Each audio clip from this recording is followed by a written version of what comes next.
Welcome to Voice of the Pages. Today, we're stepping into the elegant drawing rooms and charming countryside of Regency England with one of literature's most beloved heroines, Emma by Jane Austen. Volume 1, Chapter 1. Emma Woodhouse, handsome, clever, and rich, with a comfortable home and happy disposition, seemed to unite some of the best blessings of existence, and had lived nearly 21 years in the world with very little to distress or vex her. She was the youngest of the two daughters of a most affectionate, indulgent father, and had, in consequence of her sister's marriage, been mistress of his house from a very early period. Her mother had died too long ago for her to have more than an indistinct remembrance of her caresses, and her place had been supplied by an excellent woman as governess, who had fallen little short of a mother in affection. 16 years had Miss Taylor been in Mr. Woodhouse's family, less as a governess than a friend, very fond of both daughters, but particularly of Emma. Between them, it was more the intimacy of sisters. Even before Miss Taylor had ceased to hold the nominal office of governess, the mildness of her temper had hardly allowed her to impose any restraint, and the shadow of authority being now long passed away, they had been living together as friend and friend, very mutually attached, and Emma doing just what she liked, highly esteeming Miss Taylor's judgment, but directed chiefly by her own. The real evils, indeed, of Emma's situation were the power of having rather too much her own way, and a disposition to think a little too well of herself. These were the disadvantages which threatened alloy to her many enjoyments. The danger, however, was at present so unperceived that they did not by any means rank as misfortunes with her. Sorrow came, a gentle sorrow, but not at all in the shape of any disagreeable consciousness. Miss Taylor married. It was Miss Taylor's loss which first brought grief. It was on the wedding day of this beloved friend that Emma first sat in mournful thought of any continuance. The wedding over, and the bride people gone, her father and herself were left to dine together, with no prospect of a third to cheer a long evening. Her father composed himself to sleep after dinner, as usual, and she had then only to sit and think of what she had lost. The event had every promise of happiness for her friend. Mr. Weston was a man of unexceptionable character, easy fortune, suitable age, and pleasant manners, and there was some satisfaction in considering with what self-denying, generous friendship she had always wished and promoted the match, but it was a black morning's work for her. The want of Miss Taylor would be felt every hour of every day. She recalled her past kindness, the affection of 16 years, how she had taught and how she had played with her from 5 years old, how she had devoted all her powers to attach and amuse her in health, and how nursed her through the various illnesses of childhood.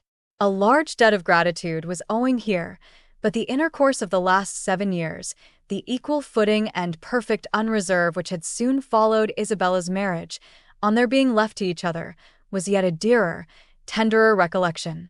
She had been a friend and companion such as few possessed, intelligent, well-informed, useful, gentle, knowing all the ways of the family, interested in all its concerns, and peculiarly interested in herself, in every pleasure, every scheme of hers, one to whom she could speak every thought as it arose, and who had such an affection for her as could never find fault. How was she to bear the change?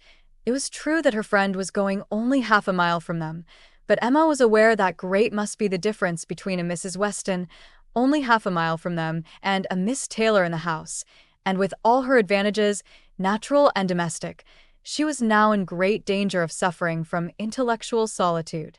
She dearly loved her father, but he was no companion for her. He could not meet her in conversation, rational or playful. The evil of the actual disparity in their ages, and Mr. Woodhouse had not married early, was much increased by his constitution and habits, for having been a valetudinarian all his life, without activity of mind or body, he was a much older man in ways than in years, and though everywhere beloved for the friendliness of his heart and his amiable temper, his talents could not have recommended him at any time.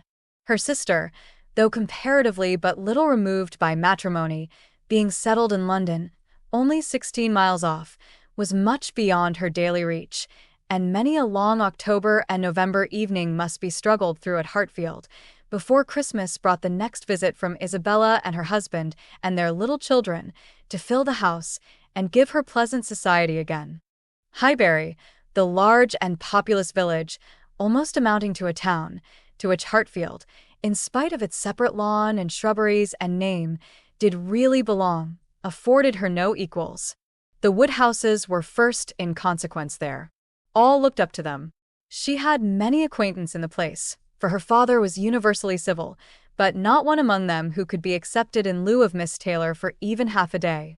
It was a melancholy change, and Emma could not but sigh over it and wish for impossible things, till her father awoke and made it necessary to be cheerful. His spirits required support. He was a nervous man, easily depressed, fond of everybody that he was used to, and hating to part with them, hating change of every kind.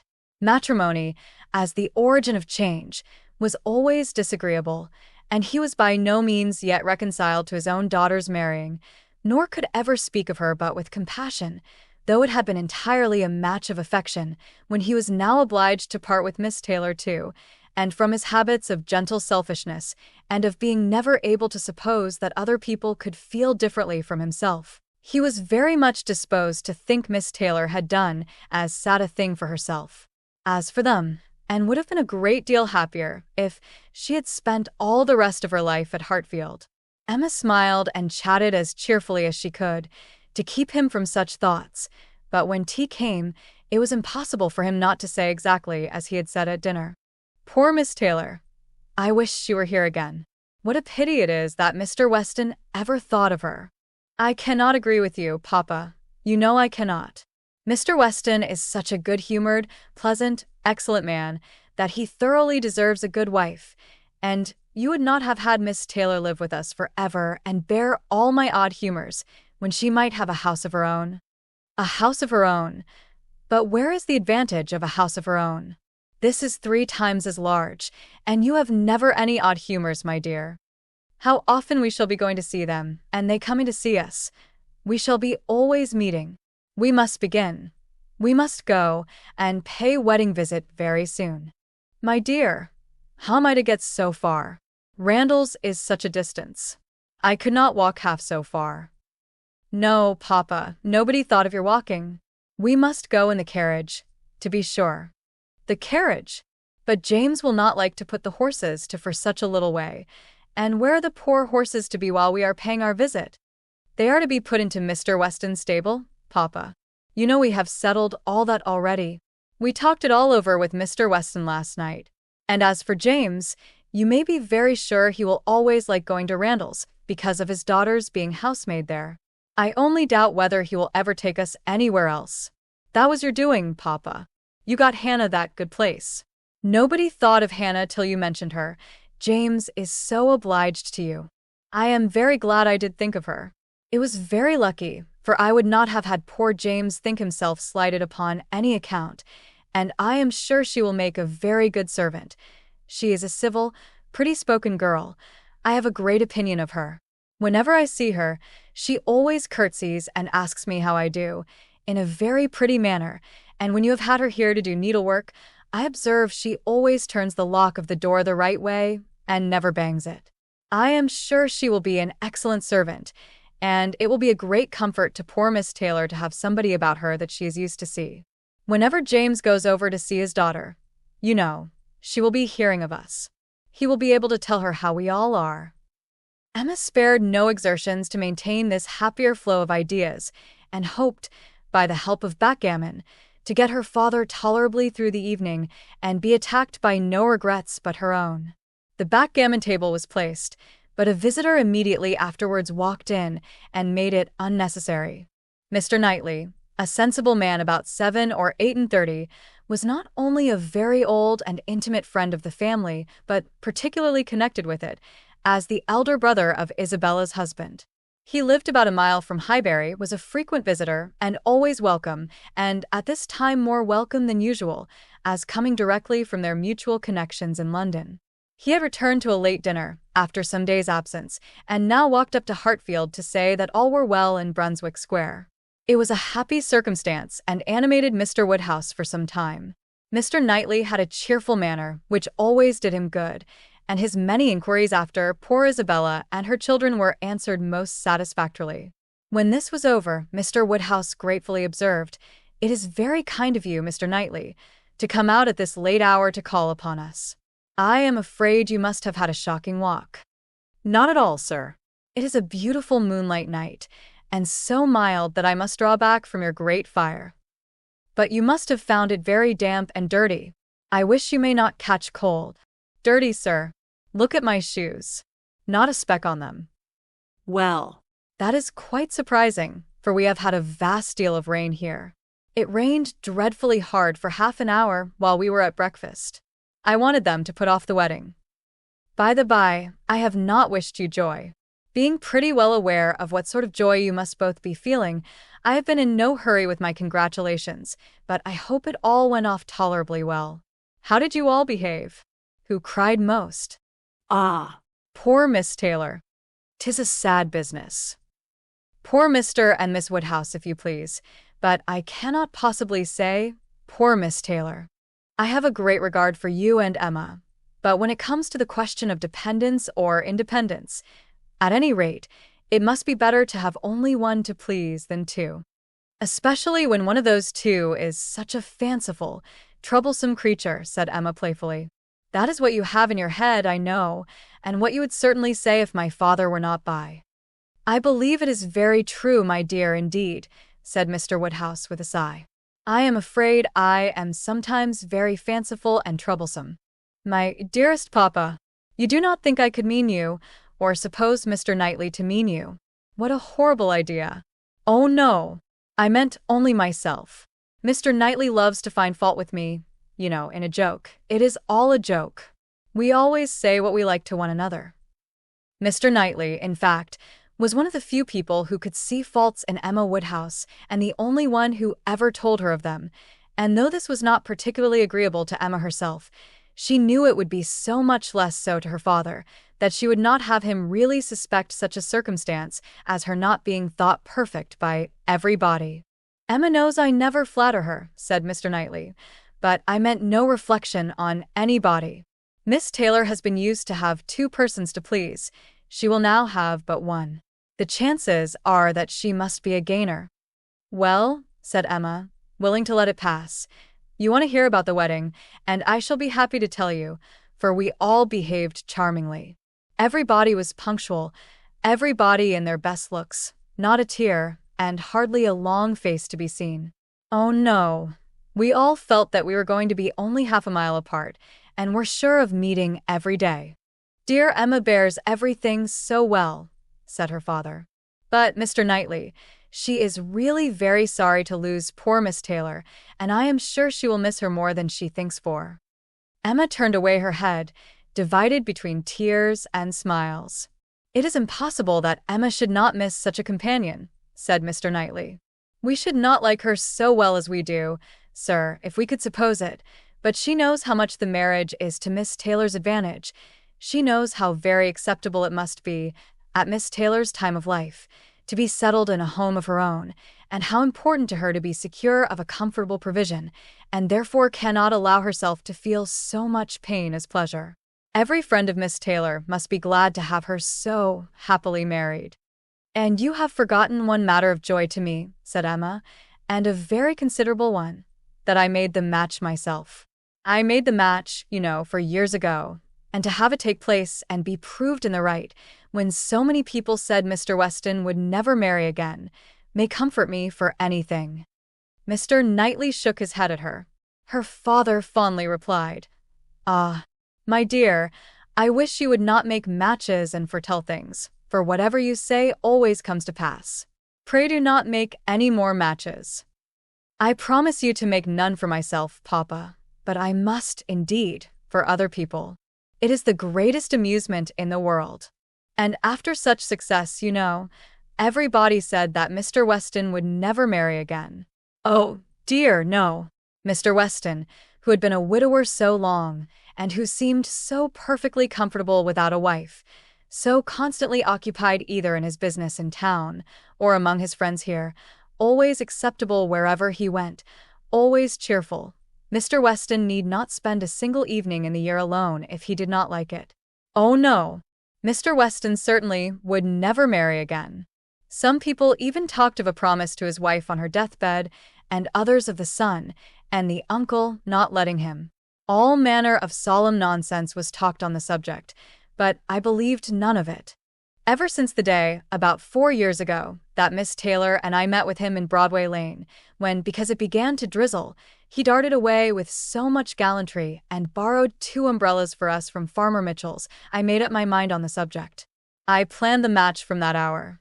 And when such success has blessed me in this instance, dear Papa, you cannot think that I shall leave off matchmaking. I do not understand what you mean by success, said Mr. Knightley. Success supposes endeavor. Your time has been properly and delicately spent, if you have been endeavoring for the last 4 years to bring about this marriage. A worthy employment for a young lady's mind. But if, which I rather imagine, you're making the match, as you call it, means only you're planning it, you're saying to yourself one idle day, I think it would be a very good thing for Miss Taylor if Mr. Weston were to marry her, and saying it again to yourself every now and then afterwards, why do you talk of success? Where is your merit? What are you proud of? You made a lucky guess, and that is all that can be said.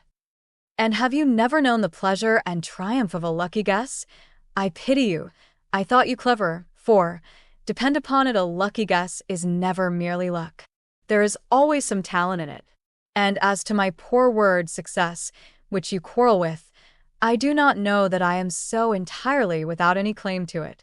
You have drawn 2 pretty pictures, but I think there may be a third, a something between the do-nothing and the do-all. If I had not promoted Mr. Weston's visits here and given many little encouragements and smoothed many little matters, it might not have come to anything after all. I think you must know Hartfield enough to comprehend that. A straightforward, open-hearted man like Weston and a rational, unaffected woman like Miss Taylor may be safely left to manage their own concerns. You are more likely to have done harm to yourself than good to them by interference. Emma never thinks of herself if she can do good to others, rejoined Mr. Woodhouse, understanding but in part. But, my dear, pray do not make any more matches. They are silly things, and break up one's family circle grievously. Only one more, Papa. Only for Mr. Elton. Poor Mr. Elton. You like Mr. Elton, Papa? I must look about for a wife for him. There is nobody in Highbury who deserves him, and he has been here a whole year, and has fitted up his house so comfortably that it would be a shame to have him single any longer, and I thought when he was joining their hands today, he looked so very much as if he would like to have the same kind office done for him.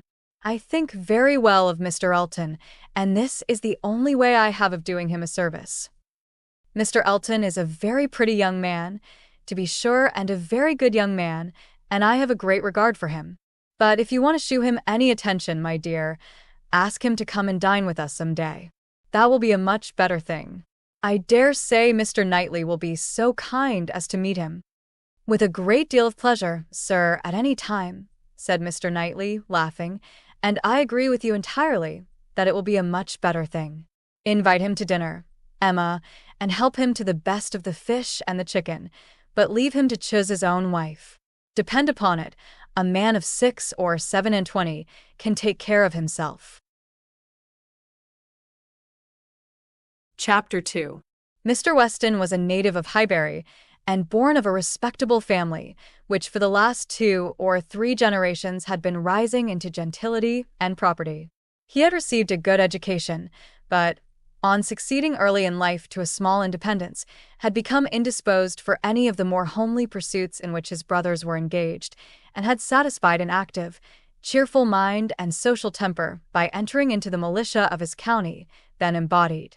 Captain Weston was a general favorite, and when the chances of his military life had introduced him to Miss Churchill, of a great Yorkshire family, and Miss Churchill fell in love with him, nobody was surprised, except her brother and his wife, who had never seen him, and who were full of pride and importance, which the connection would offend.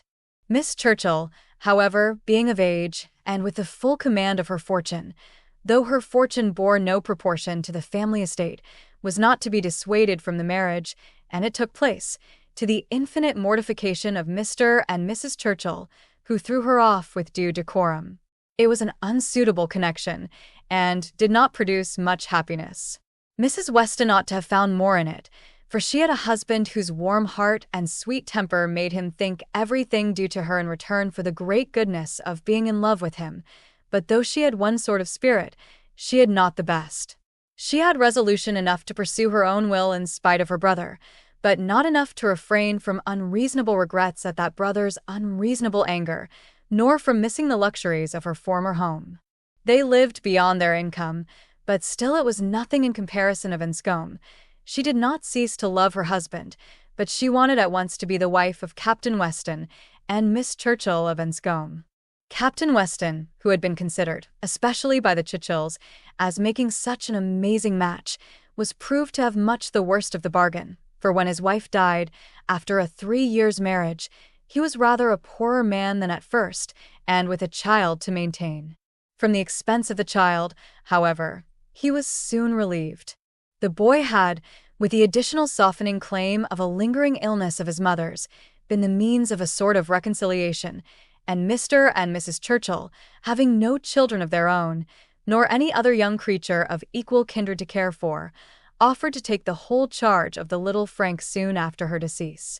Some scruples and some reluctance the widower father may be supposed to have felt, but as they were overcome by other considerations, the child was given up to the care and the wealth of the Churchills, and he had only his own comfort to seek, and his own situation to improve as he could. A complete change of life became desirable.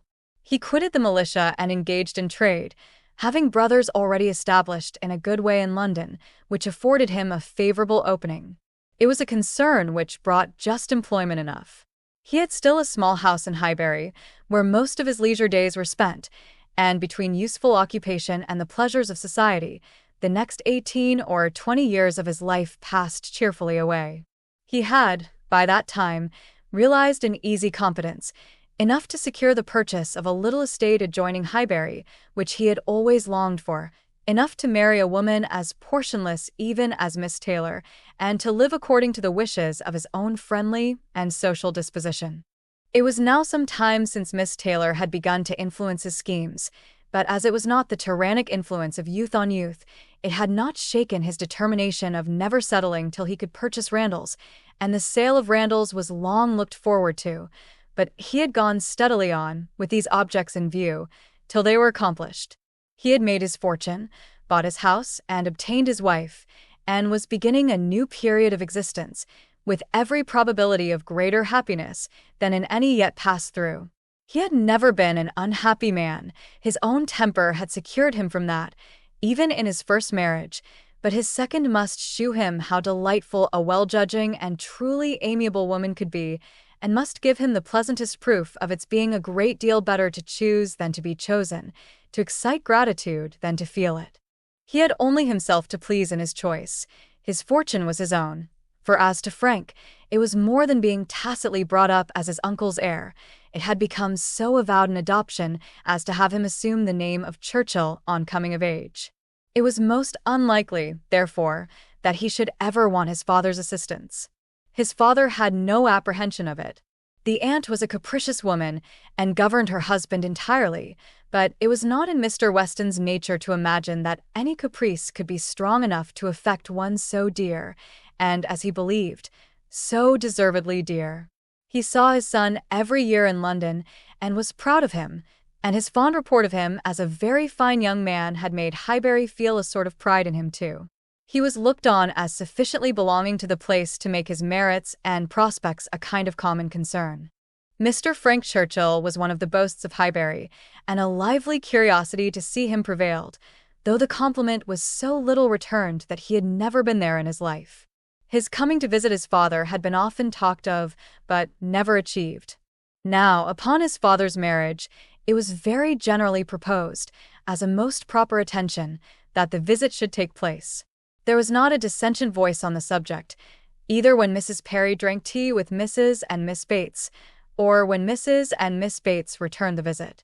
Now was the time for Mr. Frank Churchill to come among them, and the hope strengthened when it was understood that he had written to his new mother on the occasion.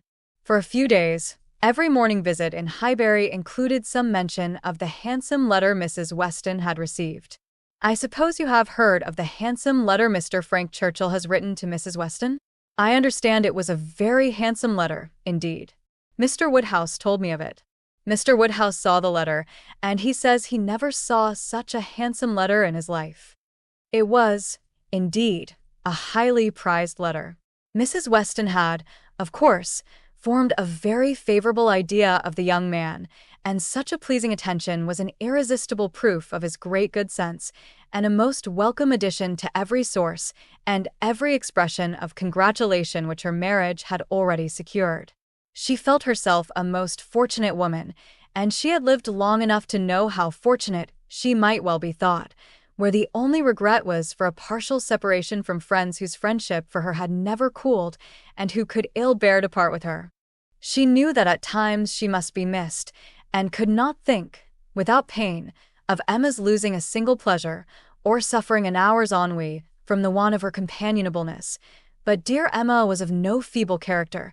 She was more equal to her situation than most girls would have been, and had sense and energy, and spirits that might be hoped would bear her well and happily through its little difficulties and privations. And then there was such comfort in the very easy distance of Randalls from Hartfield, so convenient for even solitary female walking, and in Mr. Weston's disposition and circumstances, which would make the approaching season no hindrance to their spending half the evenings in the week together. Her situation was altogether the subject of hours of gratitude to Mrs. Weston, and of moments only of regret, and her satisfaction, her more than satisfaction, her cheerful enjoyment, was so just and so apparent that Emma, well as she knew her father, was sometimes taken by surprise at his being still able to pity poor Miss Taylor when they left her at Randalls in the centre of every domestic comfort, or saw her go away in the evening attended by her pleasant husband to a carriage of her own. But never did she go without Mr. Woodhouse's giving a gentle sigh, and saying, "Ah, poor Miss Taylor. She would be very glad to stay." There was no recovering Miss Taylor, nor much likelihood of ceasing to pity her, but a few weeks brought some alleviation to Mr. Woodhouse. The compliments of his neighbours were over. He was no longer teased by being wished joy of so sorrowful an event, and the wedding cake, which had been a great distress to him, was all eat up. His own stomach could bear nothing rich, and he could never believe other people to be different from himself. What was unwholesome to him he regarded as unfit for anybody, and he had, therefore, earnestly tried to dissuade them from having any wedding cake at all, and when that proved vain, as earnestly tried to prevent anybody's eating it. He had been at the pains of consulting Mr. Perry, the apothecary, on the subject. Mr. Perry was an intelligent, gentlemanlike man, whose frequent visits were one of the comforts of Mr. Woodhouse's life, and upon being applied to, he could not but acknowledge, though it seemed rather against the bias of inclination, that wedding cake might certainly disagree with many, perhaps with most people, unless taken moderately. With such an opinion, in confirmation of his own, Mr. Woodhouse hoped to influence every visitor of the newly married pair, but still the cake was eaten, and there was no rest for his benevolent nerves till it was all gone.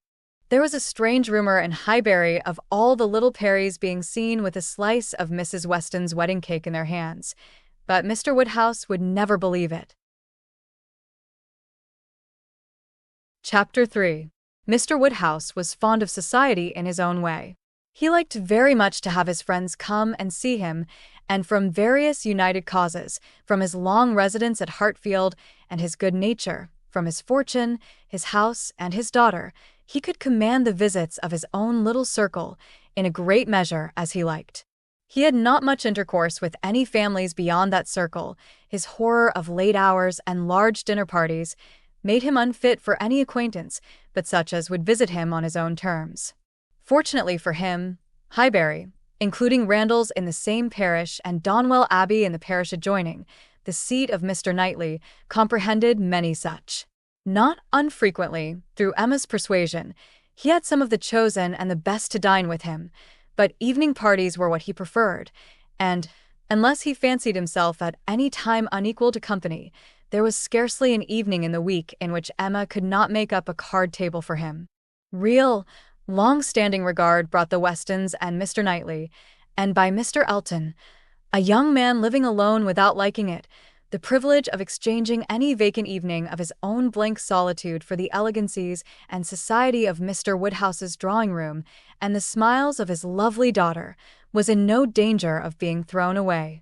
After these came a second set, among the most come-at-able of whom were Mrs. and Miss Bates and Mrs. Goddard, three ladies almost always at the service of an invitation from Hartfield, and who were fetched and carried home so often that Mr. Woodhouse thought it no hardship for either James or the horses. Had it taken place only once a year, it would have been a grievance. Mrs. Bates, the widow of a former vicar of Highbury, was a very old lady, almost past everything but tea and quadrille. She lived with her single daughter in a very small way, and was considered with all the regard and respect which a harmless old lady, under such untoward circumstances, can excite. Her daughter enjoyed a most uncommon degree of popularity for a woman neither young, handsome, rich, nor married. Miss Bates stood in the very worst predicament in the world for having much of the public favor, and she had no intellectual superiority to make atonement to herself, or frighten those who might hate her into outward respect. She had never boasted either beauty or cleverness. Her youth had passed without distinction, and her middle of life was devoted to the care of a failing mother and the endeavor to make a small income go as far as possible. And yet she was a happy woman, and a woman whom no one named without goodwill. It was her own universal goodwill and contented temper which worked such wonders. She loved everybody, was interested in everybody's happiness, quick-sighted to everybody's merits, thought herself a most fortunate creature, and surrounded with blessings in such an excellent mother and so many good neighbors and friends, and a home that wanted for nothing. The simplicity and cheerfulness of her nature, her contented and grateful spirit, were a recommendation to everybody and a mine of felicity to herself. She was a great talker upon little matters, which exactly suited Mr. Woodhouse, full of trivial communications and harmless gossip. Mrs. Goddard was the mistress of a school, not of a seminary, or an establishment, or anything which professed, in long sentences of refined nonsense, to combine liberal acquirements with elegant morality, upon new principles and new systems, and where young ladies for enormous pay might be screwed out of health and into vanity, but a real, honest, old-fashioned boarding school, where a reasonable quantity of accomplishments were sold at a reasonable price, and where girls might be sent to be out of the way and scramble themselves into a little education without any danger of coming back prodigies. Mrs. Goddard's school was in high repute, and very deservedly, for Highbury was reckoned a particularly healthy spot. She had an ample house and garden, gave the children plenty of wholesome food, let them run about a great deal in the summer, and in winter dressed their chilblains with her own hands. It was no wonder that a train of 20 young couple now walked after her to church. She was a plain, motherly kind of woman, who had worked hard in her youth, and now thought herself entitled to the occasional holiday of a tea visit, and having formerly owed much to Mr. Woodhouse's kindness, felt his particular claim on her to leave her neat parlor, hung round with fancy work, whenever she could, and win or lose a few sixpences by his fireside. These were the ladies whom Emma found herself very frequently able to collect, and happy was she, for her father's sake, in the power, though, as far as she was herself concerned, it was no remedy for the absence of Mrs. Weston. She was delighted to see her father look comfortable, and very much pleased with herself for contriving things so well, but the quiet prosings of 3 such women made her feel that every evening so spent was indeed one of the long evenings she had fearfully anticipated. As she sat one morning, looking forward to exactly such a close of the present day, a note was brought from Mrs. Goddard, requesting, in most respectful terms, to be allowed to bring Miss Smith with her, a most welcome request, for Miss Smith was a girl of 17, whom Emma knew very well by sight, and had long felt an interest in, on account of her beauty. A very gracious invitation was returned, and the evening no longer dreaded by the fair mistress of the mansion. Harriet Smith was the natural daughter of somebody. Somebody had placed her, several years back, at Mrs. Goddard's school, and somebody had lately raised her from the condition of scholar to that of parlor boarder. This was all that was generally known of her history. She had no visible friends but what had been acquired at Highbury, and was now just returned from a long visit in the country to some young ladies who had been at school there with her. She was a very pretty girl, and her beauty happened to be of a sort which Emma particularly admired. She was short, plump, and fair, with a fine bloom, blue eyes, light hair, regular features, and a look of great sweetness, and, before the end of the evening, Emma was as much pleased with her manners as her person, and quite determined to continue the acquaintance. She was not struck by anything remarkably clever in Miss Smith's conversation, but she found her altogether very engaging, not inconveniently shy, not unwilling to talk, and yet so far from pushing, shewing so proper and becoming a deference, seeming so pleasantly grateful for being admitted to Hartfield, and so artlessly impressed by the appearance of everything in so superior a style to what she had been used to, that she must have good sense, and deserve encouragement. Encouragement should be given. Those soft blue eyes, and all those natural graces, should not be wasted on the inferior society of Highbury and its connections. The acquaintance she had already formed were unworthy of her. The friends from whom she had just parted, though very good sort of people, must be doing her harm. They were a family of the name of Martin, whom Emma well knew by character, as renting a large farm of Mr. Knightley, and residing in the parish of Donwell. Very creditably, she believed. She knew Mr. Knightley thought highly of them, but they must be coarse and unpolished, and very unfit to be the intimates of a girl who wanted only a little more knowledge and elegance to be quite perfect. She would notice her, she would improve her, she would detach her from her bad acquaintance, and introduce her into good society. She would form her opinions and her manners. It would be an interesting, and certainly a very kind undertaking, highly becoming her own situation in life, her leisure and powers. She was so busy in admiring those soft blue eyes, in talking and listening, and forming all these schemes in the in-betweens, that the evening flew away at a very unusual rate, and the supper table, which always closed such parties, and for which she had been used to sit and watch the due time, was all set out and ready, and moved forwards to the fire, before she was aware. With an alacrity beyond the common impulse of a spirit which yet was never indifferent to the credit of doing everything well and attentively, with the real goodwill of a mind delighted with its own ideas, did she then do all the honors of the meal, and help and recommend the minced chicken and scalloped oysters, with an urgency which she knew would be acceptable to the early hours and civil scruples of their guests. Upon such occasions poor Mr. Woodhouse's feelings were in sad warfare. He loved to have the cloth laid, because it had been the fashion of his youth, but his conviction of suppers being very unwholesome made him rather sorry to see anything put on it, and while his hospitality would have welcomed his visitors to everything, his care for their health made him grieve that they would eat. Such another small basin of thin gruel as his own was all that he could, with thorough self-approbation, recommend, though he might constrain himself, while the ladies were comfortably clearing the nicer things, to say, "Mrs. Bates, let me propose your venturing on one of these eggs. An egg boiled very soft is not unwholesome. Sorrel understands boiling an egg better than anybody.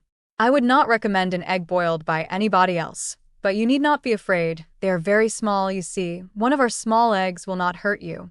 Miss Bates, let Emma help you to a little bit of tart, a very little bit. Ours are all apple tarts. You need not be afraid of unwholesome preserves here. I do not advise the custard. Mrs. Goddard, what say you to half a glass of wine? A small half glass, put into a tumbler of water? I do not think it could disagree with you." Emma allowed her father to talk, but supplied her visitors in a much more satisfactory style, and on the present evening had particular pleasure in sending them away happy. The happiness of Miss Smith was quite equal to her intentions. Miss Woodhouse was so great a personage in Highbury that the prospect of the introduction had given as much panic as pleasure, but the humble, grateful little girl went off with highly gratified feelings, delighted with the affability with which Miss Woodhouse had treated her all the evening, and actually shaken hands with her at last. Chapter 4. Harriet Smith's intimacy at Hartfield was soon a settled thing. Quick and decided in her ways, Emma lost no time in inviting, encouraging, and telling her to come very often, and as their acquaintance increased, so did their satisfaction in each other. As a walking companion, Emma had very early foreseen how useful she might find her. In that respect, Mrs. Weston's loss had been important. Her father never went beyond the shrubbery, where 2 divisions of the ground sufficed him for his long walk, or his short, as the year varied. And since Mrs. Weston's marriage, her exercise had been too much confined. She had ventured once alone to Randall's, but it was not pleasant, and a Harriet Smith, therefore, one whom she could summon at any time to a walk, would be a valuable addition to her privileges. But in every respect, as she saw more of her, she approved her and was confirmed in all her kind designs. Harriet certainly was not clever, but she had a sweet, docile, grateful disposition, was totally free from conceit, and only desiring to be guided by anyone she looked up to. Her early attachment to herself was very amiable, and her inclination for good company and power of appreciating what was elegant and clever shewed that there was no want of taste, though strength of understanding must not be expected. Altogether, she was quite convinced of Harriet Smith's being exactly the young friend she wanted, exactly the something which her home required. Such a friend as Mrs. Weston was out of the question. 2 such could never be granted. 2 such she did not want. It was quite a different sort of thing, a sentiment distinct and independent. Mrs. Weston was the object of a regard which had its basis in gratitude and esteem. Harriet would be loved as one to whom she could be useful. For Mrs. Weston there was nothing to be done. For Harriet, everything. Her first attempts at usefulness were in an endeavor to find out who were the parents, but Harriet could not tell. She was ready to tell everything in her power, but on this subject questions were vain. Emma was obliged to fancy what she liked, but she could never believe that in the same situation she should not have discovered the truth. Harriet had no penetration. She had been satisfied to hear and believe just what Mrs. Goddard chose to tell her, and looked no farther. Mrs. Goddard and the teachers and the girls and the affairs of the school in general formed naturally a great part of the conversation, and but for her acquaintance with the Martins of Abbey Mill Farm, it must have been the whole. But the Martins occupied her thoughts a good deal. She had spent 2 very happy months with them, and now loved to talk of the pleasures of her visit, and describe the many comforts and wonders of the place.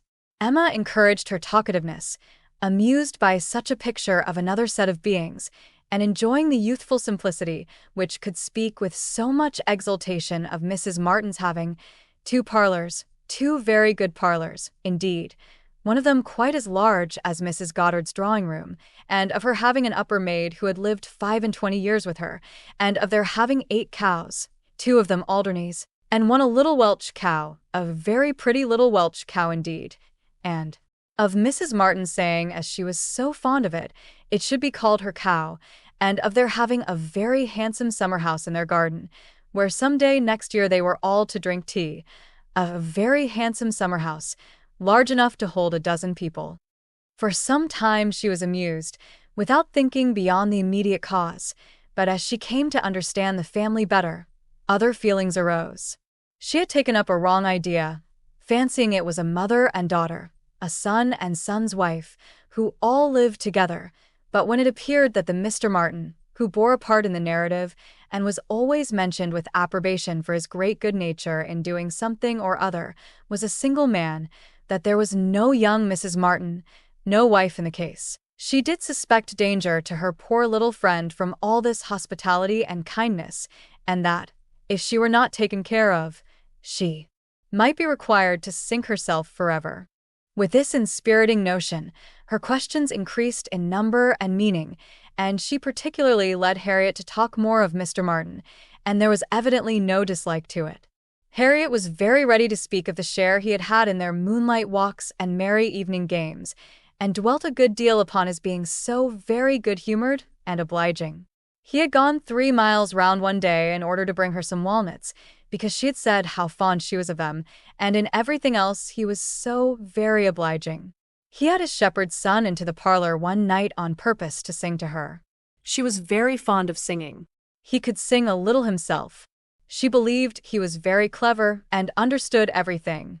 He had a very fine flock, and, while she was with them, he had been bid more for his wool than anybody in the country.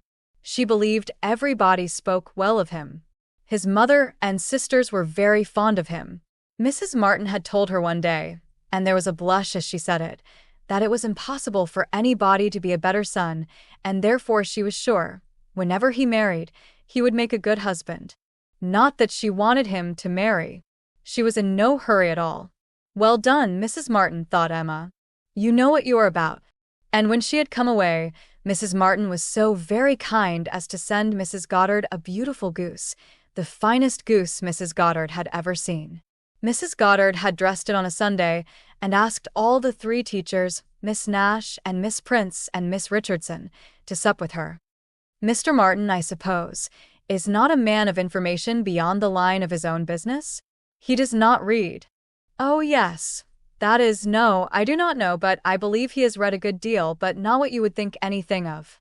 He reads the agricultural reports and some other books that lay in one of the window seats, but he reads all them to himself. But sometimes of an evening, before we went to cards, he would read something aloud out of the elegant extracts. Very entertaining. And I know he has read The Vicar of Wakefield. He never read The Romance of the Forest, nor The Children of the Abbey. He had never heard of such books before I mentioned them, but he is determined to get them now as soon as ever he can. The next question was, what sort of looking man is Mr. Martin? Oh, not handsome. Not at all handsome. I thought him very plain at first, but I do not think him so plain now. One does not, after a time. But did you never see him? He is in Highbury every now and then, and he is sure to ride through every week in his way to Kingston. He has passed you very often. That may be, and I may have seen him 50 times, but without having any idea of his name. A young farmer, whether on horseback or on foot, is the very last sort of person to raise my curiosity. The yeomanry are precisely the order of people with whom I feel I can have nothing to do. A degree or 2 lower, and a creditable appearance might interest me. I might hope to be useful to their families in some way or other. But a farmer can need none of my help, and is therefore, in one sense, as much above my notice as in every other he is below it. To be sure. Oh, yes. It is not likely you should ever have observed him, but he knows you very well indeed. I mean by sight. I have no doubt of his being a very respectable young man.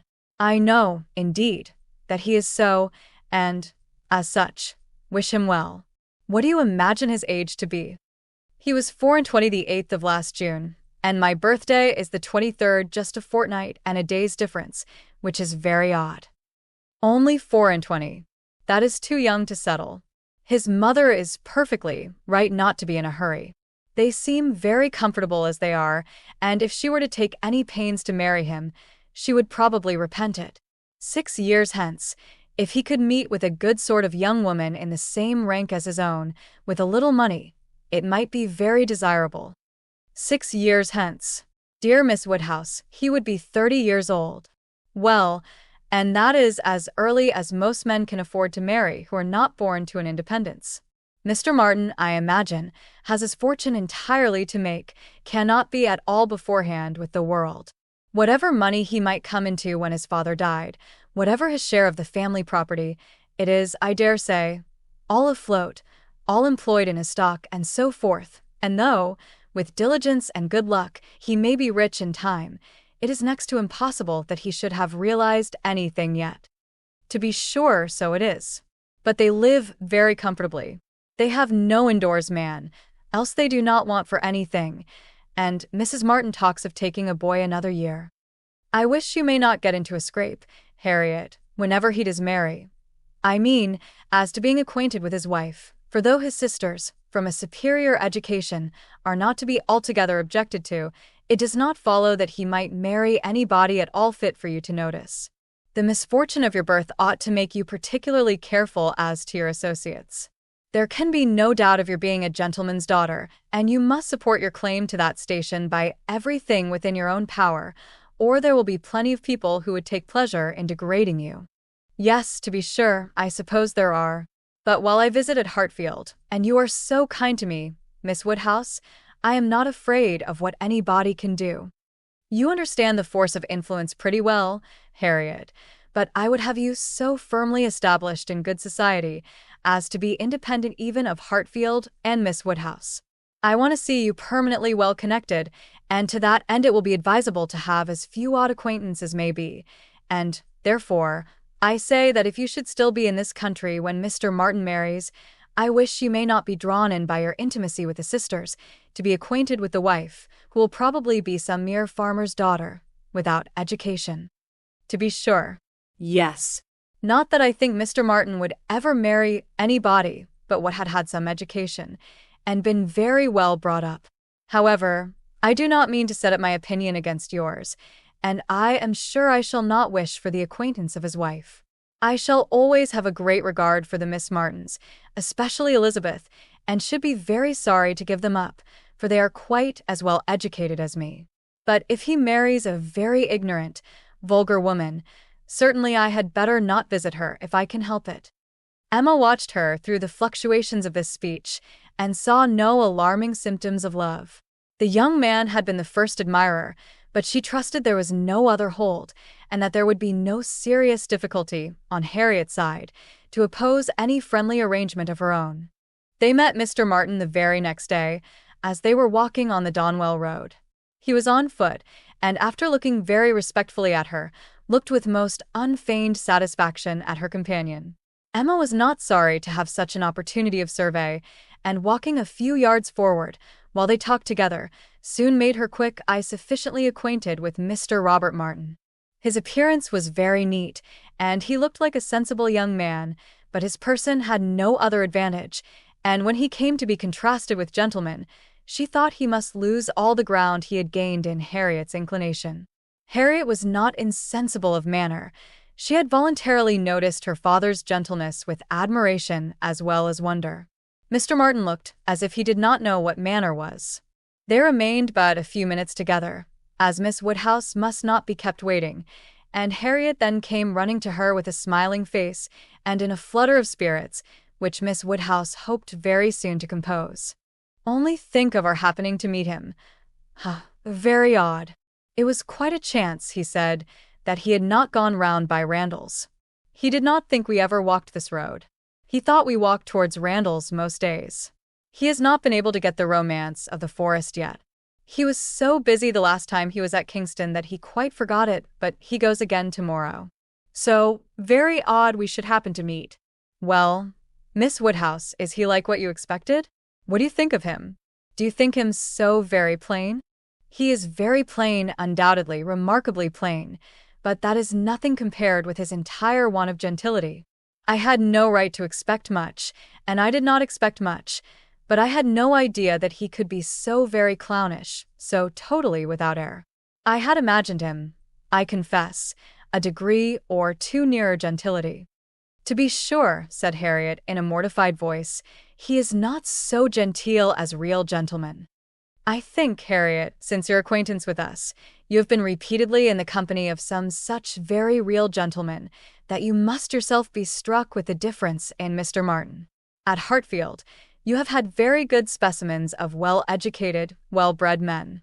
I should be surprised if, after seeing them, you could be in company with Mr. Martin again without perceiving him to be a very inferior creature, and rather wondering at yourself for having ever thought him at all agreeable before.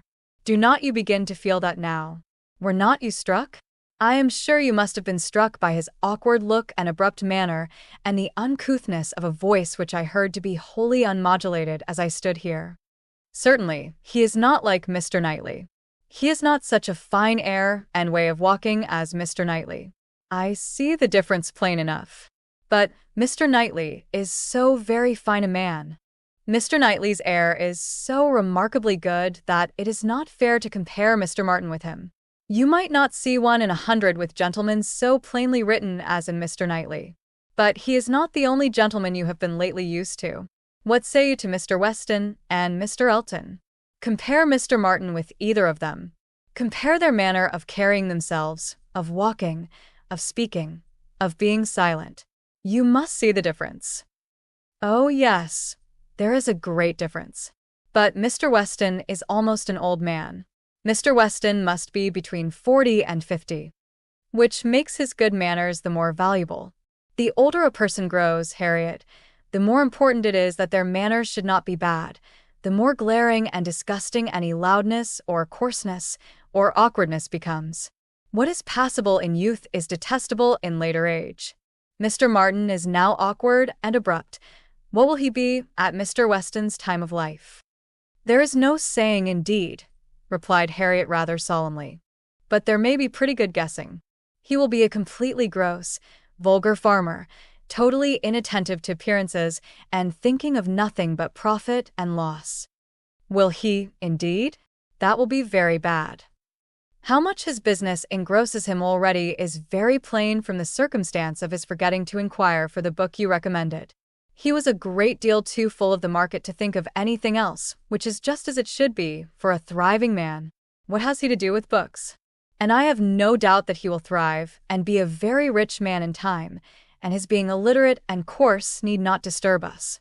I wonder he did not remember the book, was all Harriet's answer, and spoken with a degree of grave displeasure which Emma thought might be safely left to itself. She, therefore, said no more for some time. Her next beginning was, in one respect, perhaps, Mr. Elton's manners are superior to Mr. Knightley's or Mr. Weston's. They have more gentleness. They might be more safely held up as a pattern. There is an openness, a quickness, almost a bluntness in Mr. Weston which everybody likes in him because there is so much good humor with it, but that would not do to be copied. Neither would Mr. Knightley's downright, decided, commanding sort of manner, though it suits him very well. His figure and look and situation in life seem to allow it, but if any young man were to set about copying him, he would not be sufferable. On the contrary, I think a young man might be very safely recommended to take Mr. Elton as a model. Mr. Elton is good-humored, cheerful, obliging, and gentle. He seems to me to be grown particularly gentle of late. I do not know whether he has any design of ingratiating himself with either of us, Harriet, by additional softness, but it strikes me that his manners are softer than they used to be. If he means anything, it must be to please you. Did not I tell you what he said of you the other day?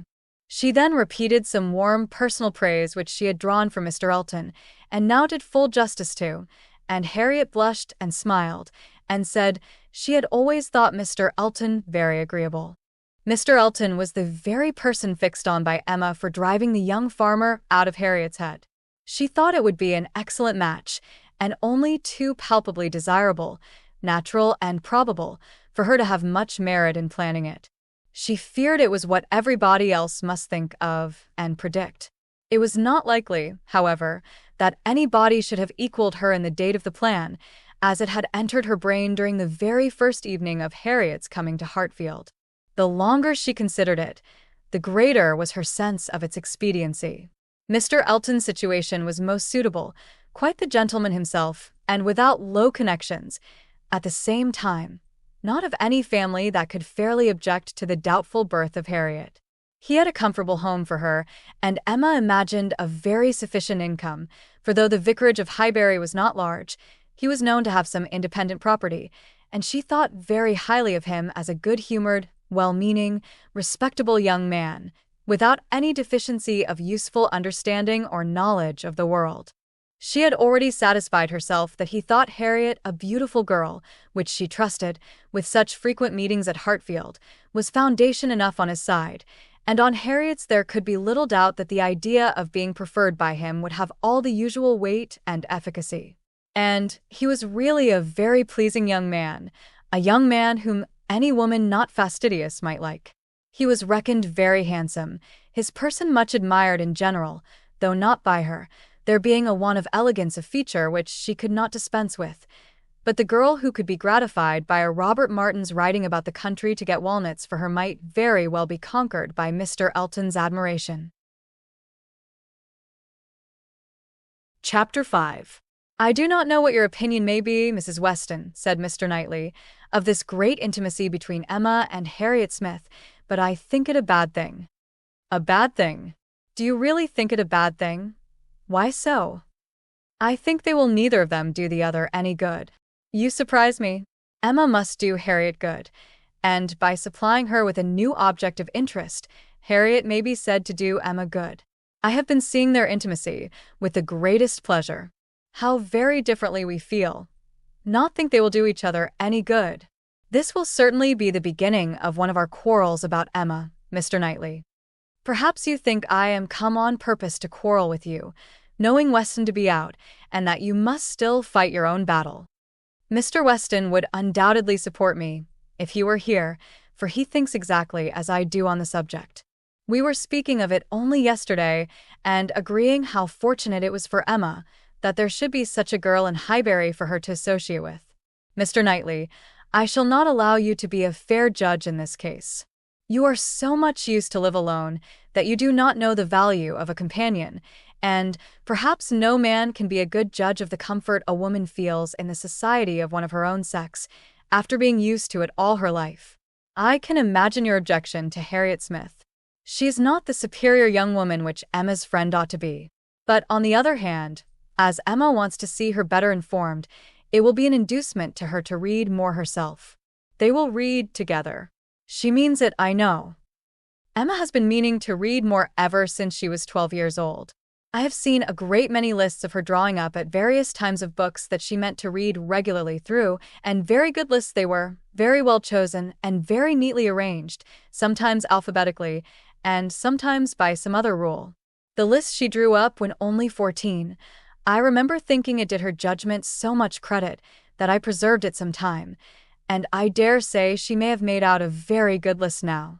But I have done with expecting any course of steady reading from Emma. She will never submit to anything requiring industry and patience, and a subjection of the fancy to the understanding. Where Miss Taylor failed to stimulate, I may safely affirm that Harriet Smith will do nothing. You never could persuade her to read half so much as you wished. You know you could not. I dare say, replied Mrs. Weston, smiling, that I thought so then. But since we have parted, I can never remember Emma's omitting to do anything I wished. There is hardly any desiring to refresh such a memory as that, said Mr. Knightley, feelingly, and for a moment or two he had done. But I, he soon added, who have had no such charm thrown over my senses, must still see, hear, and remember. Emma is spoiled by being the cleverest of her family. At 10 years old, she had the misfortune of being able to answer questions which puzzled her sister at 17. She was always quick and assured, Isabella slow and diffident. And ever since she was 12, Emma has been mistress of the house and of you all. In her mother she lost the only person able to cope with her. She inherits her mother's talents, and must have been under subjection to her. I should have been sorry, Mr. Knightley, to be dependent on your recommendation, had I quitted Mr. Woodhouse's family and wanted another situation. I do not think you would have spoken a good word for me to anybody. I am sure you always thought me unfit for the office I held. Yes, said he, smiling. You are better placed here. Very fit for a wife, but not at all for a governess. But you were preparing yourself to be an excellent wife all the time you were at Hartfield. You might not give Emma such a complete education as your powers would seem to promise, but you were receiving a very good education from her, on the very material matrimonial point of submitting your own will and doing as you were bid, and if Weston had asked me to recommend him a wife, I should certainly have named Miss Taylor. Thank you. There will be very little merit in making a good wife to such a man as Mr. Weston. Why, to own the truth, I am afraid you are rather thrown away, and that with every disposition to bear, there will be nothing to be borne. We will not despair, however. Weston may grow cross from the wantonness of comfort, or his son may plague him. I hope not that it is not likely. No, Mr. Knightley, do not foretell vexation from that quarter. Not I, indeed. I only name possibilities. I do not pretend to Emma's genius for foretelling and guessing. I hope, with all my heart, the young man may be a Weston in merit and a Churchill in fortune. But Harriet Smith, I have not half done about Harriet Smith. I think her the very worst sort of companion that Emma could possibly have. She knows nothing herself, and looks upon Emma as knowing everything. She is a flatterer in all her ways, and so much the worse, because undesigned. Her ignorance is hourly flattery. How can Emma imagine she has anything to learn herself, while Harriet is presenting such a delightful inferiority? And as for Harriet, I will venture to say that she cannot gain by the acquaintance. Hartfield will only put her out of conceit with all the other places she belongs to. She will grow just refined enough to be uncomfortable with those among whom birth and circumstances have placed her home. I am much mistaken if Emma's doctrines give any strength of mind, or tend at all to make a girl adapt herself rationally to the varieties of her situation in life. They only give a little polish. I either depend more upon Emma's good sense than you do, or am more anxious for her present comfort, for I cannot lament the acquaintance. How well she looked last night! Oh, You would rather talk of her person than her mind, would you? Very well, I shall not attempt to deny Emma's being pretty. Pretty. Say, beautiful rather. Can you imagine anything nearer perfect beauty than Emma altogether, face and figure? I do not know what I could imagine, but I confess that I have seldom seen a face or figure more pleasing to me than hers. But I am a partial old friend. Such an eye, the true hazel eye, and so brilliant. Regular features, open countenance, with a complexion. oh, What a bloom of full health, and such a pretty height and size. Such a firm and upright figure. There is health, not merely in her bloom, but in her air, her head, her glance. One hears sometimes of a child being the picture of health. Now, Emma always gives me the idea of being the complete picture of grown-up health. She is loveliness itself. Mr. Knightley, is not she? I have not a fault to find with her person, he replied. I think her all you describe. I love to look at her. And I will add this praise, that I do not think her personally vain. Considering how very handsome she is, she appears to be little occupied with it. Her vanity lies another way.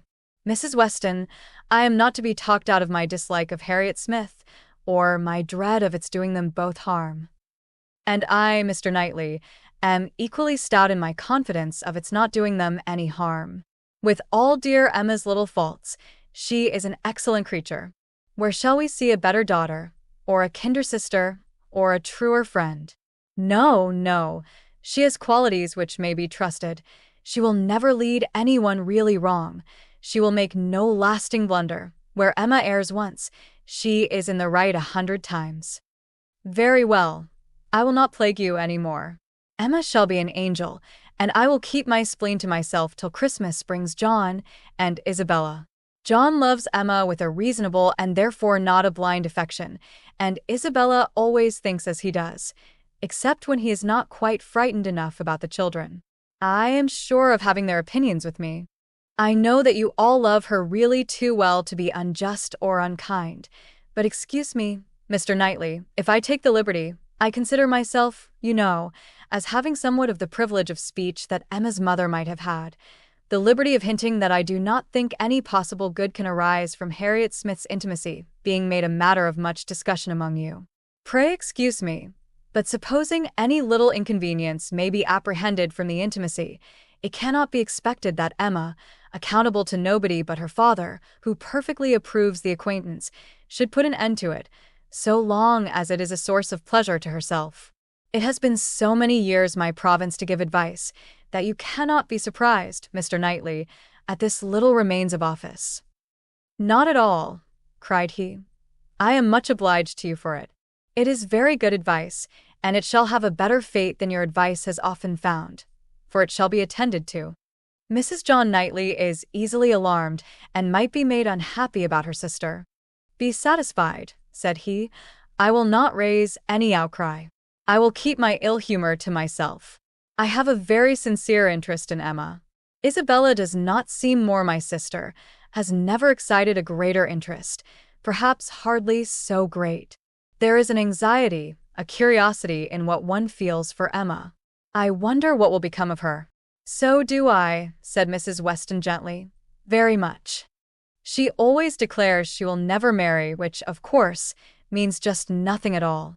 But I have no idea that she has yet ever seen a man she cared for. It would not be a bad thing for her to be very much in love with a proper object. I should like to see Emma in love, and in some doubt of a return. It would do her good. But there is nobody hereabouts to attach her, and she goes so seldom from home.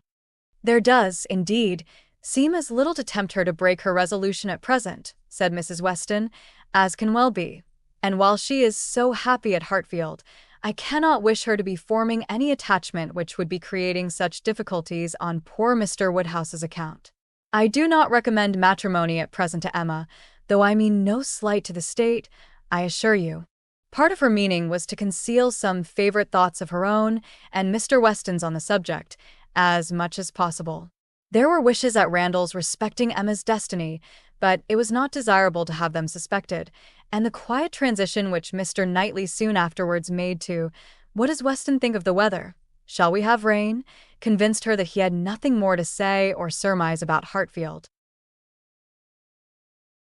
Chapter 6.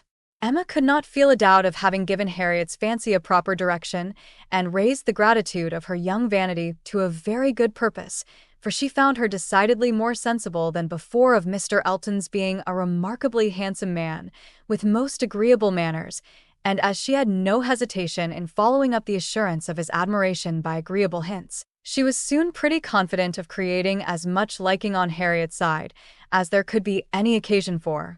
She was quite convinced of Mr. Elton's being in the fairest way of falling in love, if not in love already. She had no scruple with regard to him. He talked of Harriet, and praised her so warmly that she could not suppose anything wanting which a little time would not add. His perception of the striking improvement of Harriet's manner since her introduction at Hartfield was not one of the least agreeable proofs of his growing attachment. "You have given Miss Smith all that she required," said he. "You have made her graceful and easy. She was a beautiful creature when she came to you, but, in my opinion, the attractions you have added are infinitely superior to what she received from nature. I am glad you think I have been useful to her, but Harriet only wanted drawing out and receiving a few, very few hints. She had all the natural grace of sweetness of temper and artlessness in herself. I have done very little." "If it were admissible to contradict a lady," said the gallant Mr. Elton, "I have perhaps given her a little more decision of character, have taught her to think on points which had not fallen in her way before." "Exactly so. That is what principally strikes me. So much superadded decision of character. Skillful has been the hand. Great has been the pleasure, I am sure. I never met with a disposition more truly amiable. I have no doubt of it, and it was spoken with a sort of sighing animation, which had a vast deal of the lover. She was not less pleased another day with the manner in which he seconded a sudden wish of hers, to have Harriet's picture. "Did you ever have your likeness taken, Harriet?" said she. "Did you ever sit for your picture?" Harriet was on the point of leaving the room, and only stopped to say, with a very interesting naivete, "Oh, dear, no, never." No sooner was she out of sight than Emma exclaimed, "What an exquisite possession a good picture of her would be! I would give any money for it. I almost long to attempt her likeness myself. You do not know it, I dare say, but 2 or 3 years ago I had a great passion for taking likenesses, and attempted several of my friends, and was thought to have a tolerable eye in general. But from one cause or another I gave it up in disgust. But really, I could almost venture, if Harriet would sit to me, it would be such a delight to have her picture." "Let me entreat you," cried Mr. Elton. "It would indeed be a delight. Let me entreat you, Miss Woodhouse, to exercise so charming a talent in favor of your friend. I know what your drawings are. How could you suppose me ignorant? Is not this room rich in specimens of your landscapes and flowers, and has not Mrs. Weston some inimitable figure pieces in her drawing-room, at Randalls?" "Yes, good man," thought Emma, "but what has all that to do with taking likenesses? You know nothing of drawing. Don't pretend to be in raptures about mine. Keep your raptures for Harriet's face. Well, if you give me such kind encouragement, Mr. Elton, I believe I shall try what I can do. Harriet's features are very delicate, which makes a likeness difficult, and yet there is a peculiarity in the shape of the eye and the lines about the mouth which one ought to catch." "Exactly so. The shape of the eye and the lines about the mouth. I have not a doubt of your success. Pray attempt it. As you will do it, it will indeed, to use your own words, be an exquisite possession." But I am afraid, Mr. Elton, Harriet will not like to sit. She thinks so little of her own beauty. Did not you observe her manner of answering me? How completely it meant, why should my picture be drawn? Oh, Yes, I observed it, I assure you. It was not lost on me. But still I cannot imagine she would not be persuaded. Harriet was soon back again, and the proposal almost immediately made, and she had no scruples which could stand many minutes against the earnest pressing of both the others. Emma wished to go to work directly, and therefore produced the portfolio containing her various attempts at portraits, for not one of them had ever been finished, that they might decide together on the best size for Harriet. Her many beginnings were displayed. Miniatures, half-lengths, whole-lengths, pencil, crayon, and watercolors had been all tried in turn.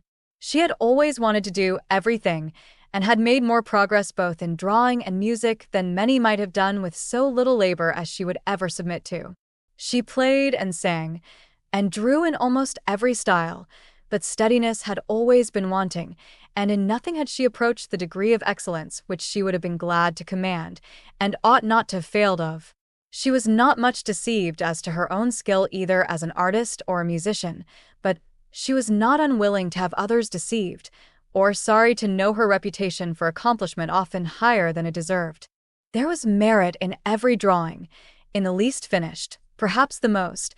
Her style was spirited, but had there been much less, or had there been 10 times more, the delight and admiration of her two companions would have been the same. They were both in ecstasies.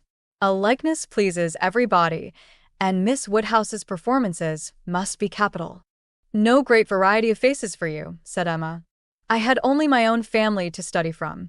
There is my father, another of my father, but the idea of sitting for his picture made him so nervous that I could only take him by stealth. Neither of them very like therefore.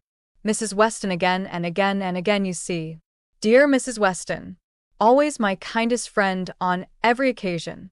She would sit whenever I asked her. There is my sister, and really quite her own little elegant figure, and the face not unlike. I should have made a good likeness of her, if she would have sat longer, but she was in such a hurry to have me draw her 4 children that she would not be quiet. Then, here come all my attempts at 3 of those 4 children. There they are, Henry and John and Bella, from one end of the sheet to the other, and any one of them might do for any one of the rest. She was so eager to have them drawn that I could not refuse.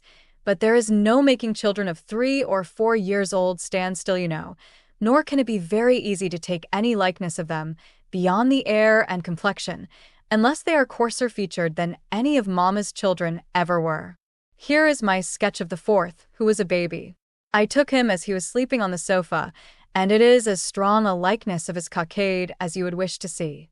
He had nestled down his head most conveniently. That's very like. I am rather proud of little George. The corner of the sofa is very good.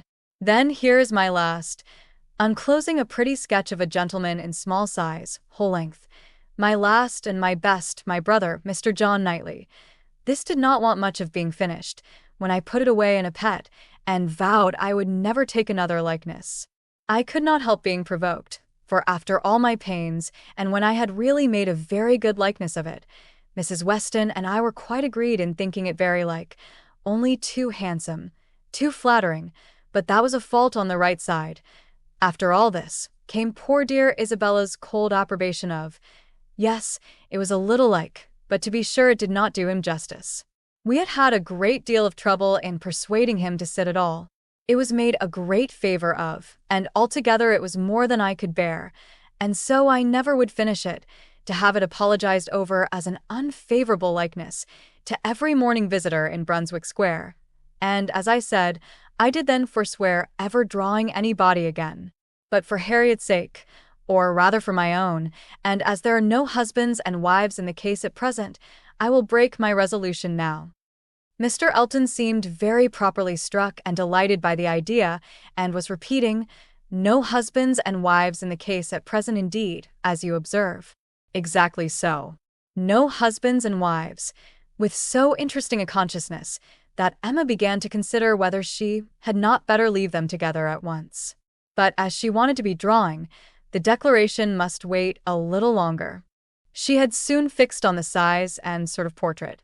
It was to be a whole length in watercolors, like Mr. John Knightley's, and was destined, if she could please herself, to hold a very honorable station over the mantelpiece. The sitting began, and Harriet, smiling and blushing, and afraid of not keeping her attitude and countenance, presented a very sweet mixture of youthful expression to the steady eyes of the artist. But there was no doing anything, with Mr. Elton fidgeting behind her and watching every touch. She gave him credit for stationing himself where he might gaze and gaze again without offense, but was really obliged to put an end to it and request him to place himself elsewhere. It then occurred to her to employ him in reading. If he would be so good as to read to them, it would be a kindness indeed. It would amuse away the difficulties of her part and lessen the irksomeness of Miss Smith's. Mr. Elton was only too happy. Harriet listened, and Emma drew in peace. She must allow him to be still frequently coming to look. Anything less would certainly have been too little in a lover, and he was ready at the smallest intermission of the pencil to jump up and see the progress and be charmed. There was no being displeased with such an encourager, for his admiration made him discern a likeness almost before it was possible. She could not respect his eye, but his love and his complaisance were unexceptionable. The sitting was altogether very satisfactory. She was quite enough pleased with the first day's sketch to wish to go on. There was no want of likeness. She had been fortunate in the attitude, and as she meant to throw in a little improvement to the figure, to give a little more height and considerably more elegance, she had great confidence of its being in every way a pretty drawing at last, and of its filling its destined place with credit to them both, a standing memorial of the beauty of one, the skill of the other, and the friendship of both, with as many other agreeable associations as Mr. Elton's very promising attachment was likely to add. Harriet was to sit again the next day, and Mr. Elton, just as he ought, entreated for the permission of attending and reading to them again. By all means, we shall be most happy to consider you as one of the party. The same civilities and courtesies, the same success and satisfaction, took place on the morrow and accompanied the whole progress of the picture, which was rapid and happy. Everybody who saw it was pleased, but Mr. Elton was in continual raptures and defended it through every criticism. "Miss Woodhouse has given her friend the only beauty she wanted," observed Mrs. Weston to him, not in the least suspecting that she was addressing a lover. "The expression of the eye is most correct, but Miss Smith has not those eyebrows and eyelashes. It is the fault of her face that she has them not." "Do you think so?" replied he. "I cannot agree with you. It appears to me a most perfect resemblance in every feature. I never saw such a likeness in my life. We must allow for the effect of shade, you know." "You have made her too tall, Emma," said Mr. Knightley. Emma knew that she had, but would not own it, and Mr. Elton warmly added, "Oh no, certainly not too tall. Not in the least too tall. Consider, she is sitting down, which naturally presents a different, which in short gives exactly the idea, and the proportions must be preserved, you know." "Proportions, foreshortening. Oh no. It gives one exactly the idea of such a height as Miss Smith's." "Exactly so indeed. It is very pretty," said Mr. Woodhouse. "So prettily done. Just as your drawings always are, my dear. I do not know anybody who draws so well as you do. The only thing I do not thoroughly like is that she seems to be sitting out of doors, with only a little shawl over her shoulders, and it makes one think she must catch cold. But, my dear papa, it is supposed to be summer, a warm day in summer. Look at the tree." "But it is never safe to sit out of doors, my dear." "You, sir, may say anything," cried Mr. Elton, "but I must confess that I regard it as a most happy thought, the placing of Miss Smith out of doors, and the tree is touched with such inimitable spirit. Any other situation would have been much less in character. The naivete of Miss Smith's manners, and altogether, oh, it is most admirable. I cannot keep my eyes from it. I never saw such a likeness." The next thing wanted was to get the picture framed, and here were a few difficulties. It must be done directly. It must be done in London. The order must go through the hands of some intelligent person whose taste could be depended on, and Isabella, the usual doer of all commissions, must not be applied to, because it was December and Mr. Woodhouse could not bear the idea of her stirring out of her house in the fogs of December. But no sooner was the distress known to Mr. Elton than it was removed. His gallantry was always on the alert.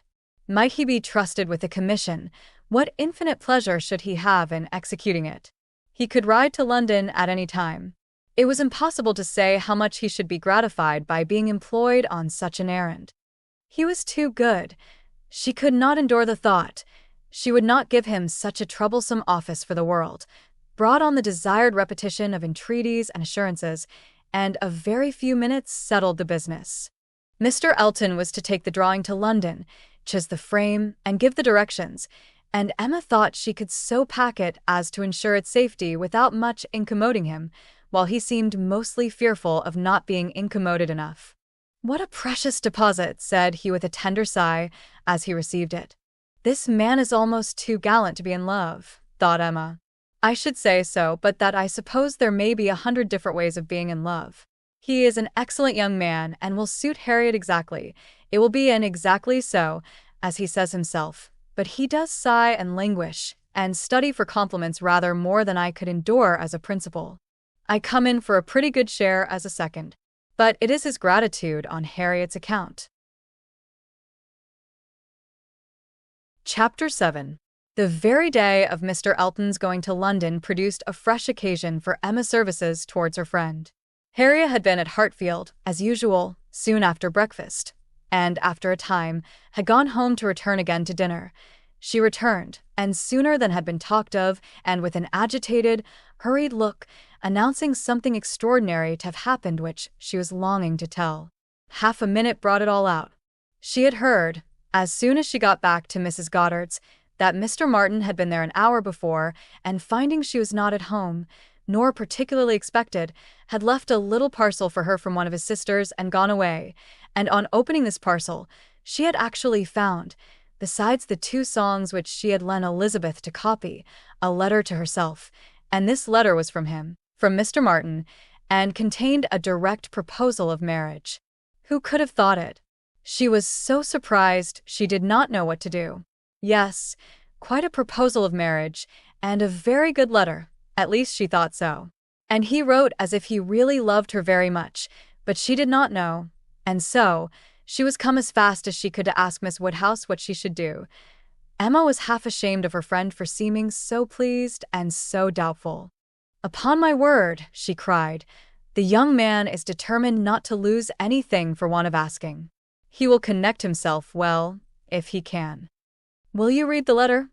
cried Harriet. "Pray do. I'd rather you would." Emma was not sorry to be pressed. She read and was surprised. The style of the letter was much above her expectation. There were not merely no grammatical errors, but as a composition it would not have disgraced a gentleman. The language, though plain, was strong and unaffected, and the sentiments it conveyed very much to the credit of the writer. It was short, but expressed good sense, warm attachment, liberality, propriety, even delicacy of feeling. She paused over it, while Harriet stood anxiously watching for her opinion, with a well, and was at last forced to add, "Is it a good letter? Or is it too short?" "Yes, indeed, a very good letter," replied Emma rather slowly. "So good a letter, Harriet, that everything considered, I think one of his sisters must have helped him. I can hardly imagine the young man whom I saw talking with you the other day could express himself so well, if left quite to his own powers, and yet it is not the style of a woman. No, certainly, it is too strong and concise, not diffuse enough for a woman. No doubt he is a sensible man, and I suppose may have a natural talent for thinks strongly and clearly, and when he takes a pen in hand, his thoughts naturally find proper words. It is so with some men. Yes, I understand the sort of mind. Vigorous, decided, with sentiments to a certain point, not coarse. A better written letter, Harriet, returning it, than I had expected." "Well," said the still waiting Harriet. "Well, and what shall I do?" "What shall you do?" In what respect? "Do you mean with regard to this letter?" "Yes." "But what are you in doubt of?" "You must answer it, of course, and speedily." Yes. But what shall I say? Dear Miss Woodhouse, do advise me. Oh no, no. The letter had much better be all your own. You will express yourself very properly, I am sure. There is no danger of your not being intelligible, which is the first thing. Your meaning must be unequivocal, no doubts or demurs, and such expressions of gratitude and concern for the pain you are inflicting as propriety requires will present themselves unbidden to your mind, I am persuaded. You need not be prompted to write with the appearance of sorrow for his disappointment. You think I ought to refuse him then, said Harriet, looking down. Ought to refuse him? My dear Harriet, what do you mean? Are you in any doubt as to that? I thought, but I beg your pardon, perhaps I have been under a mistake. I certainly have been misunderstanding you, if you feel in doubt as to the purport of your answer.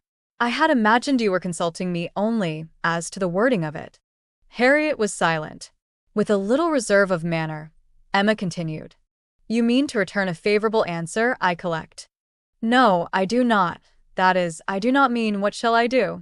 What would you advise me to do? Pray, dear Miss Woodhouse, tell me what I ought to do. I shall not give you any advice, Harriet. I will have nothing to do with it. This is a point which you must settle with your feelings. I had no notion that he liked me so very much, said Harriet, contemplating the letter. For a little while Emma persevered in her silence, but beginning to apprehend the bewitching flattery of that letter might be too powerful, she thought it best to say, I lay it down as a general rule, Harriet, that if a woman doubts as to whether she should accept a man or not, she certainly ought to refuse him. If she can hesitate as to yes, she ought to say no directly. It is not a state to be safely entered into with doubtful feelings, with half a heart. I thought it my duty as a friend, and older than yourself, to say thus much to you. But do not imagine that I want to influence you. Oh. No, I am sure you are a great deal too kind to. But if you would just advise me what I had best do. No, I do not mean that. As you say, one's mind ought to be quite made up. One should not be hesitating. It is a very serious thing. It will be safer to say no. Perhaps, do you think I had better say no? Not for the world, said Emma, smiling graciously. Would I advise you either way? You must be the best judge of your own happiness. If you prefer Mr. Martin to every other person, if you think him the most agreeable man you have ever been in company with, why should you hesitate? You blush, Harriet. Does anybody else occur to you at this moment under such a definition? Harriet, do not deceive yourself. Do not be run away with by gratitude and compassion. At this moment, whom are you thinking of? The symptoms were favorable. Instead of answering, Harriet turned away confused and stood thoughtfully by the fire, and though the letter was still in her hand, it was now mechanically twisted about without regard. Emma waited the result with impatience, but not without strong hopes. At last, with some hesitation, Harriet said, Miss Woodhouse, as you will not give me your opinion, I must do as well as I can by myself, and I have now quite determined, and really almost made up my mind, to refuse Mr. Martin. Do you think I am right? Perfectly right, my dearest Harriet. You are doing just what you ought. While you were at all in suspense, I kept my feelings to myself, but now that you are so completely decided, I have no hesitation in approving. Dear Harriet, I give myself joy of this. It would have grieved me to lose your acquaintance, which must have been the consequence of your marrying Mr. Martin. While you were in the smallest degree wavering, I said nothing about it, because I would not influence, but it would have been the loss of a friend to me. I could not have visited Mrs. Robert Martin of Abbey Mill Farm. Now I am secure of you, for ever. Harriet had not surmised her own danger, but the idea of it struck her forcibly. You could not have visited me, she cried, looking aghast. No, to be sure you could not, but I never thought of that before. That would have been too dreadful. What an escape! Dear Miss Woodhouse, I would not give up the pleasure and honor of being intimate with you for anything in the world. Indeed, Harriet, it would have been a severe pang to lose you, but it must have been. You would have thrown yourself out of all good society. I must have given you up. Dear me, how should I ever have borne it? It would have killed me never to come to Hartfield any more. Dear affectionate creature, you banished to Abbey Mill Farm, You confined to the society of the illiterate and vulgar all your life. I wonder how the young man could have the assurance to ask it. He must have a pretty good opinion of himself. I do not think he is conceited either in general, said Harriet, her conscience opposing such censure.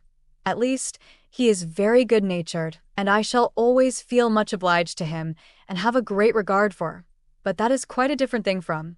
And you know, though he may like me, it does not follow that I should, and certainly I must confess that since my visiting here I have seen people, and if one comes to compare them, person and manners, there is no comparison at all. One is so very handsome and agreeable. However, I do really think Mr. Martin a very amiable young man, and have a great opinion of him, and his being so much attached to me, and his writing such a letter. But as to leaving you, it is what I would not do upon any consideration. Thank you, my own sweet little friend. We will not be parted. A woman is not to marry a man merely because she is asked, or because he is attached to her and can write a tolerable letter. Oh no, and it is but a short letter too. Emma felt the bad taste of her friend, but let it pass with a very true, and it would be a small consolation to her, for the clownish manner which might be offending her every hour of the day, to know that her husband could write a good letter. Oh. Yes, very. Nobody cares for a letter. The thing is, to be always happy with pleasant companions. I am quite determined to refuse him. But how shall I do? What shall I say? Emma assured her there would be no difficulty in the answer, and advised its being written directly, which was agreed to, in the hope of her assistance, and though Emma continued to protest against any assistance being wanted, it was in fact given in the formation of every sentence. The looking over his letter again, in replying to it, had such a softening tendency that it was particularly necessary to brace her up with a few decisive expressions, and she was so very much concerned at the idea of making him unhappy, and thought so much of what his mother and sisters would think and say, and was so anxious that they should not fancy her ungrateful, that Emma believed if the young man had come in her way at that moment, he would have been accepted after all. This letter, however, was written and sealed and sent. The business was finished and Harriet safe. She was rather low all the evening, but Emma could allow for her amiable regrets, and sometimes relieve them by speaking of her own affection, sometimes by bringing forward the idea of Mr. Elton. "I shall never be invited to Abbey Mill again," was said in rather a sorrowful tone. "Nor, if you were, could I ever bear to part with you, my Harriet. You are a great deal too necessary at Hartfield to be spared to Abbey Mill. And I am sure I should never want to go there, for I am never happy but at Hartfield." Some time afterwards it was, "I think Mrs. Goddard would be very much surprised if she knew what had happened. I am sure Miss Nash would, for Miss Nash thinks her own sister very well married, and it is only a linen draper.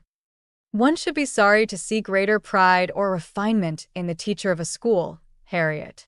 I dare say Miss Nash would envy you such an opportunity as this of being married. Even this conquest would appear valuable in her eyes. As to anything superior for you, I suppose she is quite in the dark. The attentions of a certain person can hardly be among the tittle-tattle of Highbury yet. Hitherto, I fancy you and I are the only people to whom his looks and manners have explained themselves." Harriet blushed and smiled, and said something about wondering that people should like her so much.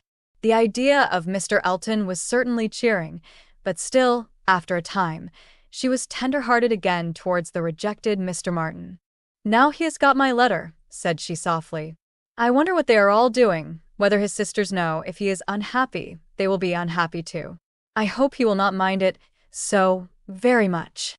"Let us think of those among our absent friends who are more cheerfully employed," cried Emma. "At this moment, perhaps, Mr. Elton is shewing your picture to his mother and sisters, telling how much more beautiful is the original, and after being asked for it 5 or 6 times, allowing them to hear your name, your own dear name."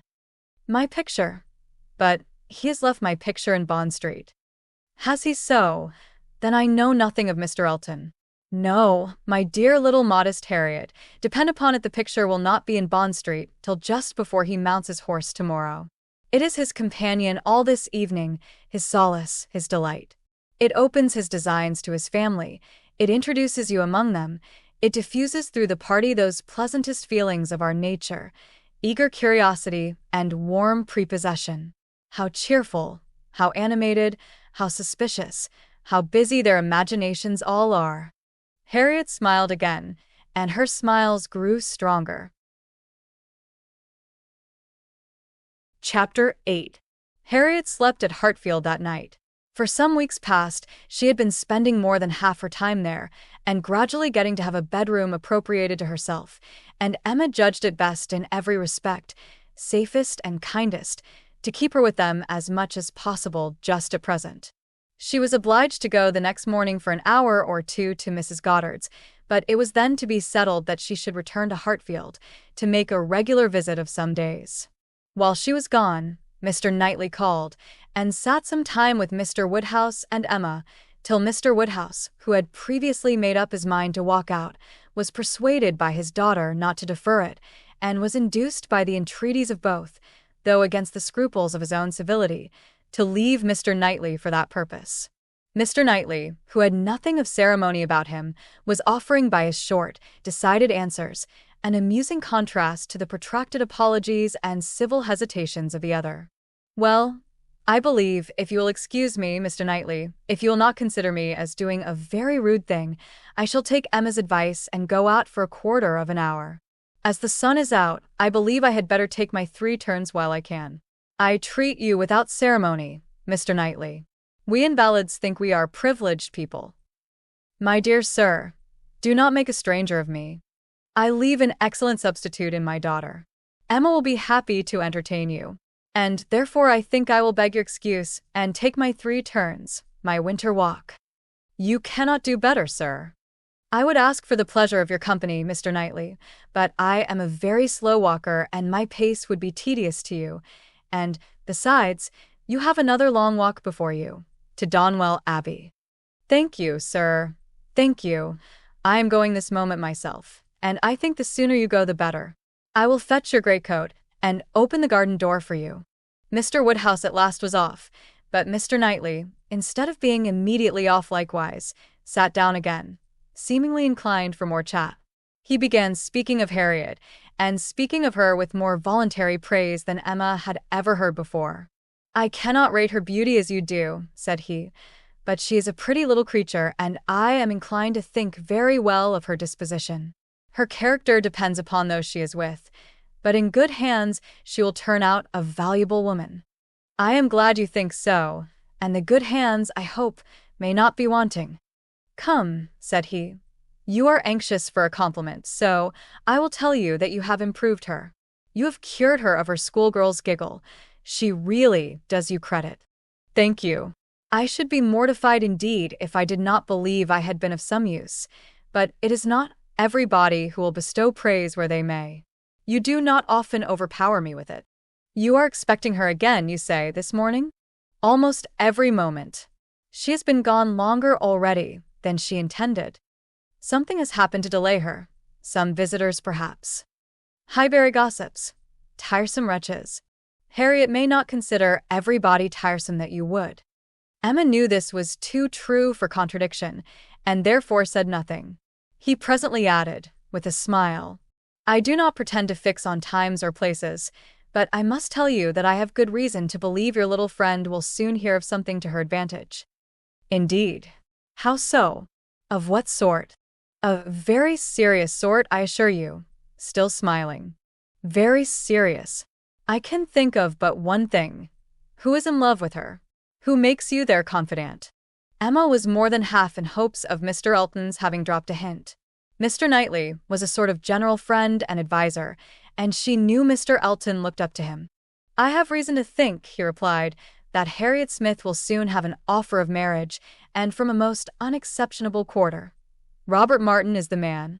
Her visit to Abbey Mill, this summer, seems to have done his business. He is desperately in love, and means to marry her." "He is very obliging," said Emma. "But is he sure that Harriet means to marry him?" Well, means to make her an offer then. Will that do? He came to the Abbey 2 evenings ago, on purpose to consult me about it.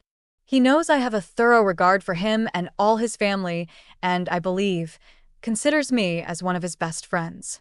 He came to ask me whether I thought it would be imprudent in him to settle so early, whether I thought her too young. In short, whether I approved his choice altogether, having some apprehension perhaps of her being considered, especially since you're making so much of her, as in a line of society above him. I was very much pleased with all that he said. I never hear better sense from anyone than Robert Martin. He always speaks to the purpose, open, straightforward, and very well judging. He told me everything, his circumstances and plans, and what they all proposed doing in the event of his marriage. He is an excellent young man, both as son and brother. I had no hesitation in advising him to marry. He proved to me that he could afford it, and that being the case, I was convinced he could not do better. I praised the fair lady too, and altogether sent him away very happy. If he had never esteemed my opinion before, he would have thought highly of me then, and, I dare say, left the house thinking me the best friend and counselor man ever had. This happened the night before last. Now, as we may fairly suppose, he would not allow much time to pass before he spoke to the lady, and as he does not appear to have spoken yesterday, it is not unlikely that he should be at Mrs. Goddard's today, and she may be detained by a visitor, without thinking him at all a tiresome wretch. "Pray, Mr. Knightley," said Emma, who had been smiling to herself through a great part of this speech, "how do you know that Mr. Martin did not speak yesterday?" "Certainly," replied he, surprised. "I do not absolutely know it, but it may be inferred. Was not she the whole day with you?" "Come," said she, "I will tell you something, in return for what you have told me. He did speak yesterday, that is, he wrote and was refused." This was obliged to be repeated before it could be believed, and Mr. Knightley actually looked red with surprise and displeasure as he stood up, in tall indignation, and said, "Then she is a greater simpleton than I ever believed her. What is the foolish girl about?" Oh, "To be sure," cried Emma, "it is always incomprehensible to a man that a woman should ever refuse an offer of marriage. A man always imagines a woman to be ready for anybody who asks her." "Nonsense. A man does not imagine any such thing. But what is the meaning of this? Harriet Smith refuse Robert Martin? Madness, if it is so, but I hope you are mistaken." "I saw her answer. Nothing could be clearer." "You saw her answer. You wrote her answer too. Emma, this is your doing. You persuaded her to refuse him. And if I did, which, however, I am far from allowing, I should not feel that I had done wrong. Mr. Martin is a very respectable young man, but I cannot admit him to be Harriet's equal, and am rather surprised indeed that he should have ventured to address her. By your account, he does seem to have had some scruples. It is a pity that they were ever got over." "Not Harriet's equal," exclaimed Mr. Knightley loudly and warmly, and with calmer asperity, added, a few moments afterwards, "No, he is not her equal indeed, for he is as much her superior in sense as in situation. Emma, your infatuation about that girl blinds you. What are Harriet Smith's claims, either of birth, nature, or education, to any connection higher than Robert Martin? She is the natural daughter of nobody knows whom, with probably no settled provision at all, and certainly no respectable relations. She is known only as parlor boarder at a common school. She is not a sensible girl, nor a girl of any information. She has been taught nothing useful, and is too young and too simple to have acquired anything herself. At her age, she can have no experience, and with her little wit, is not very likely ever to have any that can avail her. She is pretty, and she is good-tempered, and that is all. My only scruple in advising the match was on his account, as being beneath his deserts, and a bad connection for him. I felt that, as to fortune, in all probability he might do much better, and that as to a rational companion or useful helpmate, he could not do worse. But I could not reason so to a man in love, and was willing to trust to there being no harm in her, to her having that sort of disposition, which, in good hands, like his, might be easily led aright, and turn out very well. The advantage of the match I felt to be all on her side, and had not the smallest doubt, nor have I now, that there would be a general cry out upon her extreme good luck. Even your satisfaction, I made sure of. It crossed my mind immediately that you would not regret your friends leaving Highbury for the sake of her being settled so well. I remember saying to myself, even Emma, with all her partiality for Harriet, will think this a good match. I cannot help wondering at your knowing so little of Emma as to say any such thing. What? Think a farmer, and with all his sense and all his merit, Mr. Martin is nothing more, a good match for my intimate friend. Not regret her leaving Highbury for the sake of marrying a man whom I could never admit as an acquaintance of my own. I wonder you should think it possible for me to have such feelings. I assure you mine are very different. I must think your statement by no means fair. You are not just to Harriet's claims. They would be estimated very differently by others as well as myself. Mr. Martin may be the richest of the two, but he is undoubtedly her inferior as to rank in society. The sphere in which she moves is much above his. It would be a degradation. A degradation to illegitimacy and ignorance, to be married to a respectable, intelligent gentleman farmer. As to the circumstances of her birth, though in a legal sense she may be called nobody, it will not hold in common sense. She is not to pay for the offense of others, by being held below the level of those with whom she is brought up. There can scarcely be a doubt that her father is a gentleman, and a gentleman of fortune. Her allowance is very liberal. Nothing has ever been grudged for her improvement or comfort. That she is a gentleman's daughter is indubitable to me. That she associates with gentlemen's daughters, no one, I apprehend, will deny. She is superior to Mr. Robert Martin. Whoever might be her parents, said Mr. Knightley, whoever may have had the charge of her, it does not appear to have been any part of their plan to introduce her into what you would call good society. After receiving a very indifferent education, she is left in Mrs. Goddard's hands to shift as she can, to move, in short, in Mrs. Goddard's line, to have Mrs. Goddard's acquaintance. Her friends evidently thought this good enough for her, and it was good enough. She desired nothing better herself. Till you chose to turn her into a friend, her mind had no distaste for her own set, nor any ambition beyond it. She was as happy as possible with the Martins in the summer. She had no sense of superiority then. If she has it now, you have given it. You have been no friend to Harriet Smith, Emma. Robert Martin would never have proceeded so far if he had not felt persuaded of her not being disinclined to him. I know him well. He has too much real feeling to address any woman on the haphazard of selfish passion. And as to conceit, he is the farthest from it of any man I know. Depend upon it, he had encouragement. It was most convenient to Emma not to make a direct reply to this assertion. She chose rather to take up her own line of the subject again. You are a very warm friend to Mr. Martin, but, as I said before, are unjust to Harriet. Harriet's claims to marry well are not so contemptible as you represent them. She is not a clever girl, but she has better sense than you are aware of, and does not deserve to have her understanding spoken of so slightingly.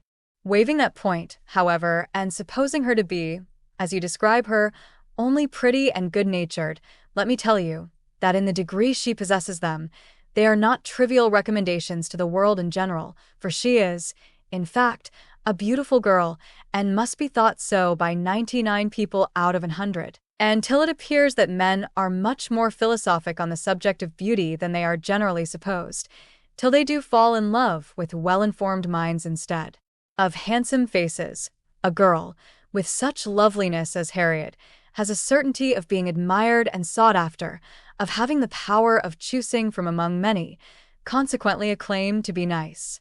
Her good nature, too, is not so very slight a claim, comprehending, as it does, real, thorough sweetness of temper and manner, a very humble opinion of herself, and a great readiness to be pleased with other people. I am very much mistaken if your sex in general would not think such beauty and such temper the highest claims a woman could possess.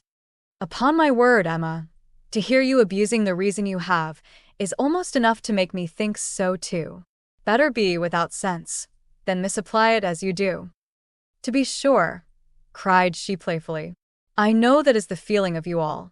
I know that such a girl as Harriet is exactly what every man delights in, what at once bewitches his senses and satisfies his judgment. Oh, Harriet may pick and choose. Were you, yourself, ever to marry, she is the very woman for you. And is she, at 17, just entering into life, just beginning to be known, to be wondered at because she does not accept the first offer she receives? No, pray let her have time to look about her. I have always thought it a very foolish intimacy, said Mr. Knightley presently, though I have kept my thoughts to myself, but I now perceive that it will be a very unfortunate one for Harriet. You will puff her up with such ideas of her own beauty and of what she has a claim to, that, in a little while, nobody within her reach will be good enough for her. Vanity working on a weak head produces every sort of mischief. Nothing so easy as for a young lady to raise her expectations too high. Miss Harriet Smith may not find offers of marriage flow in so fast, though she is a very pretty girl. Men of sense, whatever you may choose to say, do not want silly wives. Men of family would not be very fond of connecting themselves with a girl of such obscurity, and most prudent men would be afraid of the inconvenience and disgrace they might be involved in when the mystery of her parentage came to be revealed. Let her marry Robert Martin, and she is safe, respectable, and happy forever. But if you encourage her to expect to marry greatly, and teach her to be satisfied with nothing less than a man of consequence and large fortune, she may be a parlor boarder at Mrs. Goddard's all the rest of her life. Or, at least, for Harriet Smith is a girl who will marry somebody or other, till she grow desperate, and is glad to catch at the old writing-master's son. We think so very differently on this point, Mr. Knightley, that there can be no use in canvassing it. We shall only be making each other more angry. But as to my letting her marry Robert Martin, it is impossible. She has refused him, and so decidedly, I think, as must prevent any second application. She must abide by the evil of having refused him, whatever it may be, and as to the refusal itself, I will not pretend to say that I might not influence her a little, but I assure you there is very little for me or for anybody to do. His appearance is so much against him, and his manner so bad, that if she ever were disposed to favor him, she is not now. I can imagine that before she had seen anybody superior, she might tolerate him. He was the brother of her friends, and he took pains to please her, and altogether, having seen nobody better, that must have been his great assistant, she might not, while she was at Abbey Mill, find him disagreeable. But the case is altered now. She knows now what gentlemen are, and nothing but a gentleman in education and manner has any chance with Harriet. Nonsense, arrant nonsense, as ever was talked, cried Mr. Knightley. Robert Martin's manners have sense, sincerity, and good humor to recommend them, and his mind has more true gentility than Harriet Smith could understand. Emma made no answer, and tried to look cheerfully unconcerned, but was really feeling uncomfortable and wanting him very much to be gone. She did not repent what she had done. She still thought herself a better judge of such a point of female right and refinement than he could be, but yet she had a sort of habitual respect for his judgment in general, which made her dislike having it so loudly against her, and to have him sitting just opposite to her in angry state was very disagreeable. Some minutes passed in this unpleasant silence, with only one attempt on Emma's side to talk of the weather, but he made no answer. He was thinking. The result of his thoughts appeared at last in these words. Robert Martin has no great loss, if he can but think so, and I hope it will not be long before he does. Your views for Harriet are best known to yourself, but as you make no secret of your love of matchmaking, it is fair to suppose that views and plans and projects you have, and as a friend I shall just hint to you that if Elton is the man, I think it will be all labor in vain. Emma laughed and disclaimed. He continued, Depend upon it, Elton will not do. Elton is a very good sort of man, and a very respectable vicar of Highbury, but not at all likely to make an imprudent match. He knows the value of a good income as well as anybody. Elton may talk sentimentally, but he will act rationally. He is as well acquainted with his own claims as you can be with Harriet's.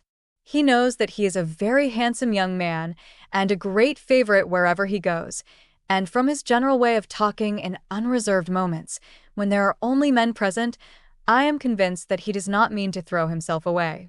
I have heard him speak with great animation of a large family of young ladies that his sisters are intimate with, who have all £20,000 apiece. I am very much obliged to you, said Emma, laughing again. If I had set my heart on Mr. Elton's marrying Harriet, it would have been very kind to open my eyes, but at present I only want to keep Harriet to myself. I have done with matchmaking indeed. I could never hope to equal my own doings at Randall's. I shall leave off while I am well. Good morning to you, said he, rising and walking off abruptly. He was very much vexed. He felt the disappointment of the young man, and was mortified to have been the means of promoting it by the sanction he had given, and the part which he was persuaded Emma had taken in the affair was provoking him exceedingly. Emma remained in a state of vexation too, but there was more indistinctness in the causes of hers than in his. She did not always feel so absolutely satisfied with herself, so entirely convinced that her opinions were right and her adversaries wrong, as Mr. Knightley. He walked off in more complete self-approbation than he left for her. She was not so materially cast down, however, but that a little time and the return of Harriet were very adequate restoratives. Harriet staying away so long was beginning to make her uneasy. The possibility of the young man's coming to Mrs. Goddard's that morning and meeting with Harriet and pleading his own cause gave alarming ideas. The dread of such a failure after all became the prominent uneasiness, and when Harriet appeared, and in very good spirits, and without having any such reason to give for her long absence, she felt a satisfaction which settled her with her own mind, and convinced her that let Mr. Knightley think or say what he would, she had done nothing which woman's friendship and woman's feelings would not justify. He had frightened her a little about Mr. Elton, but when she considered that Mr. Knightley could not have observed him as she had done, neither with the interest nor, she must be allowed to tell herself, in spite of Mr. Knightley's pretensions, with the skill of such an observer on such a question as herself, that he had spoken it hastily and in anger, she was able to believe that he had rather said what he wished resentfully to be true than what he knew anything about. He certainly might have heard Mr. Elton speak with more unreserve than she had ever done, and Mr. Elton might not be of an imprudent, inconsiderate disposition as to money matters. He might naturally be rather attentive than otherwise to them. But then, Mr. Knightley did not make due allowance for the influence of a strong passion at war with all interested motives. Mr. Knightley saw no such passion, and of course thought nothing of its effects, but she saw too much of it to feel a doubt of its overcoming any hesitations that a reasonable prudence might originally suggest, and more than a reasonable, becoming degree of prudence, she was very sure did not belong to Mr. Elton. Harriet's cheerful look and manner established hers. She came back, not to think of Mr. Martin, but to talk of Mr. Elton. Miss Nash had been telling her something, which she repeated immediately with great delight. Mr. Perry had been to Mrs. Goddard's to attend a sick child, and Miss Nash had seen him, and he had told Miss Nash that as he was coming back yesterday from Clayton Park, he had met Mr. Elton, and found to his great surprise that Mr. Elton was actually on his road to London, and not meaning to return till the morrow, though it was the whist club night, which he had been never known to miss before. And Mr. Perry had remonstrated with him about it, and told him how shabby it was in him there, best player, to absent himself, and tried very much to persuade him to put off his journey only one day, but it would not do. Mr. Elton had been determined to go on, and had said in a very particular way indeed that he was going on business which he would not put off for any inducement in the world, and something about a very enviable commission, and being the bearer of something exceedingly precious. Mr. Perry could not quite understand him, but he was very sure there must be a lady in the case, and he told him so, and Mr. Elton only looked very conscious and smiling, and rode off in great spirits. Miss Nash had told her all this, and had talked a great deal more about Mr. Elton, and said, looking so very significantly at her, that she did not pretend to understand what his business might be, but she only knew that any woman whom Mr. Elton could prefer, she should think the luckiest woman in the world, for, beyond a doubt, Mr. Elton had not his equal for beauty or agreeableness. Chapter 9. Mr. Knightley might quarrel with her, but Emma could not quarrel with herself. He was so much displeased that it was longer than usual before he came to Hartfield again, and when they did meet, his grave looks shewed that she was not forgiven. She was sorry, but could not repent. On the contrary, Her plans and proceedings were more and more justified and endeared to her by the general appearances of the next few days. The picture, elegantly framed, came safely to hand soon after Mr. Elton's return, and being hung over the mantelpiece of the common sitting room, he got up to look at it and sighed out his half-sentences of admiration just as he ought. And as for Harriet's feelings, they were visibly forming themselves into as strong and steady an attachment as her youth and sort of mind admitted. Emma was soon perfectly satisfied of Mr. Martin's being no otherwise remembered than as he furnished a contrast with Mr. Elton, of the utmost advantage to the latter. Her views of improving her little friend's mind, by a great deal of useful reading and conversation, had never yet led to more than a few first chapters, and the intention of going on tomorrow.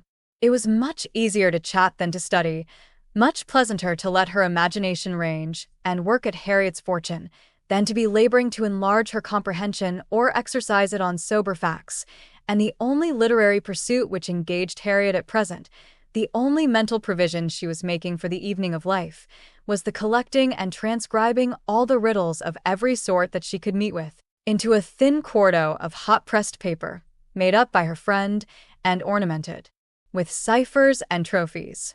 In this age of literature, such collections on a very grand scale are not uncommon.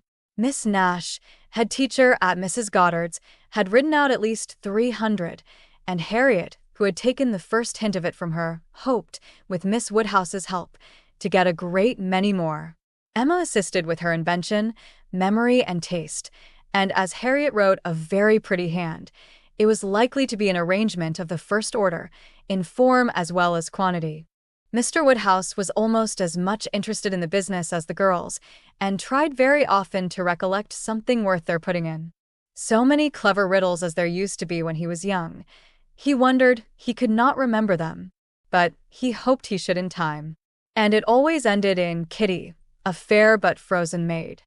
His good friend Perry, too, whom he had spoken to on the subject, did not at present recollect anything of the riddle kind, but he had desired Perry to be upon the watch, and as he went about so much, something, he thought, might come from that quarter.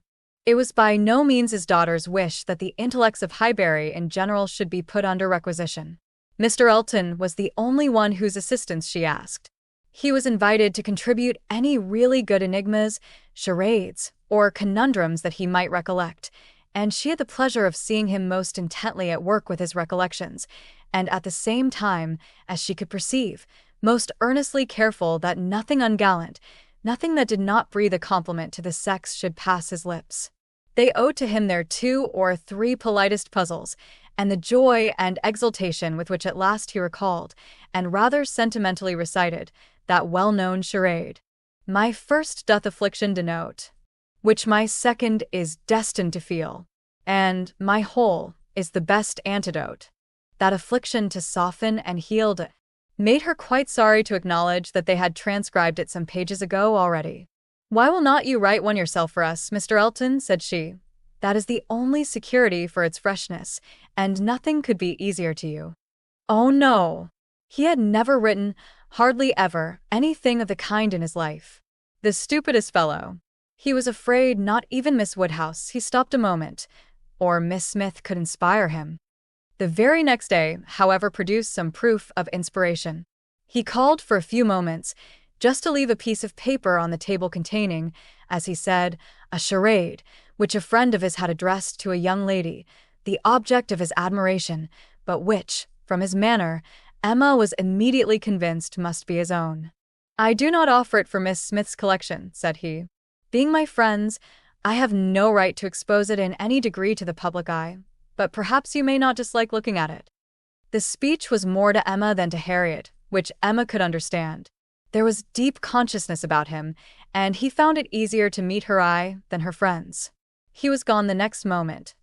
After another moment's pause, "Take it," said Emma, smiling and pushing the paper towards Harriet. "It is for you. Take your own." But Harriet was in a tremor and could not touch it, and Emma, never loath to be first, was obliged to examine it herself.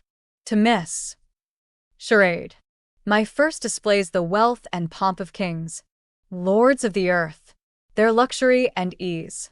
Another view of man, my second brings. Behold him there, the monarch of the seas. But, United, what reverse we have. Man's boasted power and freedom, all are flown. Lord of the earth and sea, he bends a slave. And woman, lovely woman, reigns alone. Thy ready with the word will soon supply. May its approval beam in that soft eye. She cast her eye over it, pondered, caught the meaning, read it through again to be quite certain, and quite mistress of the lines, and then passing it to Harriet, sat happily smiling, and saying to herself, while Harriet was puzzling over the paper in all the confusion of hope and dullness, "Very well, Mr. Elton, very well indeed. I have read worse charades. Courtship, a very good hint. I give you credit for it. This is feeling your way. This is saying very plainly, pray, Miss Smith, give me leave to pay my addresses to you. Approve my charade and my intentions in the same glance. May its approval beam in that soft eye." Harriet, exactly. Soft is the very word for her eye, of all epithets, the justest that could be given. Thy ready with the word will soon supply. Humph, Harriet's ready wit. All the better. A man must be very much in love, indeed, to describe her so. Mr. Knightley, I wish you had the benefit of this. I think this would convince you. For once in your life you would be obliged to own yourself mistaken. An excellent charade indeed, and very much to the purpose. Things must come to a crisis soon now. She was obliged to break off from these very pleasant observations, which were otherwise of a sort to run into great length, by the eagerness of Harriet's wondering questions. "What can it be, Miss Woodhouse? What can it be? I have not an idea, I cannot guess it in the least. What can it possibly be? Do try to find it out, Miss Woodhouse. Do help me. I never saw anything so hard. Is it kingdom? I wonder who the friend was, and who could be the young lady. Do you think it is a good one? Can it be woman? And woman, lovely woman, reigns alone. Can it be Neptune? Behold him there, the monarch of the seas. Or a trident, or a mermaid, or a shark. Oh no. Mermaids and sharks. Nonsense. My dear Harriet, what are you thinking of? Where would be the use of his bringing us a charade made by a friend upon a mermaid or a shark? Give me the paper, and listen. For Miss. Read, Miss Smith. My first displays the wealth and pomp of kings, lords of the earth, their luxury and ease. That is court. Another view of man, my second brings. Behold him there, the monarch of the seas. That is ship, plain as it can be. Now for the cream. But, United, courtship, you know, what reverse we have. Man's boasted power and freedom, all are flown. Lord of the earth and sea, he bends a slave. And woman, lovely woman, reigns alone. A very proper compliment. And then follows the application, which I think, my dear Harriet, you cannot find much difficulty in comprehending. Read it in comfort to yourself. There can be no doubt of its being written for you and to you. Harriet could not long resist so delightful a persuasion. She read the concluding lines, and was all flutter and happiness. She could not speak. But she was not wanted to speak. It was enough for her to feel. Emma spoke for her. "There is so pointed and so particular a meaning in this compliment," said she, "that I cannot have a doubt as to Mr. Elton's intentions. You are his object, and you will soon receive the completest proof of it. I thought it must be so. I thought I could not be so deceived, but now it is clear. The state of his mind is as clear and decided as my wishes on the subject have been ever since I knew you. Yes, Harriet, just so long have I been wanting the very circumstance to happen that has happened. I could never tell whether an attachment between you and Mr. Elton were most desirable or most natural. Its probability and its eligibility have really so equaled each other. I am very happy. I congratulate you, my dear Harriet, with all my heart. This is an attachment which a woman may well feel pride in creating. This is a connection which offers nothing but good. It will give you everything that you want: consideration, independence, a proper home. It will fix you in the center of all your real friends, close to Hartfield and to me, and confirm our intimacy forever. This, Harriet, is an alliance which can never raise a blush in either of us. Dear Miss Woodhouse. And Dear Miss Woodhouse was all that Harriet, with many tender embraces, could articulate at first, but when they did arrive at something more like conversation, it was sufficiently clear to her friend that she saw, felt, anticipated, and remembered just as she ought. Mr. Elton's superiority had very ample acknowledgment. "Whatever you say is always right," cried Harriet, "and therefore I suppose, and believe, and hope it must be so, but otherwise I could not have imagined it. It is so much beyond anything I deserve. Mr. Elton, who might marry anybody. There cannot be two opinions about him. He is so very superior. Only think of those sweet verses. To Miss. Dear me, how clever. Could it really be meant for me? I cannot make a question, or listen to a question about that. It is a certainty. Receive it on my judgment. It is a sort of prologue to the play, a motto to the chapter, and will be soon followed by matter-of-fact prose.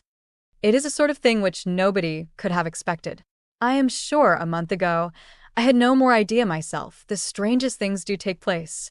When Miss Smiths and Mr. Eltons get acquainted, they do indeed, and really it is strange. It is out of the common course that what is so evidently, so palpably desirable, what courts the prearrangement of other people, should so immediately shape itself into the proper form. You and Mr. Elton are by situation called together. You belong to one another by every circumstance of your respective homes. Your marrying will be equal to the match at Randall's. There does seem to be a something in the air of Hartfield which gives love exactly the right direction, and sends it into the very channel where it ought to flow. The course of true love never did run smooth. A Hartfield edition of Shakespeare would have a long note on that passage.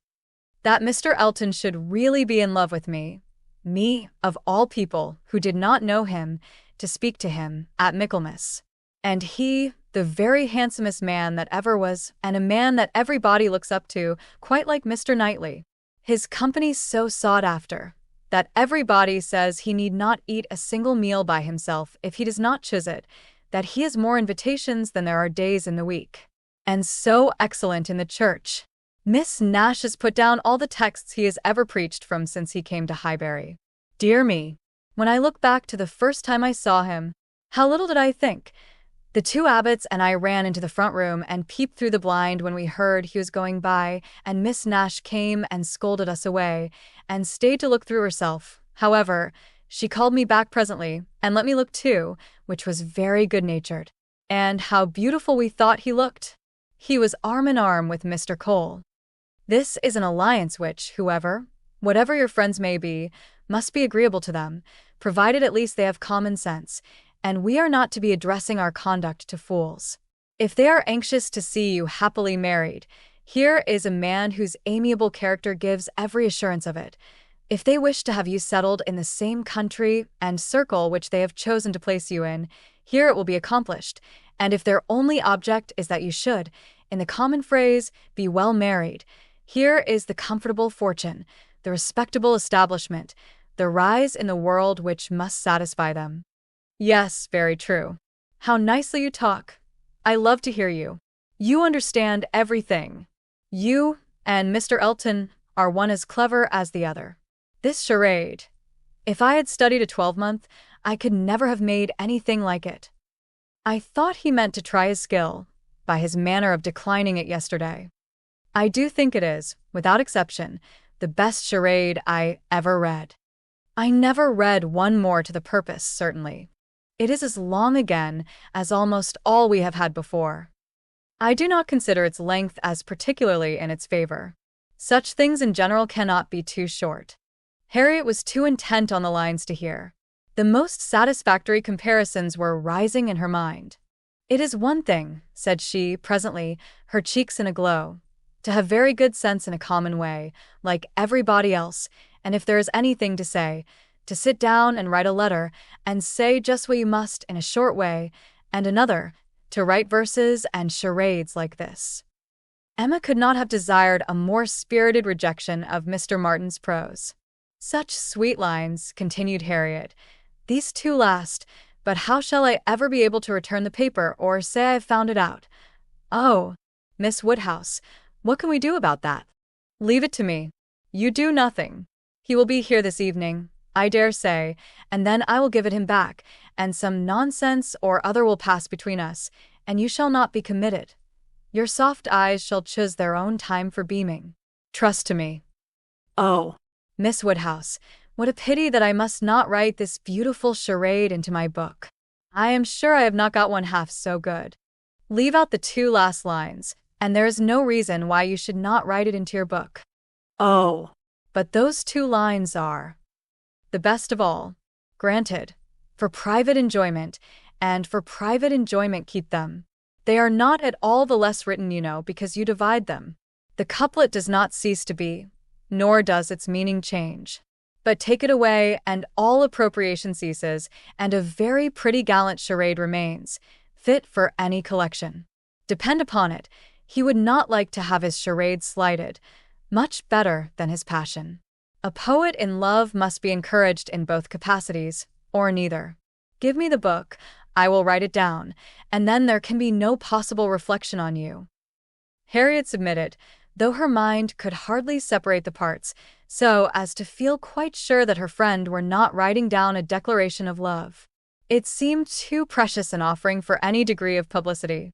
I shall never let that book go out of my own hands, said she. Very well, replied Emma. A most natural feeling, and the longer it lasts, the better I shall be pleased. But here is my father coming. You will not object to my reading the charade to him. It will be giving him so much pleasure. He loves anything of the sort, and especially anything that pays woman a compliment. He has the tenderest spirit of gallantry towards us all. You must let me read it to him. Harriet looked grave.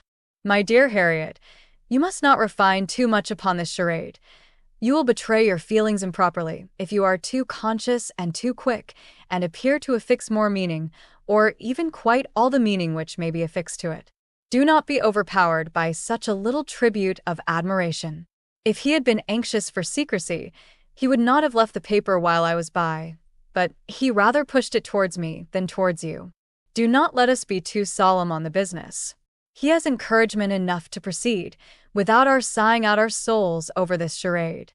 oh, No, I hope I shall not be ridiculous about it. Do as you please. Mr. Woodhouse came in, and very soon led to the subject again, by the recurrence of his very frequent inquiry of, well, my dears, how does your book go on? Have you got anything fresh? Yes, Papa. We have something to read you, something quite fresh. A piece of paper was found on the table this morning, dropped, we suppose, by a fairy, containing a very pretty charade, and we have just copied it in. She read it to him, just as he liked to have anything read, slowly and distinctly, and 2 or 3 times over, with explanations of every part as she proceeded, and he was very much pleased, and, as she had foreseen, especially struck with the complimentary conclusion. Aye, that's very just indeed. That's very properly said. Very true. Woman, lovely woman. It is such a pretty charade, my dear, that I can easily guess what fairy brought it.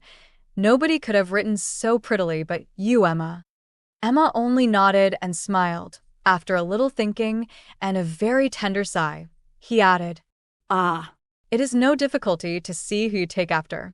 Your dear mother was so clever at all those things. If I had but her memory. But I can remember nothing, not even that particular riddle which you have heard me mention. I can only recollect the first stanza, and there are several. Kitty, a fair but frozen maid, kindled a flame I yet deplore. The hoodwinked boy I called to aid, though of his near approach afraid. So fatal to my suit before. And that is all that I can recollect of it, but it is very clever all the way through. But I think, my dear, you said you had got it. Yes, Papa, it is written out in our second page. We copied it from the elegant extracts. It was Garrick's, you know. Aye, very true. I wish I could recollect more of it. Kitty, a fair but frozen maid. The name makes me think of poor Isabella, for she was very near being christened Catherine after her grandmamma. I hope we shall have her here next week. Have you thought, my dear, where you shall put her, and what room there will be for the children? Oh, Yes, she will have her own room, of course, the room she always has. And there is the nursery for the children. Just as usual, you know. Why should there be any change? I do not know, my dear, but it is so long since she was here. Not since last Easter, and then only for a few days. Mr. John Knightley's being a lawyer is very inconvenient. Poor Isabella, she is sadly taken away from us all. And how sorry she will be when she comes, not to see Miss Taylor here. She will not be surprised, Papa, at least. I do not know, my dear. I am sure I was very much surprised when I first heard she was going to be married. We must ask Mr. and Mrs. Weston to dine with us, while Isabella is here. Yes, my dear, if there is time, but in a very depressed tone. She is coming for only 1 week. There will not be time for anything.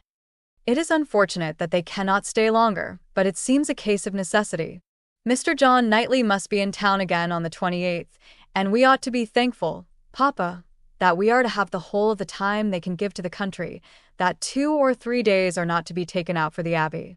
Mr. Knightley promises to give up his claim this Christmas, though you know it is longer since they were with him than with us. It would be very hard indeed, my dear, if poor Isabella were to be anywhere but at Hartfield. Mr. Woodhouse could never allow for Mr. Knightley's claims on his brother, or anybody's claims on Isabella, except his own. He sat musing a little while, and then said, "But I do not see why poor Isabella should be obliged to go back so soon, though he does. I think, Emma, I shall try and persuade her to stay longer with us. She and the children might stay very well." ah, Papa, that is what you never have been able to accomplish, and I do not think you ever will. Isabella cannot bear to stay behind her husband. This was too true for contradiction. Unwelcome as it was, Mr. Woodhouse could only give a submissive sigh, and as Emma saw his spirits affected by the idea of his daughter's attachment to her husband, she immediately led to such a branch of the subject as must raise them. "Harriet must give us as much of her company as she can while my brother and sister are here. I am sure she will be pleased with the children. We are very proud of the children, are not we, Papa? I wonder which she will think the handsomest, Henry or John. I wonder which she will. Poor little dears, how glad they will be to come. They are very fond of being at Hartfield, Harriet."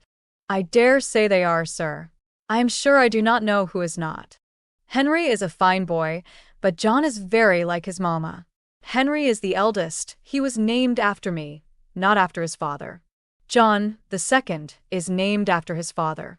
Some people are surprised, I believe, that the eldest was not, but Isabella would have him called Henry, which I thought very pretty of her.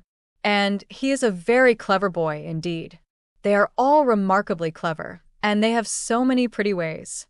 They will come and stand by my chair and say, 'Grandpapa, can you give me a bit of string?' And once Henry asked me for a knife, but I told him knives were only made for Grandpapa. I think their father is too rough with them very often." "He appears rough to you," said Emma, "because you are so very gentle yourself, but if you could compare him with other papas, you would not think him rough. He wishes his boys to be active and hearty, and if they misbehave, can give them a sharp word now and then, but he is an affectionate father. Certainly Mr. John Knightley is an affectionate father. The children are all fond of him. And then their uncle comes in and tosses them up to the ceiling in a very frightful way. But they like it, Papa. There is nothing they like so much. It is such enjoyment to them, that if their uncle did not lay down the rule of their taking turns, whichever began would never give way to the other. Well, I cannot understand it. That is the case with us all, Papa. One half of the world cannot understand the pleasures of the other." Later in the morning, and just as the girls were going to separate in preparation for the regular 4 o'clock dinner, the hero of this inimitable charade walked in again. Harriet turned away, but Emma could receive him with the usual smile, and her quick eye soon discerned in his the consciousness of having made a push, of having thrown a die, and she imagined he was come to see how it might turn up. His ostensible reason, however, was to ask whether Mr. Woodhouse's party could be made up in the evening without him, or whether he should be in the smallest degree necessary at Hartfield. If he were, everything else must give way, but otherwise his friend Cole had been saying so much about his dining with him, had made such a point of it, that he had promised him conditionally to come. Emma thanked him, but could not allow of his disappointing his friend on their account. Her father was sure of his rubber. He re-urged, she redeclined, and he seemed then about to make his bow, when taking the paper from the table, she returned it.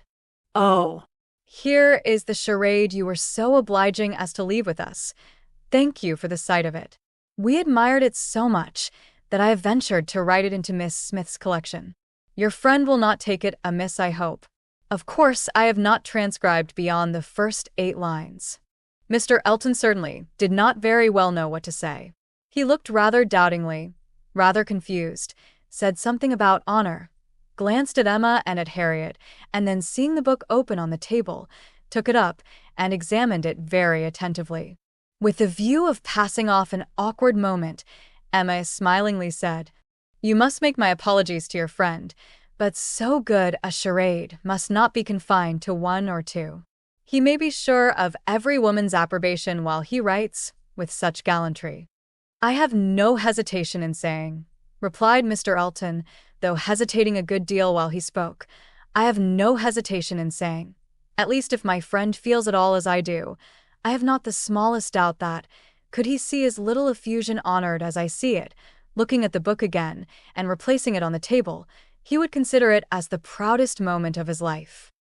After this speech he was gone as soon as possible. Emma could not think it too soon, for with all his good and agreeable qualities, there was a sort of parade in his speeches which was very apt to incline her to laugh. She ran away to indulge the inclination, leaving the tender and the sublime of pleasure to Harriet's share. Chapter 10.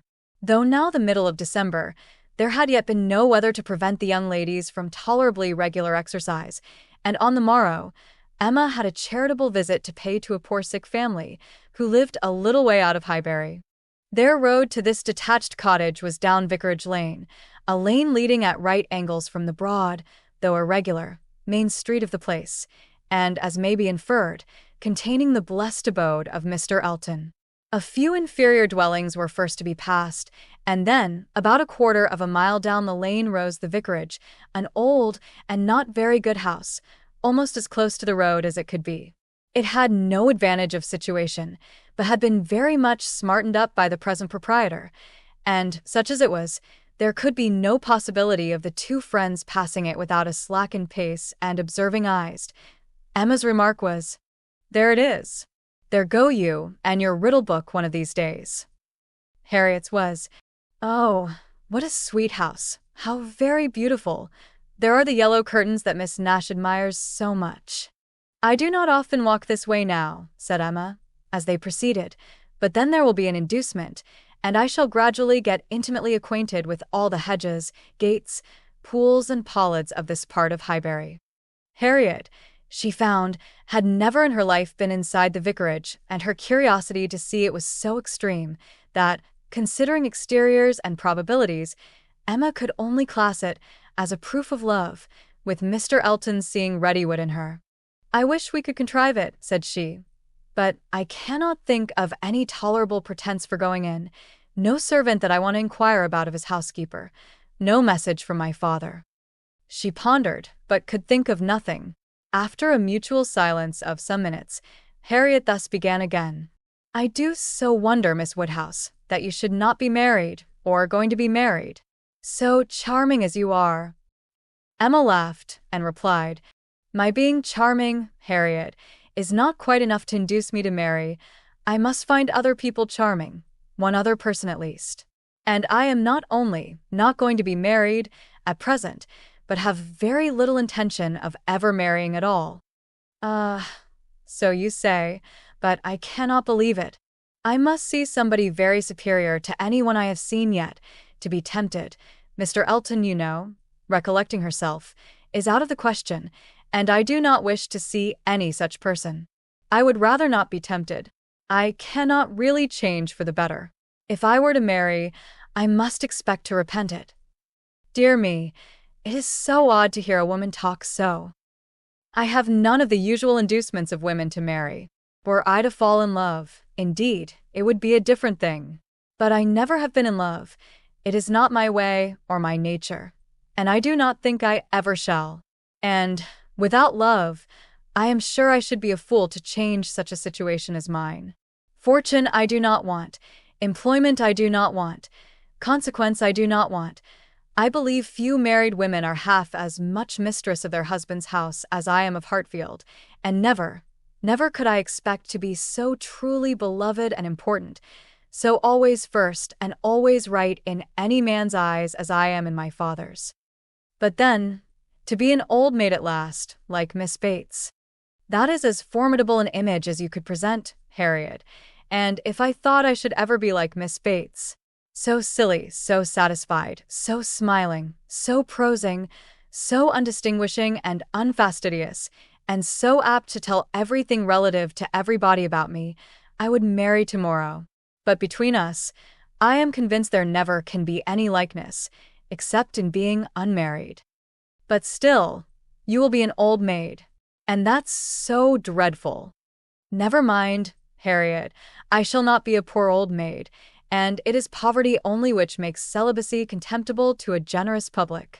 A single woman, with a very narrow income, must be a ridiculous, disagreeable old maid, the proper sport of boys and girls, but a single woman, of good fortune, is always respectable, and may be as sensible and pleasant as anybody else. And the distinction is not quite so much against the candor and common sense of the world as appears at first, for a very narrow income has a tendency to contract the mind and sour the temper. Those who can barely live, and who live perforce in a very small and generally very inferior society, may well be illiberal and cross. This does not apply, however, to Miss Bates. She is only too good-natured and too silly to suit me, but, in general, she is very much to the taste of everybody, though single and though poor. Poverty certainly has not contracted her mind. I really believe, if she had only a shilling in the world, she would be very likely to give away sixpence of it, and nobody is afraid of her. That is a great charm. Dear me, but what shall you do? How shall you employ yourself when you grow old? If I know myself, Harriet, mine is an active, busy mind, with a great many independent resources, and I do not perceive why I should be more in want of employment at 40 or 50 than 1 and 20. Woman's usual occupations of hand and mind will be as open to me then as they are now, or with no important variation. If I draw less, I shall read more. If I give up music, I shall take to carpet work. And as for objects of interest, objects for the affections, which is in truth the great point of inferiority, the want of which is really the great evil to be avoided in not marrying, I shall be very well off, with all the children of a sister I love so much, to care about. There will be enough of them, in all probability, to supply every sort of sensation that declining life can need. There will be enough for every hope and every fear, and though my attachment to none can equal that of a parent, it suits my ideas of comfort better than what is warmer and blinder. My nephews and nieces. I shall often have a niece with me. Do you know Miss Bates's niece? That is, I know you must have seen her 100 times, but are you acquainted? Oh, yes, we are always forced to be acquainted whenever she comes to Highbury. By the by, that is almost enough to put one out of conceit with a niece. Heaven forbid, at least, that I should ever bore people half so much about all the Knightleys together as she does about Jane Fairfax. One is sick of the very name of Jane Fairfax. Every letter from her is read 40 times over. Her compliments to all friends go round and round again, and if she does but send her aunt the pattern of a stomacher, or knit a pair of garters for her grandmother, one hears of nothing else for a month. I wish Jane Fairfax very well, but she tires me to death. They were now approaching the cottage, and all idle topics were superseded. Emma was very compassionate, and the distresses of the poor were as sure of relief from her personal attention and kindness, her counsel and her patience, as from her purse. She understood their ways, could allow for their ignorance and their temptations, had no romantic expectations of extraordinary virtue from those for whom education had done so little, entered into their troubles with ready sympathy, and always gave her assistance with as much intelligence as goodwill. In the present instance, it was sickness and poverty together which she came to visit, and after remaining there as long as she could give comfort or advice, she quitted the cottage with such an impression of the scene as made her say to Harriet, as they walked away, "These are the sights, Harriet, to do one good. How trifling they make everything else appear. I feel now as if I could think of nothing but these poor creatures all the rest of the day, and yet, who can say how soon it may all vanish from my mind?" "Very true," said Harriet. "Poor creatures. One can think of nothing else." "And really, I do not think the impression will soon be over," said Emma, as she crossed the low hedge and tottering footstep which ended the narrow, slippery path through the cottage garden and brought them into the lane again. "I do not think it will," stopping to look once more at all the outward wretchedness of the place and recall the still greater within. "Oh, "Dear, no," said her companion. They walked on. The lane made a slight bend, and when that bend was passed, Mr. Elton was immediately in sight, and so near as to give Emma time only to say farther, ah, "Harriet, here comes a very sudden trial of our stability and good thoughts. Well," smiling, "I hope it may be allowed that if compassion has produced exertion and relief to the sufferers, it has done all that is truly important. If we feel for the wretched, enough to do all we can for them, the rest is empty sympathy, only distressing to ourselves." Harriet could just answer, "Oh, dear, yes," before the gentleman joined them. The wants and sufferings of the poor family, however, were the first subject on meeting. He had been going to call on them. His visit he would now defer, but they had a very interesting parley about what could be done and should be done. Mr. Elton then turned back to accompany them. To fall in with each other on such an errand as this, thought Emma, to meet in a charitable scheme, this will bring a great increase of love on each side. I should not wonder if it were to bring on the declaration. It must if I were not here. I wish I were anywhere else. Anxious to separate herself from them as far as she could, she soon afterwards took possession of a narrow footpath, a little raised on one side of the lane, leaving them together in the main road. But she had not been there 2 minutes when she found that Harriet's habits of dependence and imitation were bringing her up too, and that, in short, they would both be soon after her. This would not do. She immediately stopped, under pretense of having some alteration to make in the lacing of her half-boot, and stooping down in complete occupation of the footpath, begged them to have the goodness to walk on, and she would follow in half a minute. They did as they were desired, and by the time she judged it reasonable to have done with her boot, she had the comfort of farther delay in her power, being overtaken by a child from the cottage, setting out, according to orders, with her pitcher, to fetch broth from Hartfield. To walk by the side of this child, and talk to and question her, was the most natural thing in the world, or would have been the most natural, had she been acting just then without design, and by this means the others were still able to keep ahead, without any obligation of waiting for her. She gained on them, however, involuntarily. The child's pace was quick, and theirs rather slow, and she was the more concerned at it, from their being evidently in a conversation which interested them. Mr. Elton was speaking with animation, Harriet listening with a very pleased attention, and Emma, having sent the child on, was beginning to think how she might draw back a little more, when they both looked around, and she was obliged to join them. Mr. Elton was still talking, still engaged in some interesting detail, and Emma experienced some disappointment when she found that he was only giving his fair companion an account of the yesterday's party at his friend Cole's, and that she was come in herself for the Stilton cheese, the North Wiltshire, the butter, the celery, the beetroot, and all the dessert. This would soon have led to something better, of course, was her consoling reflection. Anything interests between those who love, and anything will serve as introduction to what is near the heart. If I could but have kept longer away. They now walked on together quietly, till within view of the vicarage pales, when a sudden resolution, of at least getting Harriet into the house, made her again find something very much amiss about her boot, and fall behind to arrange it once more. She then broke the lace off short, and dexterously throwing it into a ditch, was presently obliged to entreat them to stop, and acknowledged her inability to put herself to rights so as to be able to walk home in tolerable comfort. "Part of my lace is gone," said she, "and I do not know how I am to contrive. I really am a most troublesome companion to you both, but I hope I am not often so ill-equipped.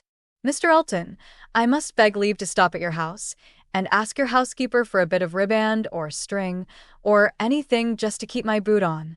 Mr. Elton looked all happiness at this proposition, and nothing could exceed his alertness and attention in conducting them into his house, and endeavoring to make everything appear to advantage. The room they were taken into was the one he chiefly occupied, and looking forwards, behind it was another with which it immediately communicated. The door between them was open, and Emma passed into it with the housekeeper to receive her assistance in the most comfortable manner. She was obliged to leave the door ajar as she found it, but she fully intended that Mr. Elton should close it. It was not closed, however, it still remained ajar, but by engaging the housekeeper in incessant conversation, she hoped to make it practicable for him to choose his own subject in the adjoining room. For 10 minutes she could hear nothing but herself. It could be protracted no longer. She was then obliged to be finished, and make her appearance. The lovers were standing together at one of the windows. It had a most favorable aspect, and, for half a minute, Emma felt the glory of having schemed successfully. But it would not do. He had not come to the point. He had been most agreeable, most delightful. He had told Harriet that he had seen them go by, and had purposely followed them. Other little gallantries and allusions had been dropped, but nothing serious. Cautious, very cautious, thought Emma. He advances inch by inch, and will hazard nothing till he believes himself secure. Still, however, though everything had not been accomplished by her ingenious device, she could not but flatter herself that it had been the occasion of much present enjoyment to both, and must be leading them forward to the great event. Chapter 11. Mr. Elton must now be left to himself. It was no longer in Emma's power to superintend his happiness or quicken his measures. The coming of her sister's family was so very near at hand that first in anticipation, and then in reality, it became henceforth her prime object of interest, and during the 10 days of their stay at Hartfield it was not to be expected, she did not herself expect, that anything beyond occasional, fortuitous assistance could be afforded by her to the lovers. They might advance rapidly if they would, however. They must advance somehow or other whether they would or no. She hardly wished to have more leisure for them. There are people who the more you do for them, the less they will do for themselves. Mr. and Mrs. John Knightley, from having been longer than usual absent from Surrey, were exciting of course rather more than the usual interest. Till this year, every long vacation since their marriage had been divided between Hartfield and Donwell Abbey, but all the holidays of this autumn had been given to sea-bathing for the children, and it was therefore many months since they had been seen in a regular way by their Surrey connections, or seen at all by Mr. Woodhouse, who could not be induced to get so far as London, even for poor Isabella's sake, and who consequently was now most nervously and apprehensively happy in forestalling this too short visit. He thought much of the evils of the journey for her, and not a little of the fatigues of his own horses and coachmen who were to bring some of the party the last half of the way, but his alarms were needless, the 16 miles being happily accomplished, and Mr. and Mrs. John Knightley, their 5 children and a competent number of nursery maids, all reaching Hartfield in safety. The bustle and joy of such an arrival, the many to be talked to, welcomed, encouraged, and variously dispersed and disposed of, produced a noise and confusion which his nerves could not have borne under any other cause, nor have endured much longer even for this. But the ways of Hartfield and the feelings of her father were so respected by Mrs. John Knightley, that in spite of maternal solicitude for the immediate enjoyment of her little ones, and for their having instantly all the liberty and attendance, all the eating and drinking and sleeping and playing which they could possibly wish for, without the smallest delay, the children were never allowed to be long a disturbance to him, either in themselves or in any restless attendance on them. Mrs. John Knightley was a pretty, elegant little woman, of gentle, quiet manners and a disposition remarkably amiable and affectionate, wrapped up in her family, a devoted wife, a doting mother, and so tenderly attached to her father and sister that, but for these higher ties, a warmer love might have seemed impossible. She could never see a fault in any of them. She was not a woman of strong understanding or any quickness, and with this resemblance of her father, she inherited also much of his constitution, was delicate in her own health, over-careful of that of her children, had many fears and many nerves, and was as fond of her own Mr. Wingfield in town as her father could be of Mr. Perry. They were alike, too, in a general benevolence of temper and a strong habit of regard for every old acquaintance. Mr. John Knightley was a tall, gentlemanlike, and very clever man, rising in his profession, domestic and respectable in his private character, but with reserved manners which prevented his being generally pleasing, and capable of being sometimes out of humor. He was not an ill-tempered man, not so often unreasonably cross as to deserve such a reproach, but his temper was not his great perfection, and, indeed, with such a worshipping wife, it was hardly possible that any natural defects in it should not be increased. The extreme sweetness of her temper must hurt his. He had all the clearness and quickness of mind which she wanted, and he could sometimes act an ungracious, or say a severe thing. He was not a great favorite with his fair sister-in-law. Nothing wrong in him escaped her. She was quick in feeling the little injuries to Isabella, which Isabella never felt herself. Perhaps she might have passed over more had his manners been flattering to Isabella's sister, but they were only those of a calmly kind brother and friend, without praise and without blindness, but hardly any degree of personal compliment could have made her regardless of that greatest fault of all in her eyes which he sometimes fell into, the want of respectful forbearance towards her father. There he had not always the patience that could have been wished. Mr. Woodhouse's peculiarities and fidgetiness were sometimes provoking him to a rational remonstrance or sharp retort equally ill-bestowed.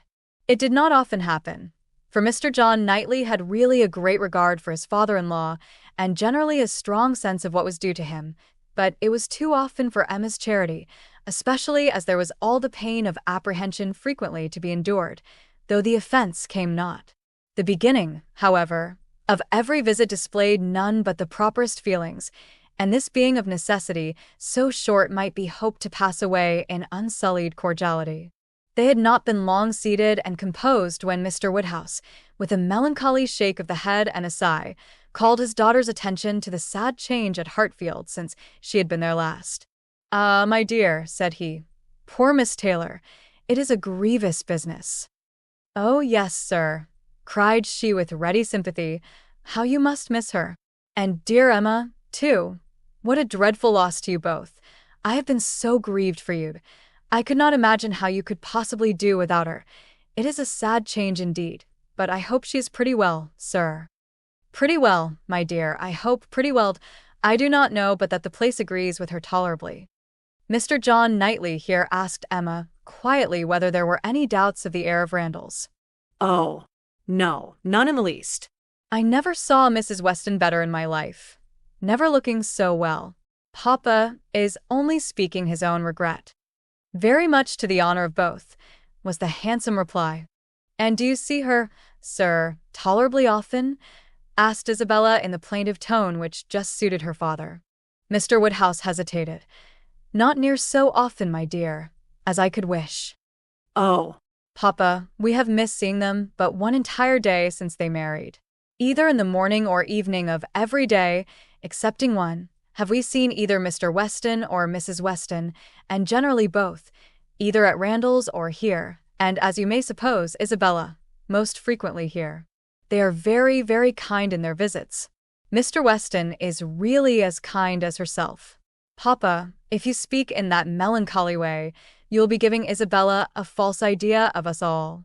Everybody must be aware that Miss Taylor must be missed, but everybody ought also to be assured that Mr. and Mrs. Weston do really prevent our missing her by any means to the extent we ourselves anticipated, which is the exact truth." "Just as it should be," said Mr. John Knightley, "and just as I hoped it was from your letters. Her wish of shewing you attention could not be doubted, and his being a disengaged and social man makes it all easy. I have been always telling you, my love, that I had no idea of the change being so very material to Hartfield as you apprehended, and now you have Emma's account. I hope you will be satisfied." "Why, to be sure," said Mr. Woodhouse. "Yes, certainly. I cannot deny that Mrs. Weston, poor Mrs. Weston, does come and see us pretty often, but then she is always obliged to go away again. It would be very hard upon Mr. Weston if she did not. Papa, you quite forget poor Mr. Weston." "I think, indeed," said John Knightley pleasantly, "that Mr. Weston has some little claim. You and I, Emma, will venture to take the part of the poor husband. I being a husband and you not being a wife, the claims of the man may very likely strike us with equal force. As for Isabella, she has been married long enough to see the convenience of putting all the Mr. Westons aside as much as she can." "Me, my love," cried his wife, hearing and understanding only in part. "Are you talking about me? I am sure nobody ought to be, or can be, a greater advocate for matrimony than I am, and if it had not been for the misery of her leaving Hartfield, I should never have thought of Miss Taylor but as the most fortunate woman in the world, and as to slighting Mr. Weston, that excellent Mr. Weston, I think there is nothing he does not deserve. I believe he is one of the very best-tempered men that ever existed. Excepting yourself and your brother, I do not know his equal for temper. I shall never forget his flying Henry's kite for him that very windy day last Easter, and ever since his particular kindness last September 12th in writing that note, at 12 o'clock at night, on purpose to assure me that there is no scarlet fever at Cobham, I have been convinced there could not be a more feeling heart nor a better man in existence. If anybody can deserve him, it must be Miss Taylor." "Where is the young man?" said John Knightley. "Has he been here on this occasion, or has he not?" "He has not been here yet," replied Emma. "There was a strong expectation of his coming soon after the marriage, but it ended in nothing, and I have not heard him mentioned lately." "But you should tell them of the letter, my dear," said her father. "He wrote a letter to poor Mrs. Weston to congratulate her, and a very proper, handsome letter it was. She shewed it to me. I thought it very well done of him indeed. Whether it was his own idea, you know, one cannot tell. He is but young, and his uncle, perhaps. My dear papa, he is 23. You forget how time passes. 23, is he indeed? Well, I could not have thought it, and he was but 2 years old when he lost his poor mother. Well, time does fly indeed, and my memory is very bad. However, it was an exceeding good, pretty letter, and gave Mr. and Mrs. Weston a great deal of pleasure. I remember it was written from Weymouth, and dated September 28th, and began, 'My dear Madam,' but I forget how it went on, and it was signed F.C. Weston Churchill. I remember that perfectly." "How very pleasing and proper of him," cried the good-hearted Mrs. John Knightley. "I have no doubt of his being a most amiable young man. But how sad it is that he should not live at home with his father. There is something so shocking in a child's being taken away from his parents and natural home. I never could comprehend how Mr. Weston could part with him. To give up one's child. I really never could think well of anybody who proposed such a thing to anybody else." "Nobody ever did think well of the Churchills, I fancy," observed Mr. John Knightley coolly. "But you need not imagine Mr. Weston to have felt what you would feel in giving up Henry or John. Mr. Weston is rather an easy, cheerful-tempered man than a man of strong feelings. He takes things as he finds them and makes enjoyment of them somehow or other, depending, I suspect, much more upon what is called society for his comforts, that is, upon the power of eating and drinking and playing whist with his neighbors 5 times a week, than upon family affection, or anything that home affords." Emma could not like what bordered on a reflection on Mr. Weston, and had half a mind to take it up, but she struggled, and let it pass. She would keep the peace if possible, and there was something honorable and valuable in the strong domestic habits, the all-sufficiency of home to himself, whence resulted her brother's disposition to look down on the common rate of social intercourse, and those to whom it was important, it had a high claim to forbearance. Chapter 12. Mr. Knightley was to dine with them, rather against the inclination of Mr. Woodhouse, who did not like that anyone should share with him in Isabella's first day. Emma's sense of right, however, had decided it, and besides the consideration of what was due to each brother, she had particular pleasure, from the circumstance of the late disagreement between Mr. Knightley and herself, in procuring him the proper invitation. She hoped they might now become friends again. She thought it was time to make up. Making up, indeed, would not do. She certainly had not been in the wrong, and he would never own that he had.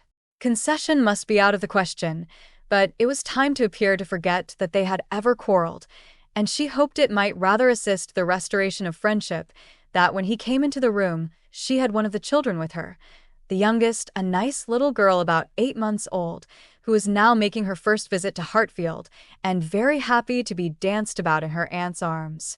It did assist, for though he began with grave looks and short questions, he was soon led on to talk of them all in the usual way, and to take the child out of her arms with all the unceremoniousness of perfect amity. Emma felt they were friends again, and the conviction giving her at first great satisfaction, and then a little sauciness, she could not help saying, as he was admiring the baby, "What a comfort it is that we think alike about our nephews and nieces.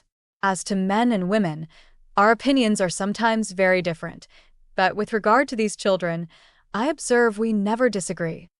If you were as much guided by nature in your estimate of men and women, and as little under the power of fancy and whim in your dealings with them, as you are where these children are concerned, we might always think alike.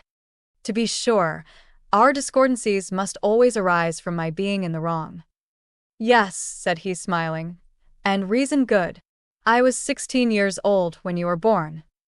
"A material difference then," she replied, "and no doubt you were much my superior in judgment at that period of our lives. But does not the lapse of 21 years bring our understandings a good deal nearer?" "Yes, a good deal nearer. But still, not near enough to give me a chance of being right, if we think differently. I have still the advantage of you by 16 years' experience, and by not being a pretty young woman and a spoiled child. Come, my dear Emma, let us be friends, and say no more about it. Tell your aunt, little Emma, that she ought to set you a better example than to be renewing old grievances, and that if she were not wrong before, she is now."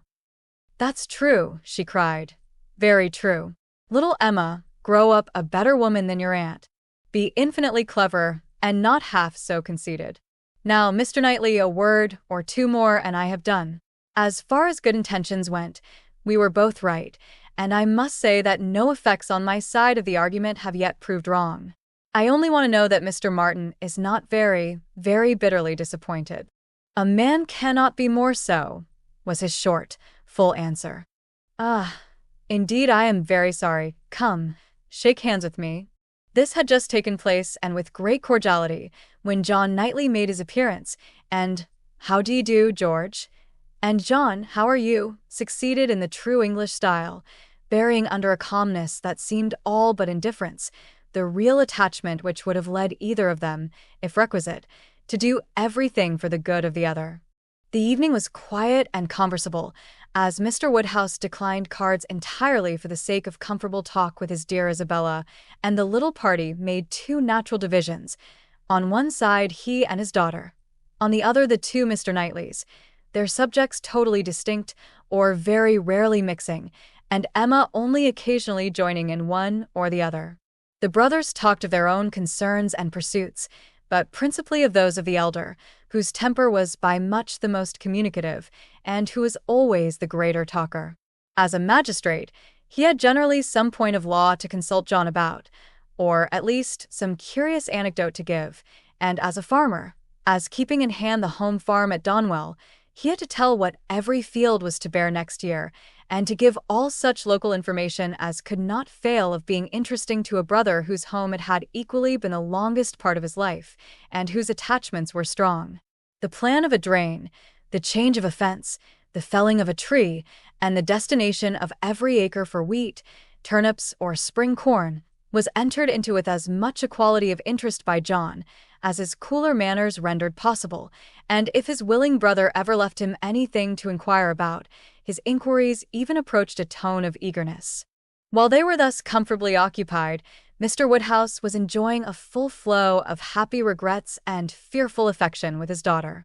"My poor dear Isabella," said he, fondly taking her hand and interrupting for a few moments her busy labors for some one of her 5 children.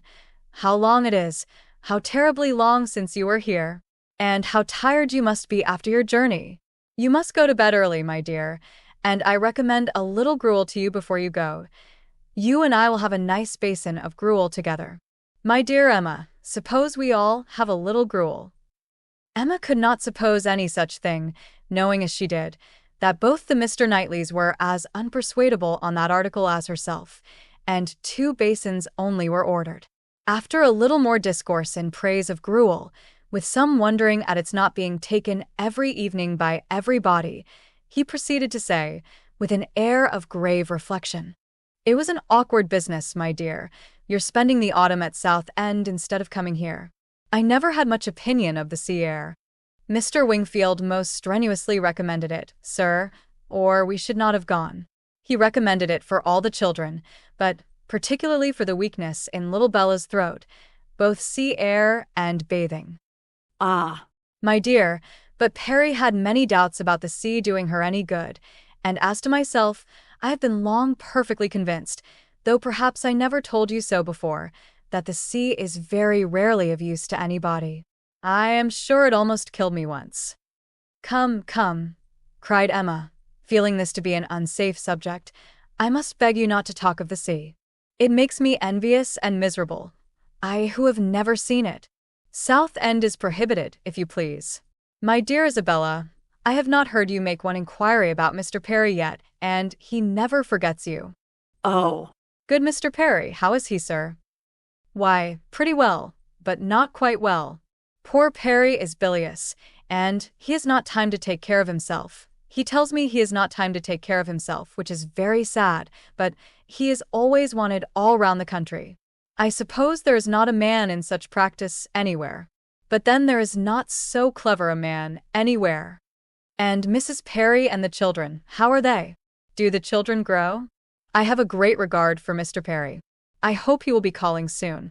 He will be so pleased to see my little ones. I hope he will be here tomorrow, for I have a question or 2 to ask him about myself of some consequence. And, my dear, whenever he comes, you had better let him look at little Bella's throat."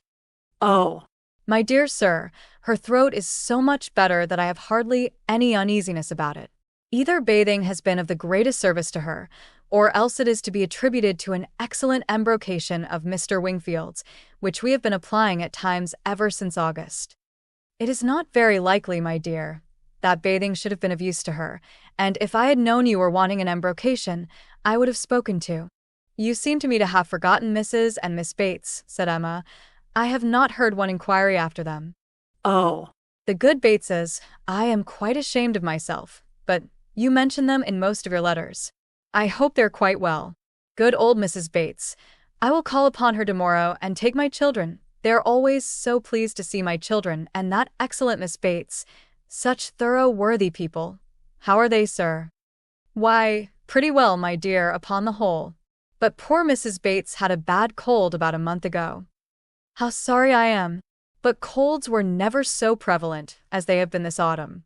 Mr. Wingfield told me that he has never known them more general or heavy, except when it has been quite an influenza. That has been a good deal the case, my dear, but not to the degree you mention. Perry says that colds have been very general, but not so heavy as he has very often known them in November. Perry does not call it altogether a sickly season. No, I do not know that Mr. Wingfield considers it very sickly except— ah, My poor dear child, the truth is that in London it is always a sickly season. Nobody is healthy in London, nobody can be. It is a dreadful thing to have you forced to live there, so far off, and the air so bad. No, indeed, we are not at all in a bad air. Our part of London is very superior to most others. You must not confound us with London in general, my dear sir. The neighborhood of Brunswick Square is very different from almost all the rest. we are so very airy. I should be unwilling, I own, to live in any other part of the town. There is hardly any other that I could be satisfied to have my children in, but we are so remarkably airy. Mr. Wingfield thinks the vicinity of Brunswick Square decidedly the most favorable as to air.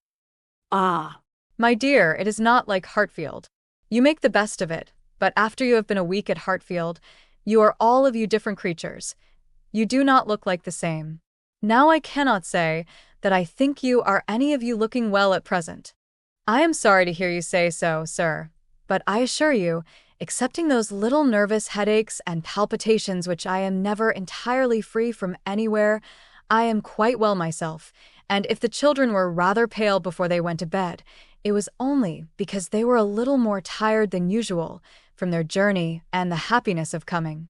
I hope you will think better of their looks tomorrow, for I assure you Mr. Wingfield told me that he did not believe he had ever sent us off altogether in such good case. I trust, at least, that you do not think Mr. Knightley looking ill, turning her eyes with affectionate anxiety towards her husband. Middling, my dear. I cannot compliment you. I think Mr. John Knightley very far from looking well. What is the matter, sir? Did you speak to me? Cried Mr. John Knightley, hearing his own name. I am sorry to find, my love, that my father does not think you looking well, but I hope it is only from being a little fatigued. I could have wished, however, as you know, that you had seen Mr. Wingfield before you left home. My dear Isabella, exclaimed he hastily, pray do not concern yourself about my looks. Be satisfied with doctoring and coddling yourself and the children, and let me look as I choose. I did not thoroughly understand what you were telling your brother, cried Emma, about your friend Mr. Graham's intending to have a bailiff from Scotland to look after his new estate. What will it answer? Will not the old prejudice be too strong? And she talked in this way so long and successfully that, when forced to give her attention again to her father and sister, she had nothing worse to hear than Isabella's kind inquiry after Jane Fairfax, and Jane Fairfax, though no great favourite with her in general, she was at that moment very happy to assist in praising. That sweet, amiable Jane Fairfax, said Mrs. John Knightley. It is so long since I have seen her, except now and then for a moment accidentally in town. What happiness it must be to her good old grandmother and excellent aunt when she comes to visit them. I always regret excessively on dear Emma's account that she cannot be more at Highbury, but now their daughter is married, I suppose Colonel and Mrs. Campbell will not be able to part with her at all. She would be such a delightful companion for Emma. Mr. Woodhouse agreed to it all, but added, our little friend Harriet Smith, however, is just such another pretty kind of young person. You will like Harriet. Emma could not have a better companion than Harriet. I am most happy to hear it, but only Jane Fairfax one knows to be so very accomplished and superior, and exactly Emma's age. This topic was discussed very happily, and others succeeded of similar moment, and passed away with similar harmony, but the evening did not close without a little return of agitation.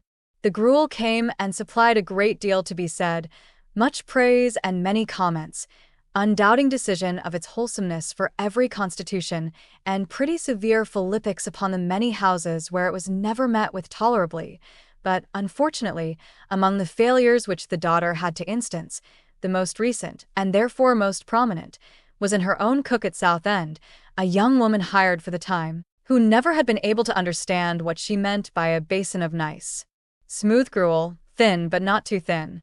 Often as she had wished for and ordered it, she had never been able to get anything tolerable. Here was a dangerous opening. Ah, said Mr. Woodhouse, shaking his head and fixing his eyes on her with tender concern. The ejaculation in Emma's ear expressed, ah, there is no end of the sad consequences of your going to Southend.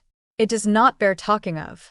And for a little while she hoped he would not talk of it, and that a silent rumination might suffice to restore him to the relish of his own smooth gruel. After an interval of some minutes, however, he began with, I shall always be very sorry that you went to the sea this autumn, instead of coming here. But why should you be sorry, sir? I assure you, it did the children a great deal of good. And, moreover, if you must go to the sea, it had better not have been to Southend. Southend is an unhealthy place. Perry was surprised to hear you had fixed upon Southend. I know there is such an idea with many people, but indeed it is quite a mistake, sir. We all had our health perfectly well there, never found the least inconvenience from the mud, and Mr. Wingfield says it is entirely a mistake to suppose the place unhealthy, and I am sure he may be depended on, for he thoroughly understands the nature of the air, and his own brother and family have been there repeatedly.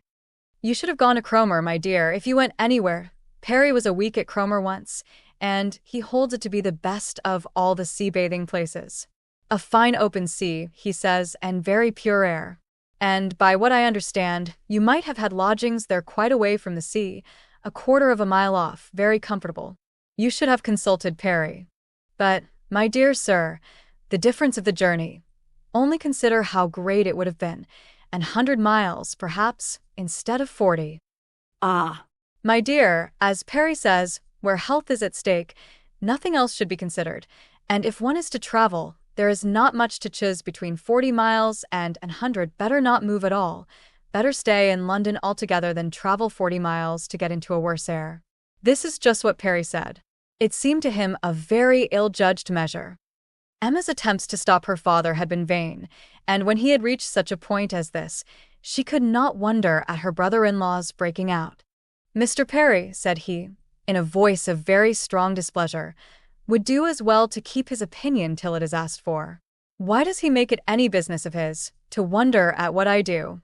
At my taking my family to one part of the coast or another? I may be allowed, I hope, the use of my judgment as well as Mr. Perry. I want his directions no more than his drugs. He paused, and growing cooler in a moment, added, with only sarcastic dryness, if Mr. Perry can tell me how to convey a wife and 5 children a distance of 130 miles with no greater expense or inconvenience than a distance of 40, I should be as willing to prefer Cromer to Southend as he could himself. True, true, cried Mr. Knightley, with most ready interposition. Very true. That's a consideration indeed. But John, as to what I was telling you of my idea of moving the path to Langham, of turning it more to the right that it may not cut through the home meadows, I cannot conceive any difficulty. I should not attempt it if it were to be the means of inconvenience to the Highbury people, but if you call to mind exactly the present line of the path. The only way of proving it, however, will be to turn to our maps. I shall see you at the Abbey tomorrow morning, I hope, and then we will look them over, and you shall give me your opinion. Mr. Woodhouse was rather agitated by such harsh reflections on his friend Perry, to whom he had, in fact, though unconsciously, been attributing many of his own feelings and expressions, but the soothing attentions of his daughters gradually removed the present evil, and the immediate alertness of one brother, and better recollections of the other, prevented any renewal of it. Chapter 13.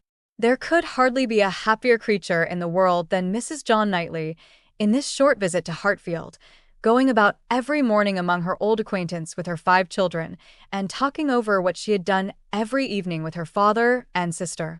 She had nothing to wish otherwise, but that the days did not pass so swiftly. It was a delightful visit, perfect in being much too short. In general, their evenings were less engaged with friends than their mornings, but one complete dinner engagement, and out of the house too, there was no avoiding, though at Christmas. Mr. Weston would take no denial. They must all dine at Randall's one day. Even Mr. Woodhouse was persuaded to think it a possible thing in preference to a division of the party. How they were all to be conveyed, he would have made a difficulty if he could, but as his son and daughter's carriage and horses were actually at Hartfield, he was not able to make more than a simple question on that head. It hardly amounted to a doubt, nor did it occupy Emma long to convince him that they might in one of the carriages find room for Harriet also. Harriet, Mr. Elton, and Mr. Knightley, their own especial set, were the only persons invited to meet them.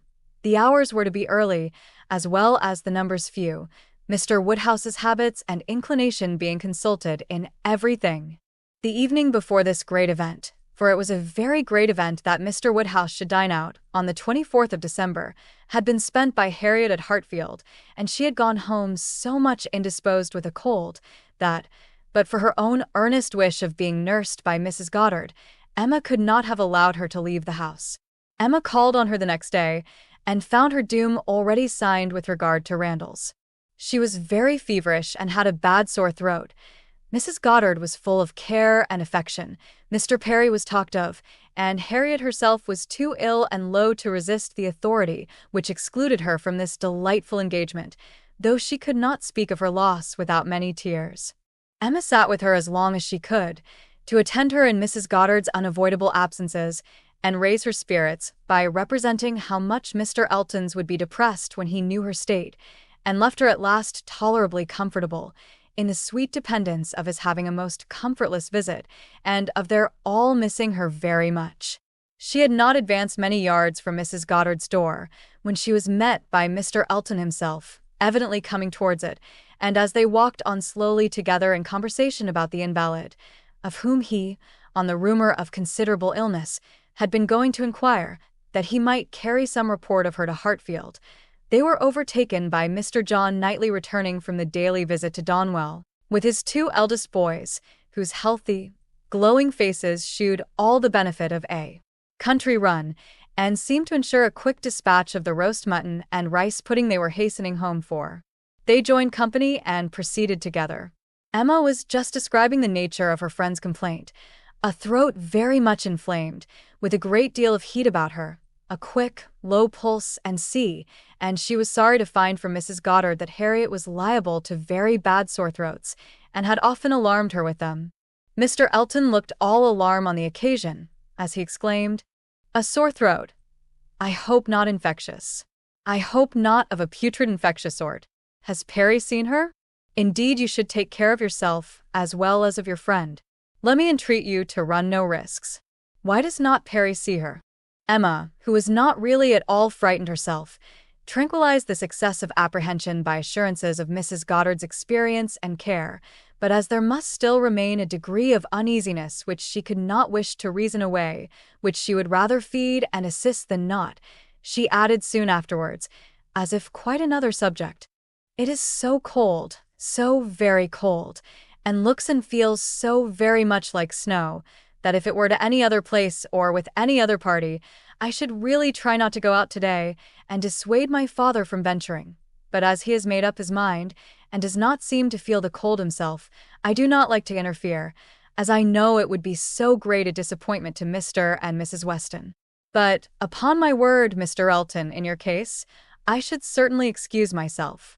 You appear to me a little hoarse already, and when you consider what demand of voice and what fatigues tomorrow will bring, I think it would be no more than common prudence to stay at home, and take care of yourself tonight."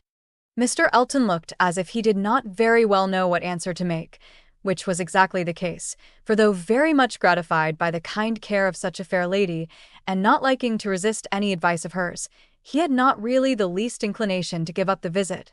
But Emma, too eager and busy in her own previous conceptions and views to hear him impartially, or see him with clear vision, was very well satisfied with his muttering acknowledgment of its being very cold, certainly very cold, and walked on, rejoicing in having extricated him from Randalls, and secured him the power of sending to inquire after Harriet every hour of the evening.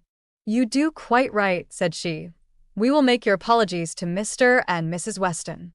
But hardly had she so spoken, when she found her brother was civilly offering a seat in his carriage, if the weather were Mr. Elton's only objection, and Mr. Elton actually accepting the offer with much prompt satisfaction. It was a done thing. Mr. Elton was to go, and never had his broad, handsome face expressed more pleasure than at this moment. Never had his smile been stronger, nor his eyes more exulting than when he next looked at her. "Well," said she to herself, "this is most strange. After I had got him off so well, to choose to go into company and leave Harriet all behind. Most strange indeed. But there is, I believe, in many men, especially single men, such an inclination, such a passion for dining out.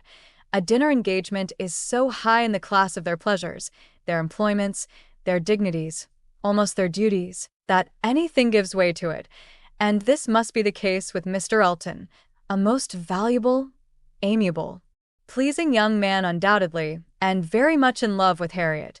But still, he cannot refuse an invitation. He must dine out wherever he is asked. What a strange thing love is! He can see ready wit in Harriet, but will not dine alone for her.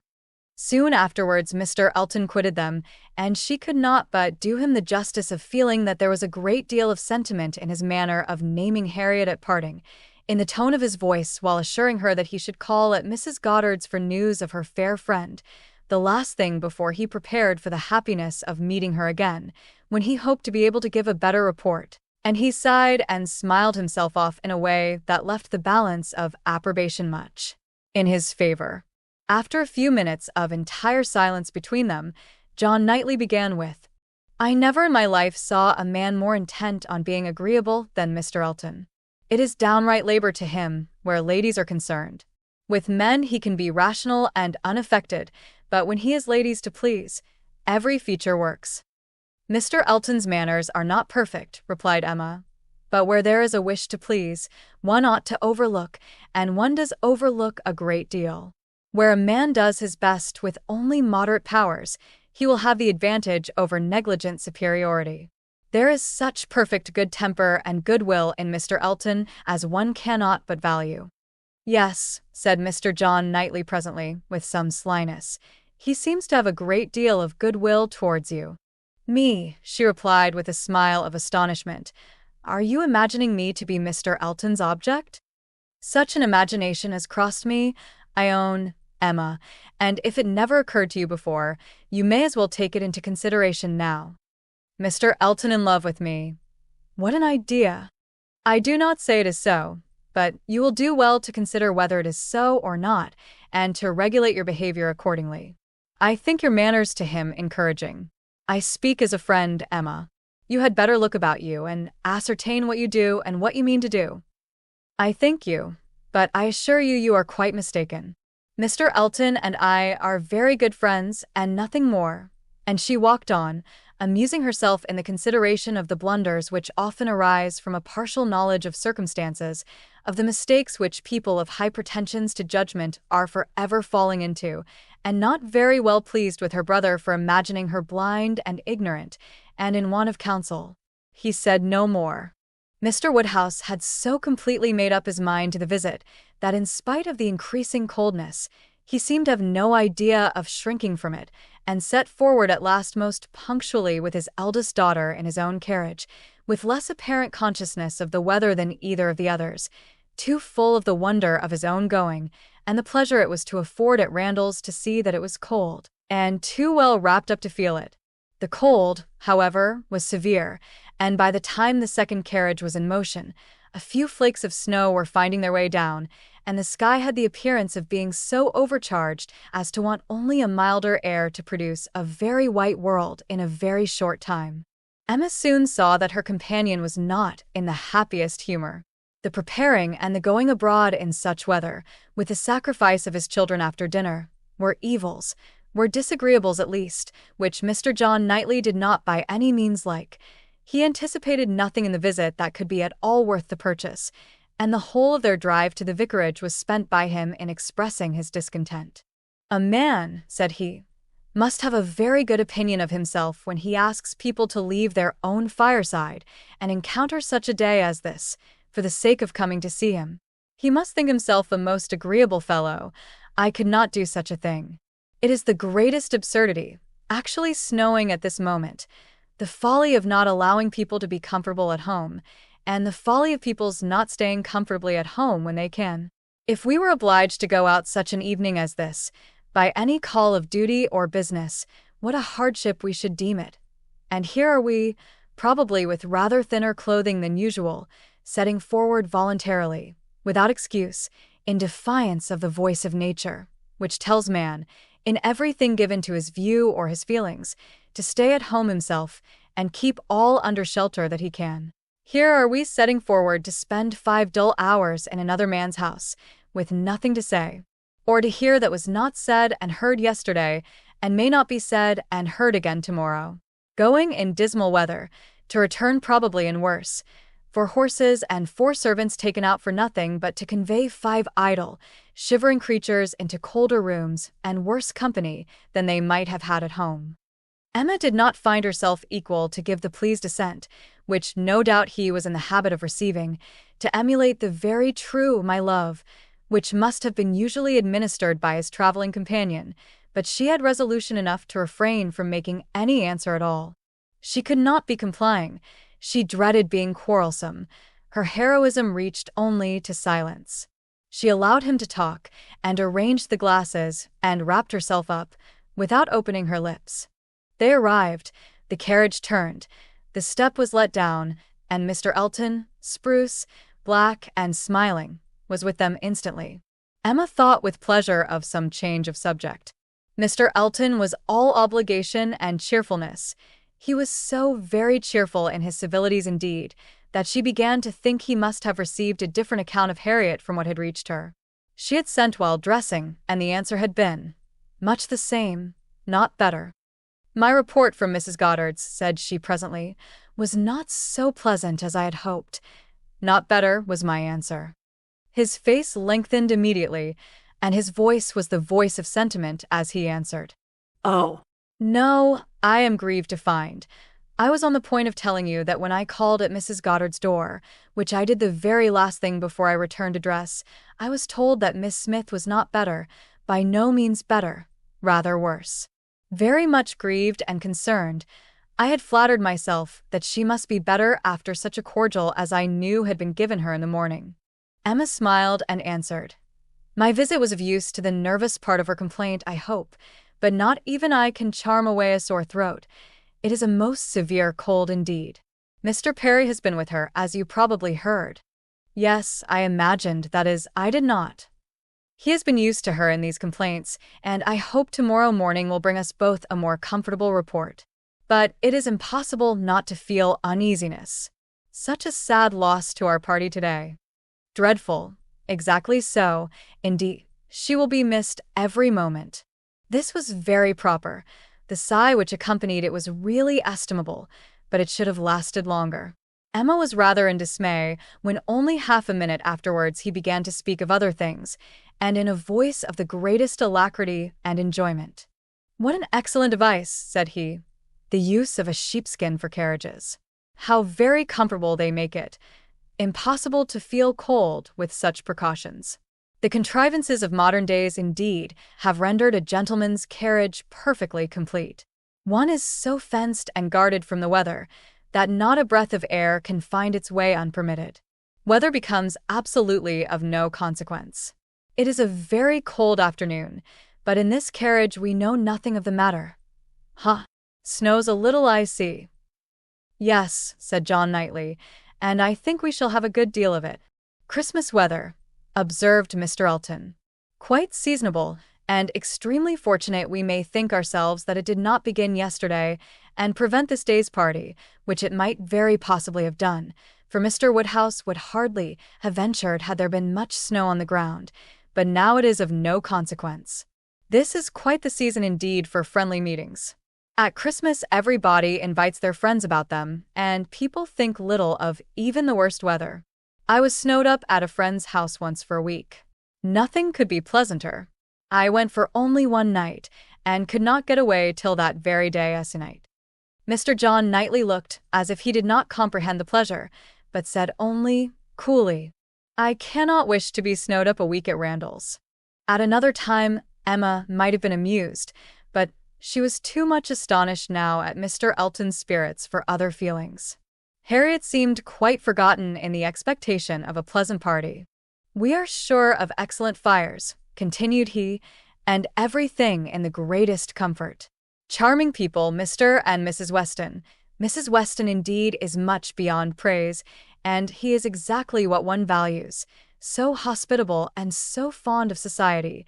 It will be a small party, but where small parties are select, they are perhaps the most agreeable of any.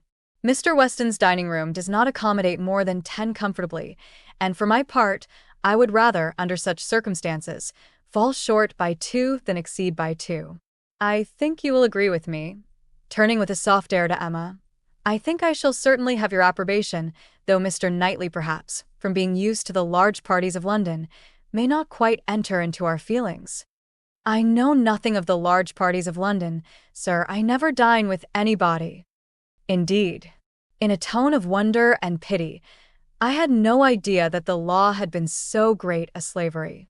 "Well, sir, The time must come when you will be paid for all this, when you will have little labor and great enjoyment." "My first enjoyment," replied John Knightley, as they passed through the sweep gate, "will be to find myself safe at Hartfield again." Chapter 14. Some change of countenance was necessary for each gentleman as they walked into Mrs. Weston's drawing room. Mr. Elton must compose his joyous looks, and Mr. John Knightley disperse his ill humor. Mr. Elton must smile less, and Mr. John Knightley more, to fit them for the place. Emma only might be as nature prompted, and shew herself just as happy as she was. To her it was real enjoyment to be with the Westons. Mr. Weston was a great favorite, and there was not a creature in the world to whom she spoke with such unreserve as to his wife, not anyone to whom she related with such conviction of being listened to and understood, of being always interesting and always intelligible, the little affairs, arrangements, perplexities, and pleasures of her father and herself. She could tell nothing of Hartfield, in which Mrs. Weston had not a lively concern, and half an hour's uninterrupted communication of all those little matters on which the daily happiness of private life depends was one of the first gratifications of each. This was a pleasure which perhaps the whole day's visit might not afford, which certainly did not belong to the present half-hour, but the very sight of Mrs. Weston, her smile, her touch, her voice was grateful to Emma, and she determined to think as little as possible of Mr. Elton's oddities, or of anything else unpleasant, and enjoy all that was enjoyable to the utmost. The misfortune of Harriet's cold had been pretty well gone through before her arrival. Mr. Woodhouse had been safely seated long enough to give the history of it, besides all the history of his own and Isabella's coming, and of Emma's being to follow, and had indeed just got to the end of his satisfaction that James should come and see his daughter, when the others appeared, and Mrs. Weston, who had been almost wholly engrossed by her attentions to him, was able to turn away and welcome her dear Emma. Emma's project of forgetting Mr. Elton for a while made her rather sorry to find, when they had all taken their places, that he was close to her.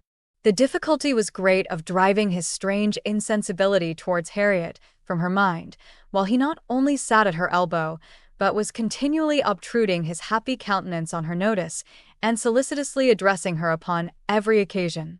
Instead of forgetting him, his behavior was such that she could not avoid the internal suggestion of, "Can it really be as my brother imagined? Can it be possible for this man to be beginning to transfer his affections from Harriet to me? Absurd and insufferable." Yet he would be so anxious for her being perfectly warm, would be so interested about her father, and so delighted with Mrs. Weston, and at last would begin admiring her drawings with so much zeal and so little knowledge as seemed terribly like a would-be lover, and made it some effort with her to preserve her good manners. For her own sake, she could not be rude, and for Harriet's, in the hope that all would yet turn out right, she was even positively civil, but it was an effort, especially as something was going on amongst the others, in the most overpowering period of Mr. Elton's nonsense, which she particularly wished to listen to. She heard enough to know that Mr. Weston was giving some information about his son. She heard the words "my son" and "Frank" and "my son" repeated several times over, and, from a few other half-syllables, very much suspected that he was announcing an early visit from his son. But before she could quiet Mr. Elton, the subject was so completely past that any reviving question from her would have been awkward. Now, it so happened that in spite of Emma's resolution of never marrying, there was something in the name, in the idea of Mr. Frank Churchill, which always interested her. She had frequently thought, especially since his father's marriage with Miss Taylor, that if she were to marry, he was the very person to suit her in age, character, and condition.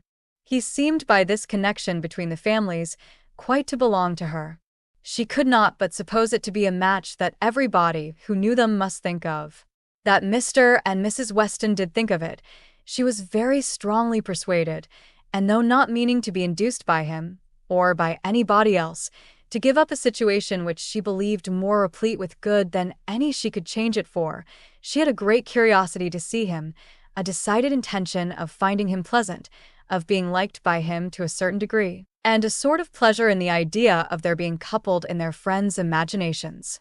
With such sensations, Mr. Elton's civilities were dreadfully ill-timed, but she had the comfort of appearing very polite while feeling very cross, and of thinking that the rest of the visit could not possibly pass without bringing forward the same information again, or the substance of it, from the open-hearted Mr. Weston. So it proved, for when happily released from Mr. Elton and seated by Mr. Weston at dinner, he made use of the very first interval in the cares of hospitality, the very first leisure from the saddle of mutton, to say to her, "We want only 2 more to be just the right number. I should like to see 2 more here, your pretty little friend, Miss Smith, and my son, and then I should say we were quite complete. I believe you did not hear me telling the others in the drawing-room that we are expecting Frank. I had a letter from him this morning, and he will be with us within a fortnight." Emma spoke with a very proper degree of pleasure, and fully assented to his proposition of Mr. Frank Churchill and Miss Smith making their party quite complete. "He has been wanting to come to us," continued Mr. Weston, "ever since September. Every letter has been full of it, but he cannot command his own time. He has those to please who must be pleased, and who, between ourselves, are sometimes to be pleased only by a good many sacrifices. But now I have no doubt of seeing him here about the 2nd week in January. What a very great pleasure it will be to you. And Mrs. Weston is so anxious to be acquainted with him that she must be almost as happy as yourself." "Yes, she would be, but that she thinks there will be another put off. She does not depend upon his coming so much as I do, but she does not know the parties so well as I do. The case, you see, is— but this is quite between ourselves. I did not mention a syllable of it in the other room. There are secrets in all families, you know. The case is that a party of friends are invited to pay a visit at Enscombe in January, and that Frank's coming depends upon their being put off. If they are not put off, he cannot stir. But I know they will, because it is a family that a certain lady of some consequence at Enscombe has a particular dislike to, and though it is thought necessary to invite them once in 2 or 3 years, they always are put off when it comes to the point. I have not the smallest doubt of the issue. I am as confident of seeing Frank here before the middle of January as I am of being here myself. But your good friend there, nodding towards the upper end of the table, has so few vagaries herself, and has been so little used to them at Hartfield, that she cannot calculate on their effects, as I have been long in the practice of doing." "I am sorry there should be anything like doubt in the case," replied Emma, "but am disposed to side with you, Mr. Weston. If you think you will come, I shall think so too, for you know Enscombe." "Yes, I have some right to that knowledge, though I have never been at the place in my life. She is an odd woman, but I never allow myself to speak ill of her, on Frank's account, for I do believe her to be very fond of him. I used to think she was not capable of being fond of anybody, except herself, but she has always been kind to him, in her way, allowing for little whims and caprices, and expecting everything to be as she likes. And it is no small credit, in my opinion, to him, that he should excite such an affection, for, though I would not say it to anybody else, she has no more heart than a stone to people in general, and the devil of a temper." Emma liked the subject so well that she began upon it, to Mrs. Weston, very soon after their moving into the drawing-room, wishing her joy, yet observing that she knew the first meeting must be rather alarming.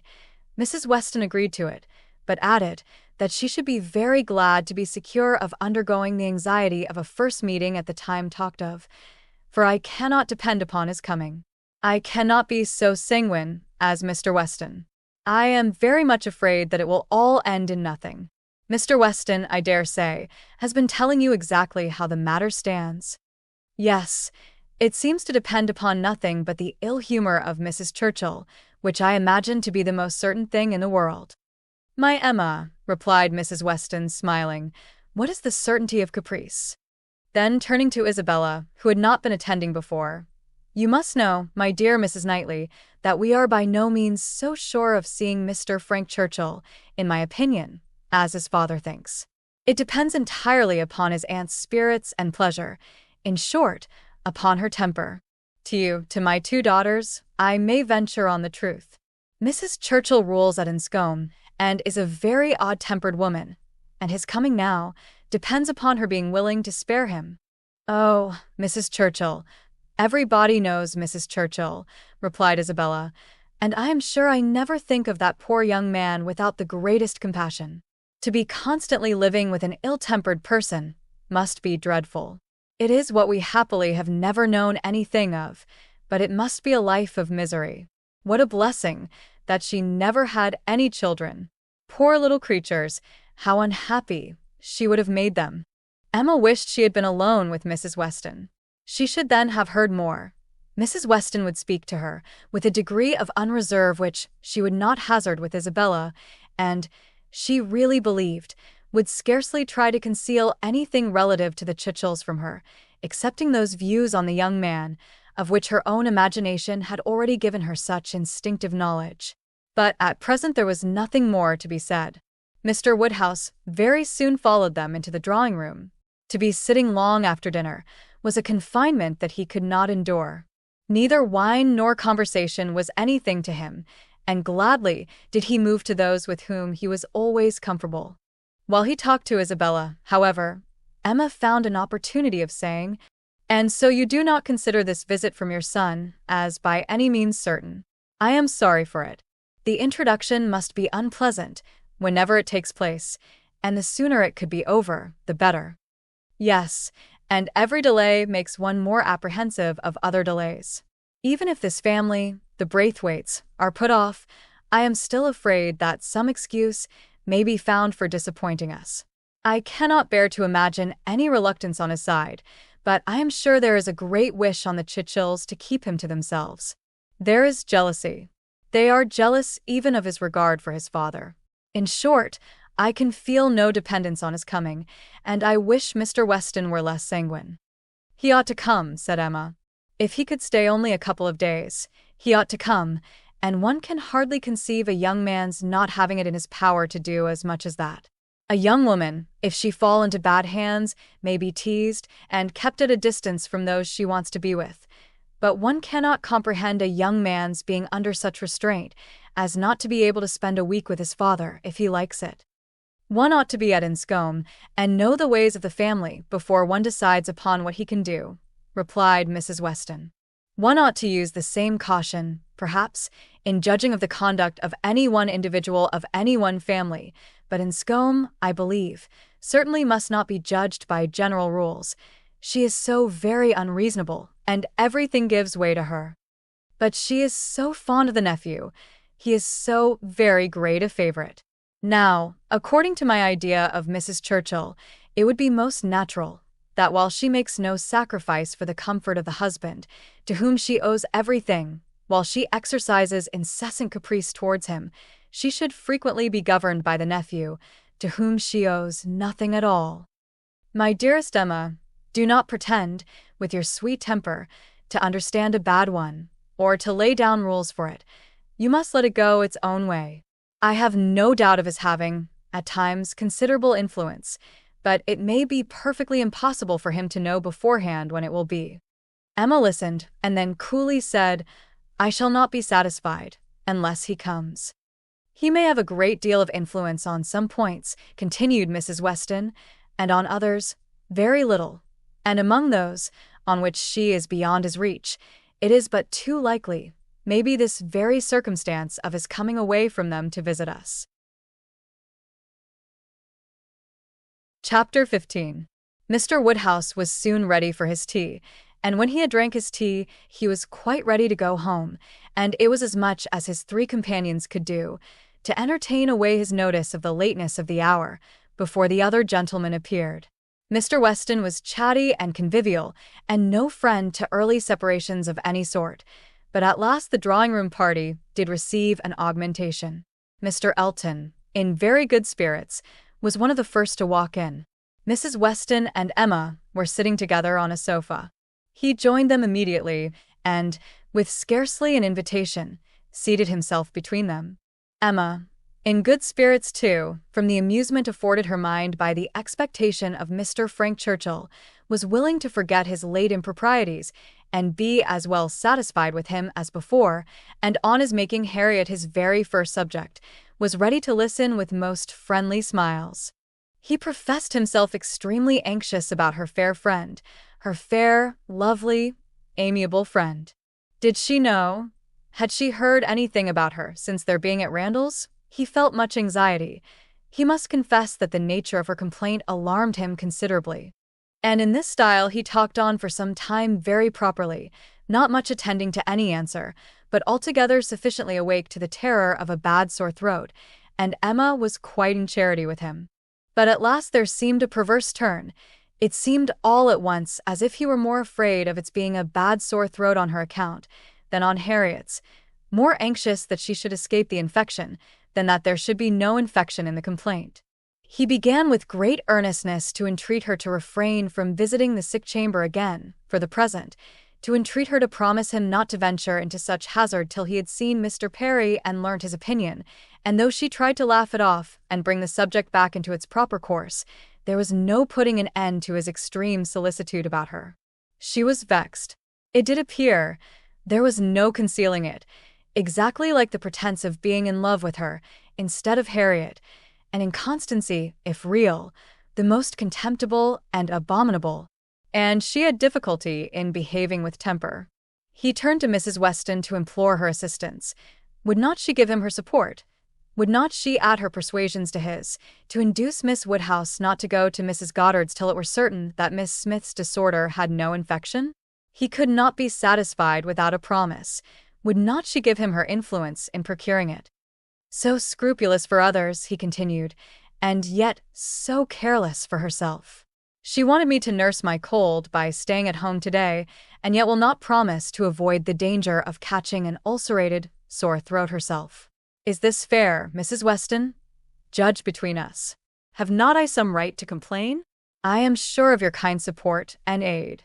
Emma saw Mrs. Weston's surprise, and felt that it must be great, at an address which, in words and manner, was assuming to himself the right of first interest in her, and as for herself, she was too much provoked and offended to have the power of directly saying anything to the purpose.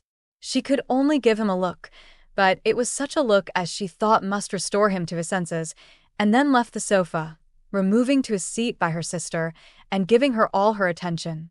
She had not time to know how Mr. Elton took the reproof. So rapidly did another subject succeed, for Mr. John Knightley now came into the room from examining the weather, and opened on them all with the information of the ground being covered with snow, and of it still snowing fast, with a strong drifting wind, concluding with these words to Mr. Woodhouse.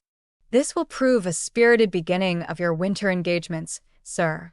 Something new for your coachman and horses to be making their way through a storm of snow. Poor Mr. Woodhouse was silent from consternation, but everybody else had something to say. Everybody was either surprised or not surprised, and had some question to ask, or some comfort to offer. Mrs. Weston and Emma tried earnestly to cheer him and turn his attention from his son-in-law, who was pursuing his triumph rather unfeelingly. I admired your resolution very much, sir, said he, in venturing out in such weather, for of course you saw there would be snow very soon. Everybody must have seen the snow coming on. I admired your spirit, and I dare say we shall get home very well. Another hour or two's snow can hardly make the road impassable, and we are 2 carriages. If one is blown over in the bleak part of the common field, there will be the other at hand. I dare say we shall be all safe at Hartfield before midnight. Mr. Weston, with triumph of a different sort, was confessing that he had known it to be snowing some time, but had not said a word, lest it should make Mr. Woodhouse uncomfortable and be an excuse for his hurrying away. As to there being any quantity of snow fallen or likely to fall to impede their return, that was a mere joke. He was afraid they would find no difficulty. He wished the road might be impassable, that he might be able to keep them all at Randall's, and with the utmost goodwill was sure that accommodation might be found for everybody, calling on his wife to agree with him, that with a little contrivance, everybody might be lodged, which she hardly knew how to do, from the consciousness of there being but 2 spare rooms in the house. What is to be done, my dear Emma? What is to be done? Was Mr. Woodhouse's first exclamation, and all that he could say for some time. To her he looked for comfort, and her assurances of safety, her representation of the excellence of the horses and of James, and of their having so many friends about them, revived him a little. His eldest daughter's alarm was equal to his own.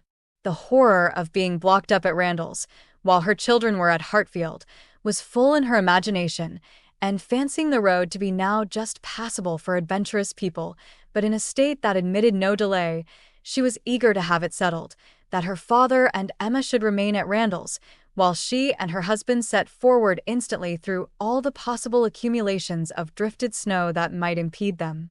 "You had better order the carriage directly, my love," said she. "I dare say we shall be able to get along, if we set off directly, and if we do come to anything very bad, I can get out and walk. I am not at all afraid. I should not mind walking half the way. I could change my shoes, the moment I got home, and it is not the sort of thing that gives me cold." "Indeed," replied he. "Then, my dear Isabella, it is the most extraordinary sort of thing in the world, for in general everything does give you cold. Walk home. You are prettily shod for walking home, I dare say. It will be bad enough for the horses." Isabella turned to Mrs. Weston for her approbation of the plan. Mrs. Weston could only approve. Isabella then went to Emma, but Emma could not so entirely give up the hope of their being all able to get away, and they were still discussing the point, when Mr. Knightley, who had left the room immediately after his brother's first report of the snow, came back again and told them that he had been out of doors to examine, and could answer for there not being the smallest difficulty in their getting home, whenever they liked it, either now or an hour hence. He had gone beyond the sweep, some way along the Highbury road. The snow was nowhere above half an inch deep, in many places hardly enough to whiten the ground. A very few flakes were falling at present, but the clouds were parting, and there was every appearance of its being soon over. He had seen the coachman, and they both agreed with him in there being nothing to apprehend. To Isabella, the relief of such tidings was very great, and they were scarcely less acceptable to Emma on her father's account, who was immediately set as much at ease on the subject as his nervous constitution allowed, but the alarm that had been raised could not be appeased so as to admit of any comfort for him while he continued at Randall's.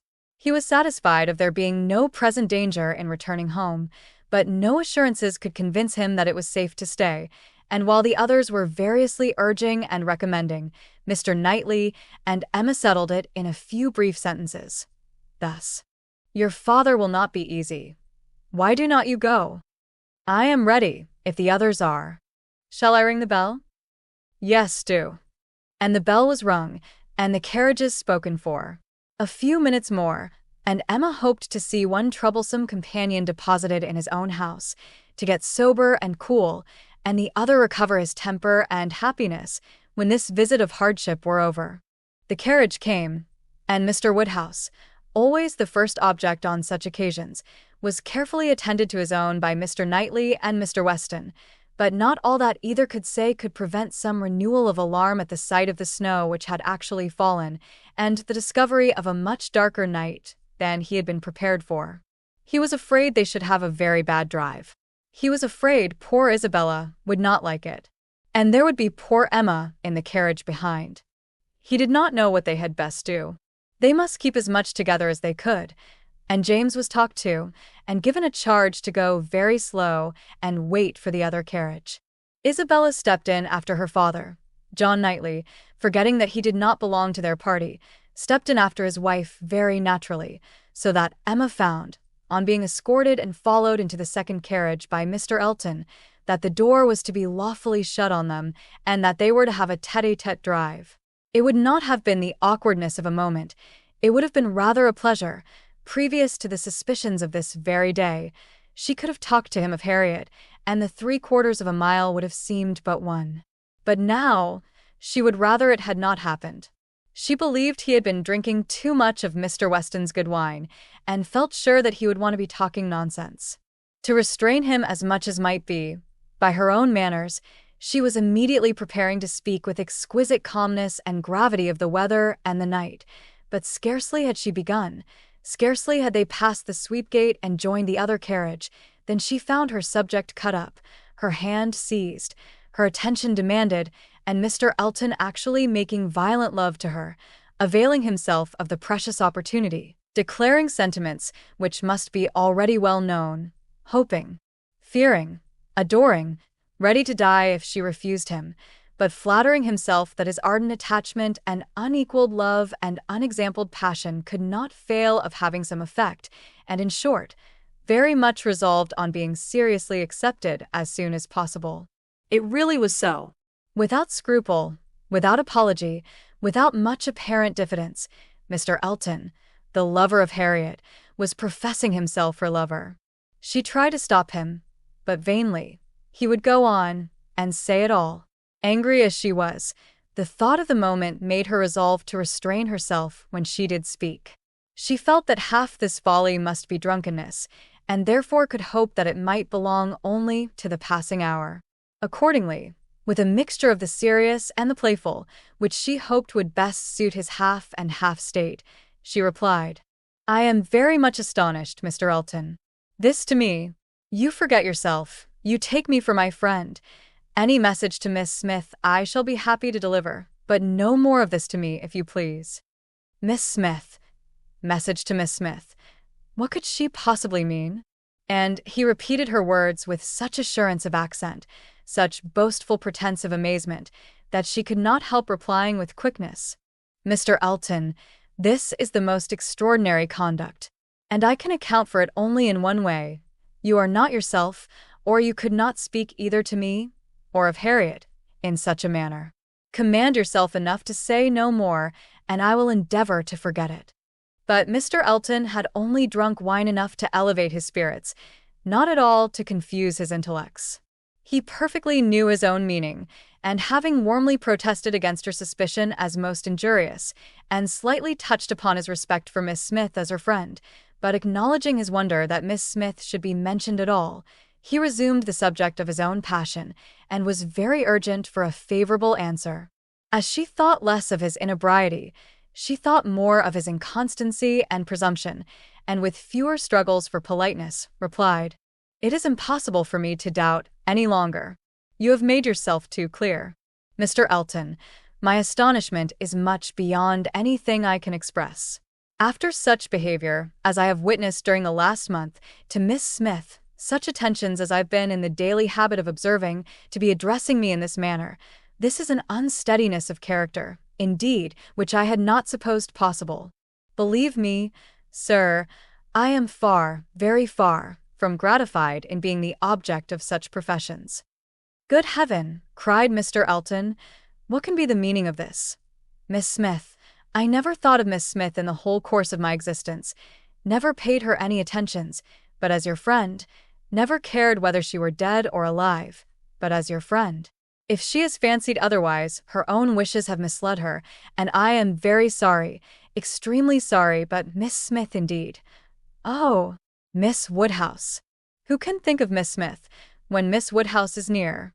No, upon my honor, there is no unsteadiness of character. I have thought only of you. I protest against having paid the smallest attention to anyone else.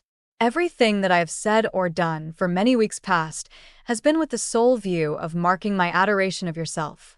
You cannot really seriously doubt it. No, in an accent meant to be insinuating, I am sure you have seen and understood me.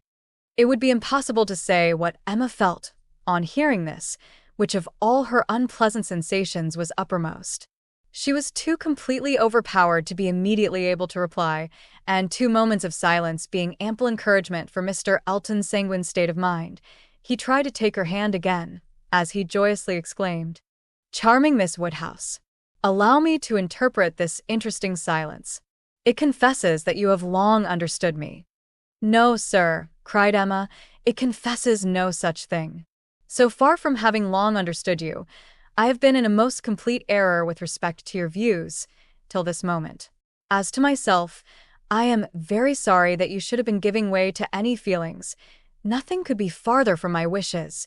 Your attachment to my friend Harriet, your pursuit of her, it appeared, gave me great pleasure, and I have been very earnestly wishing you success. But had I supposed that she were not your attraction to Hartfield, I should certainly have thought you judged ill in making your visits so frequent. Am I to believe that you have never sought to recommend yourself particularly to Miss Smith, that you have never thought seriously of her?" "Never, madam," cried he, affronted in his turn. "Never, I assure you. I think seriously of Miss Smith. Miss Smith is a very good sort of girl, and I should be happy to see her respectably settled. I wish her extremely well, and no doubt, there are men who might not object to. Every body has their level. But as for myself, I am not, I think, quite so much at a loss. I need not so totally despair of an equal alliance as to be addressing myself to Miss Smith. No, madam. My visits to Hartfield have been for yourself only, and the encouragement I received. Encouragement. I give you encouragement. Sir, you have been entirely mistaken in supposing it. I have seen you only as the admirer of my friend. In no other light could you have been more to me than a common acquaintance. I am exceedingly sorry, but it is well that the mistake ends where it does. Had the same behavior continued, Miss Smith might have been led into a misconception of your views, not being aware, probably, any more than myself, of the very great inequality which you are so sensible of. But, as it is, the disappointment is single, and, I trust, will not be lasting. I have no thoughts of matrimony at present. He was too angry to say another word, her manner too decided to invite supplication, and in this state of swelling resentment and mutually deep mortification, they had to continue together a few minutes longer, for the fears of Mr. Woodhouse had confined them to a foot pace. If there had not been so much anger, there would have been desperate awkwardness, but their straightforward emotions left no room for the little zigzags of embarrassment. Without knowing when the carriage turned into Vicarage Lane, or when it stopped, they found themselves, all at once, at the door of his house, and he was out before another syllable passed. Emma then felt it indispensable to wish him a good night. The compliment was just returned, coldly and proudly, and, under indescribable irritation of spirits, she was then conveyed to Hartfield. There she was welcomed, with the utmost delight, by her father, who had been trembling for the dangers of a solitary drive from Vicarage Lane, turning a corner which he could never bear to think of, and in strange hands, a mere common coachman, no James, and there it seemed as if her return only were wanted to make everything go well, for Mr. John Knightley, ashamed of his ill humor, was now all kindness and attention, and so particularly solicitous for the comfort of her father, as to seem, if not quite ready to join him in a basin of gruel, perfectly sensible of its being exceedingly wholesome, and the day was concluding in peace and comfort to all their little party, except herself. But her mind had never been in such perturbation, and it needed a very strong effort to appear attentive and cheerful till the usual hour of separating allowed her the relief of quiet reflection.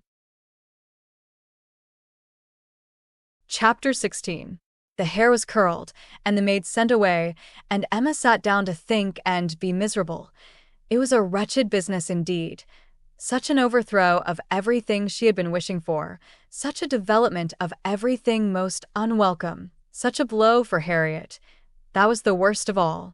Every part of it brought pain and humiliation, of some sort or other. But, compared with the evil to Harriet, all was light, and she would gladly have submitted to feel yet more mistaken, more in error, more disgraced by misjudgment, than she actually was, could the effects of her blunders have been confined to herself. If I had not persuaded Harriet into liking the man, I could have borne anything. He might have doubled his presumption to me, but poor Harriet! How she could have been so deceived! He protested that he had never thought seriously of Harriet, never. She looked back as well as she could, but it was all confusion. She had taken up the idea, she supposed, and made everything bend to it. His manners, however, must have been unmarked, wavering, dubious, or she could not have been so misled. The picture, how eager he had been about the picture, and the charade, and 100 other circumstances, how clearly they had seemed to point at Harriet. To be sure, the charade, with its ready wit, but then the soft eyes. In fact, it suited neither. It was a jumble without taste or truth. Who could have seen through such thick-headed nonsense? Certainly she had often, especially of late, thought his manners to herself unnecessarily gallant, but it had passed as his way, as a mere error of judgment, of knowledge, of taste, as one proof among others that he had not always lived in the best society, that with all the gentleness of his address, True elegance was sometimes wanting, but, till this very day, she had never, for an instant, suspected it to mean anything but grateful respect to her as Harriet's friend. To Mr. John Knightley was she indebted for her first idea on the subject, for the first start of its possibility. There was no denying that those brothers had penetration. She remembered what Mr. Knightley had once said to her about Mr. Elton, the caution he had given, the conviction he had professed that Mr. Elton would never marry indiscreetly, and blushed to think how much truer a knowledge of his character had been there shown than any she had reached herself. It was dreadfully mortifying, but Mr. Elton was proving himself, in many respects, the very reverse of what she had meant and believed him, proud, assuming, conceited, very full of his own claims, and little concerned about the feelings of others. Contrary to the usual course of things, Mr. Elton's wanting to pay his addresses to her had sunk him in her opinion. His professions and his proposals did him no service. She thought nothing of his attachment and was insulted by his hopes. He wanted to marry well, and having the arrogance to raise his eyes to her, pretended to be in love, but she was perfectly easy as to his not suffering any disappointment that need be cared for. There had been no real affection either in his language or manners. Sighs and fine words had been given in abundance, but she could hardly devise any set of expressions, or fancy any tone of voice, less allied with real love. She need not trouble herself to pity him. He only wanted to aggrandize and enrich himself, and if Miss Woodhouse of Hartfield, the heiress of £30,000, were not quite so easily obtained as he had fancied, he would soon try for Miss Somebody else with 20, or with 10. But, that he should talk of encouragement, should consider her as aware of his views, accepting his attentions, meaning, in short, to marry him, should suppose himself her equal in connection or mind, look down upon her friend, so well understanding the gradations of rank below him, and be so blind to what rose above, as to fancy himself shewing no presumption in addressing her. It was most provoking. Perhaps it was not fair to expect him to feel how very much he was her inferior in talent, and all the elegancies of mind. The very want of such equality might prevent his perception of it, but he must know that in fortune and consequence she was greatly his superior. He must know that the Woodhouses had been settled for several generations at Hartfield, the younger branch of a very ancient family, and that the Eltons were nobody. The landed property of Hartfield certainly was inconsiderable, being but a sort of notch in the Donwell Abbey estate, to which all the rest of Highbury belonged, but their fortune, from other sources, was such as to make them scarcely secondary to Donwell Abbey itself, in every other kind of consequence. And the Woodhouses had long held a high place in the consideration of the neighbourhood which Mr. Elton had first entered not 2 years ago, to make his way as he could, without any alliances, but in trade, or anything to recommend him to notice but his situation and his civility. But he had fancied her in love with him. That evidently must have been his dependence, and after raving a little about the seeming incongruity of gentle manners and a conceited head, Emma was obliged in common honesty to stop and admit that her own behavior to him had been so complaisant and obliging, so full of courtesy and attention, as, supposing her real motive unperceived, might warrant a man of ordinary observation and delicacy, like Mr. Elton, in fancying himself a very decided favourite. If she had so misinterpreted his feelings, she had little right to wonder that he, with self-interest to blind him, should have mistaken hers. The first error, and the worst, lay at her door. It was foolish, it was wrong, to take so active a part in bringing any two people together. It was adventuring too far, assuming too much, making light of what ought to be serious, a trick of what ought to be simple.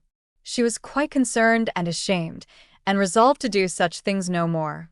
"Here have I," said she, "actually talked poor Harriet into being very much attached to this man. She might never have thought of him but for me, and certainly never would have thought of him with hope, if I had not assured her of his attachment, for she is as modest and humble as I used to think him. Oh, that I had been satisfied with persuading her not to accept young Martin. There I was quite right. That was well done of me. But there I should have stopped, and left the rest to time and chance. I was introducing her into good company, and giving her the opportunity of pleasing someone worth having. I ought not to have attempted more. But now, poor girl, her peace is cut up for some time. I have been but half a friend to her, and if she were not to feel this disappointment so very much, I am sure I have not an idea of anybody else who would be at all desirable for her. William Cox? Oh, no. I could not endure William Cox, a pert young lawyer. She stopped to blush and laugh at her own relapse, and then resumed a more serious, more dispiriting cogitation upon what had been, and might be, and must be. The distressing explanation she had to make to Harriet, and all that poor Harriet would be suffering, with the awkwardness of future meetings, the difficulties of continuing or discontinuing the acquaintance, of subduing feelings, concealing resentment, and avoiding éclat, were enough to occupy her in most unmirthful reflections some time longer, and she went to bed at last with nothing settled but the conviction of her having blundered most dreadfully. To youth and natural cheerfulness like Emma's, though under temporary gloom at night, the return of day will hardly fail to bring return of spirits. The youth and cheerfulness of morning are in happy analogy and of powerful operation, and if the distress be not poignant enough to keep the eyes unclosed, they will be sure to open to sensations of softened pain and brighter hope. Emma got up on the morrow more disposed for comfort than she had gone to bed, more ready to see alleviations of the evil before her, and to depend on getting tolerably out of it. It was a great consolation that Mr. Elton should not be really in love with her, or so particularly amiable as to make it shocking to disappoint him, that Harriet's nature should not be of that superior sort in which the feelings are most acute and retentive, and that there could be no necessity for anybody's knowing what had passed except the three principals, and especially for her father's being given a moment's uneasiness about it. These were very cheering thoughts, and the sight of a great deal of snow on the ground did her further service, for anything was welcome that might justify their all three being quite asunder at present. The weather was most favorable for her, though Christmas Day, she could not go to church. Mr. Woodhouse would have been miserable had his daughter attempted it, and she was therefore safe from either exciting or receiving unpleasant and most unsuitable ideas. The ground covered with snow, and the atmosphere in that unsettled state between frost and thaw, which is of all others the most unfriendly for exercise, every morning beginning in rain or snow, and every evening setting into freeze, she was for many days a most honorable prisoner. No intercourse with Harriet possible but by note, no church for her on Sunday any more than on Christmas Day, and no need to find excuses for Mr. Elton's absenting himself. It was weather which might fairly confine everybody at home, and though she hoped and believed him to be really taking comfort in some society or other, it was very pleasant to have her father so well satisfied with his being all alone in his own house, too wise to stir out, and to hear him say to Mr. Knightley, whom no weather could keep entirely from them, "Ah, Mr. Knightley, why do not you stay at home like poor Mr. Elton?"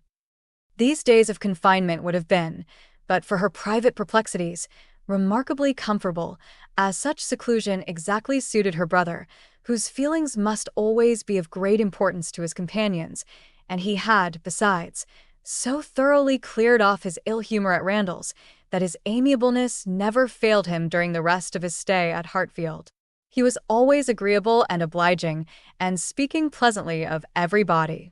But with all the hopes of cheerfulness, and all the present comfort of delay, there was still such an evil hanging over her in the hour of explanation with Harriet, as made it impossible for Emma to be ever perfectly at ease. Chapter 17. Mr. and Mrs. John Knightley were not detained long at Hartfield. The weather soon improved enough for those to move who must move, and Mr. Woodhouse having, as usual, tried to persuade his daughter to stay behind with all her children, was obliged to see the whole party set off, and return to his lamentations over the destiny of poor Isabella, which poor Isabella, passing her life with those she doted on, full of their merits, blind to their faults, and always innocently busy, might have been a model of right feminine happiness.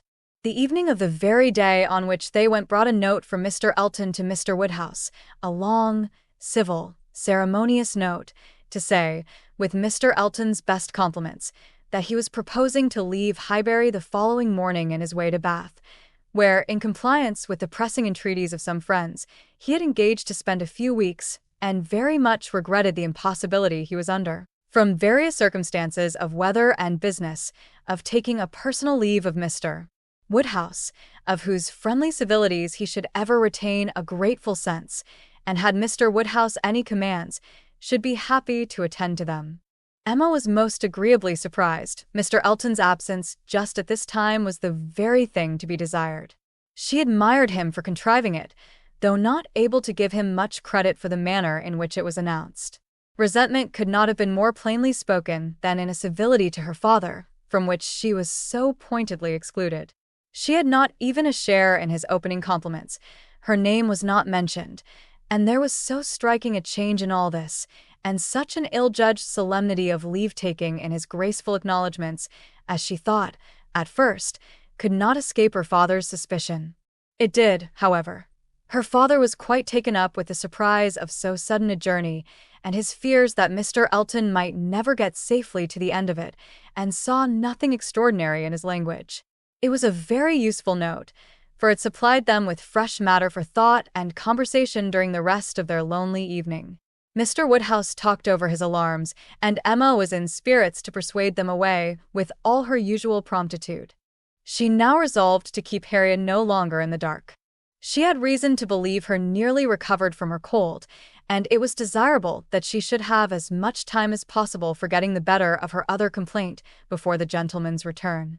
She went to Mrs. Goddard's accordingly the very next day, to undergo the necessary penance of communication, and a severe one it was. She had to destroy all the hopes which she had been so industriously feeding, to appear in the ungracious character of the one preferred, and acknowledge herself grossly mistaken and misjudging in all her ideas on one subject, all her observations, all her convictions, all her prophecies for the last 6 weeks. The confession completely renewed her first shame, and the sight of Harriet's tears made her think that she should never be in charity with herself again. Harriet bore the intelligence very well, blaming nobody, and in everything testifying such an ingenuousness of disposition and lowly opinion of herself as must appear with particular advantage at that moment to her friend. Emma was in the humor to value simplicity and modesty to the utmost, and all that was amiable, all that ought to be attaching, seemed on Harriet's side, not her own. Harriet did not consider herself as having anything to complain of. The affection of such a man as Mr. Elton would have been too great a distinction. She never could have deserved him, and nobody but so partial and kind a friend as Miss Woodhouse would have thought it possible. Her tears fell abundantly, but her grief was so truly artless that no dignity could have made it more respectable in Emma's eyes, and she listened to her and tried to console her with all her heart and understanding, really for the time convinced that Harriet was the superior creature of the two, and that to resemble her would be more for her own welfare and happiness than all that genius or intelligence could do. It was rather too late in the day to set about being simple-minded and ignorant, but she left her with every previous resolution confirmed of being humble and discreet, and repressing imagination all the rest of her life. Her second duty now, inferior only to her father's claims, was to promote Harriet's comfort and endeavor to prove her own affection in some better method than by matchmaking.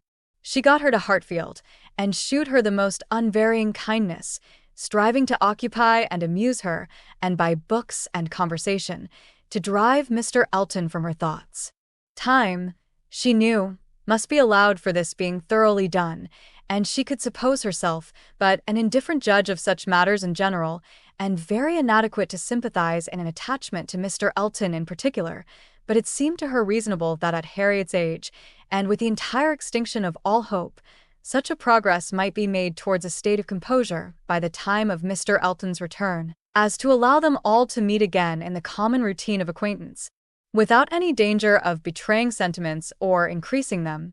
Harriet did think him all perfection, and maintain the non-existence of anybody equal to him in person or goodness, and did, in truth, prove herself more resolutely in love than Emma had foreseen, but yet it appeared to her so natural, so inevitable to strive against an inclination of that sort unrequited, that she could not comprehend its continuing very long in equal force. If Mr. Elton, on his return, made his own indifference as evident and indubitable as she could not doubt he would anxiously do. She could not imagine Harriet's persisting to place her happiness in the sight or the recollection of him. Their being fixed, so absolutely fixed, in the same place was bad for each, for all three. Not one of them had the power of removal or of effecting any material change of society.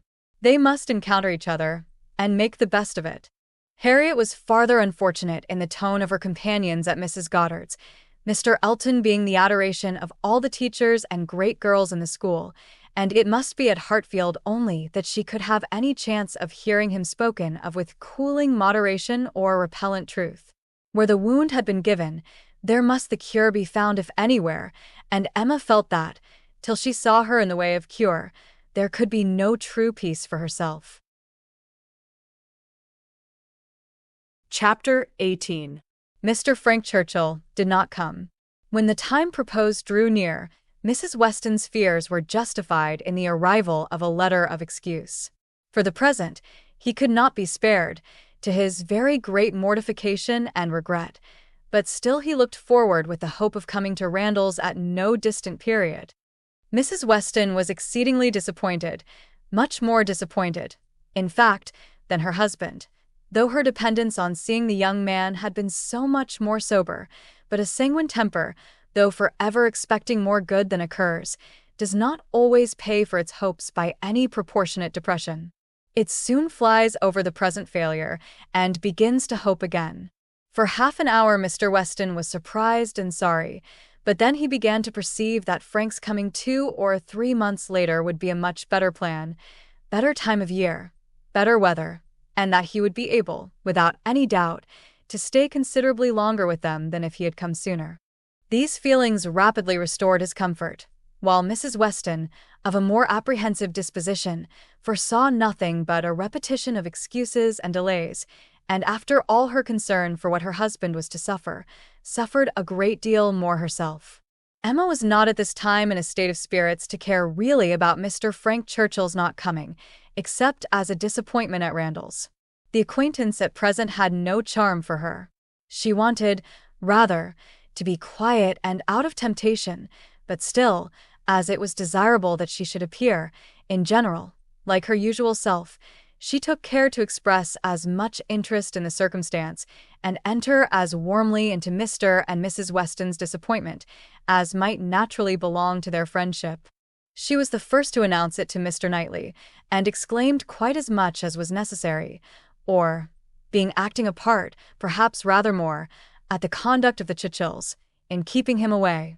She then proceeded to say a good deal more than she felt, of the advantage of such an addition to their confined society in Surrey, the pleasure of looking at somebody new, the gala to Highbury entire, which the sight of him would have made, and ending with reflections on the Churchills again, found herself directly involved in a disagreement with Mr. Knightley, and, to her great amusement, perceived that she was taking the other side of the question from her real opinion and making use of Mrs. Weston's arguments against herself. "The Churchills are very likely in fault," said Mr. Knightley, coolly, "but I dare say he might come if he would." "I do not know why you should say so. He wishes exceedingly to come, but his uncle and aunt will not spare him.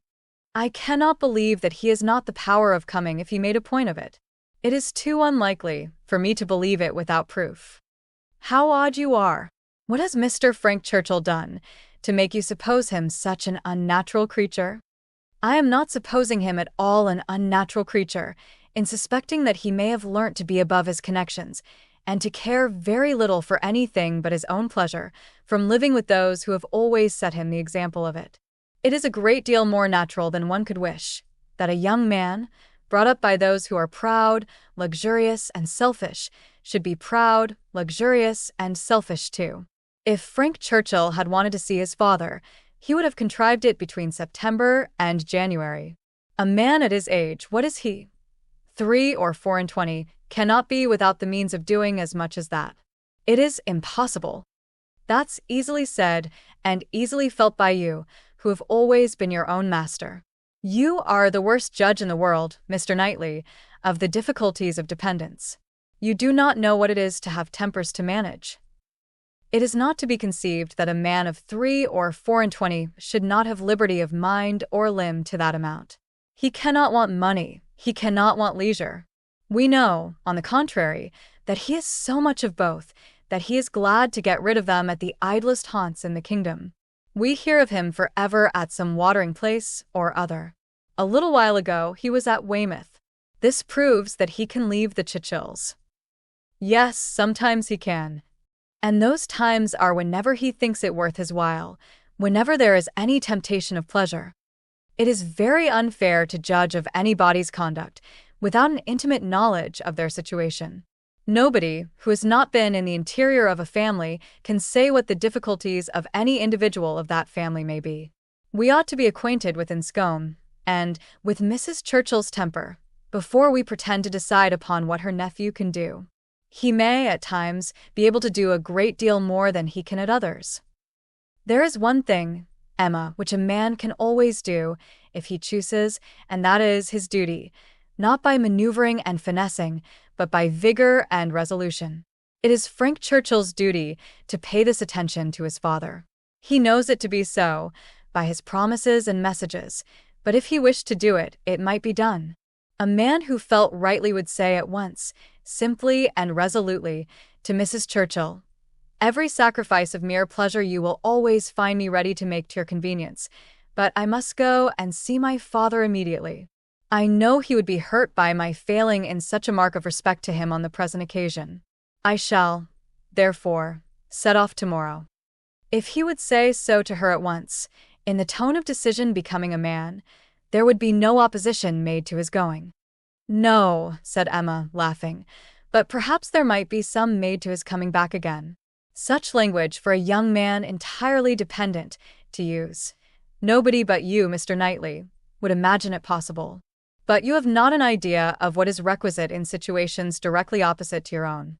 Mr. Frank Churchill to be making such a speech as that to the uncle and aunt who have brought him up and are to provide for him, standing up in the middle of the room, I suppose, and speaking as loud as he could.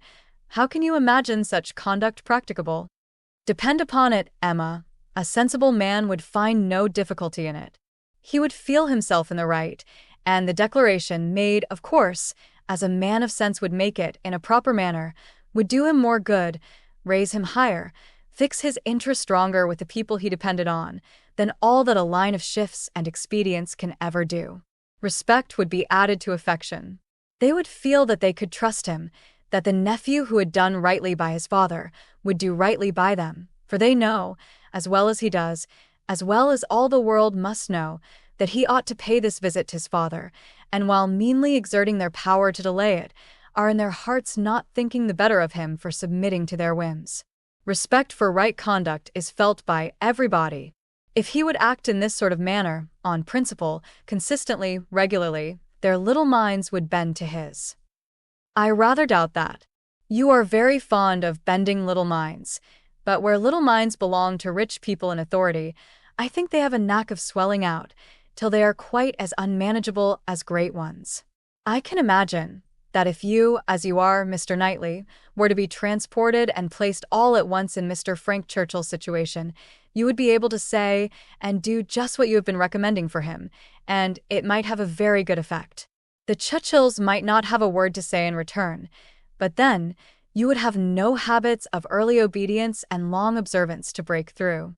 To him who has, it might not be so easy to burst forth at once into perfect independence, and set all their claims on his gratitude, and regard it not. He may have as strong a sense of what would be right, as you can have, without being so equal, under particular circumstances, to act up to it. Then it would not be so strong a sense. If it failed to produce equal exertion, it could not be an equal conviction. Oh, the difference of situation and habit! I wish you would try to understand what an amiable young man may be likely to feel in directly opposing those, whom as child and boy he has been looking up to all his life.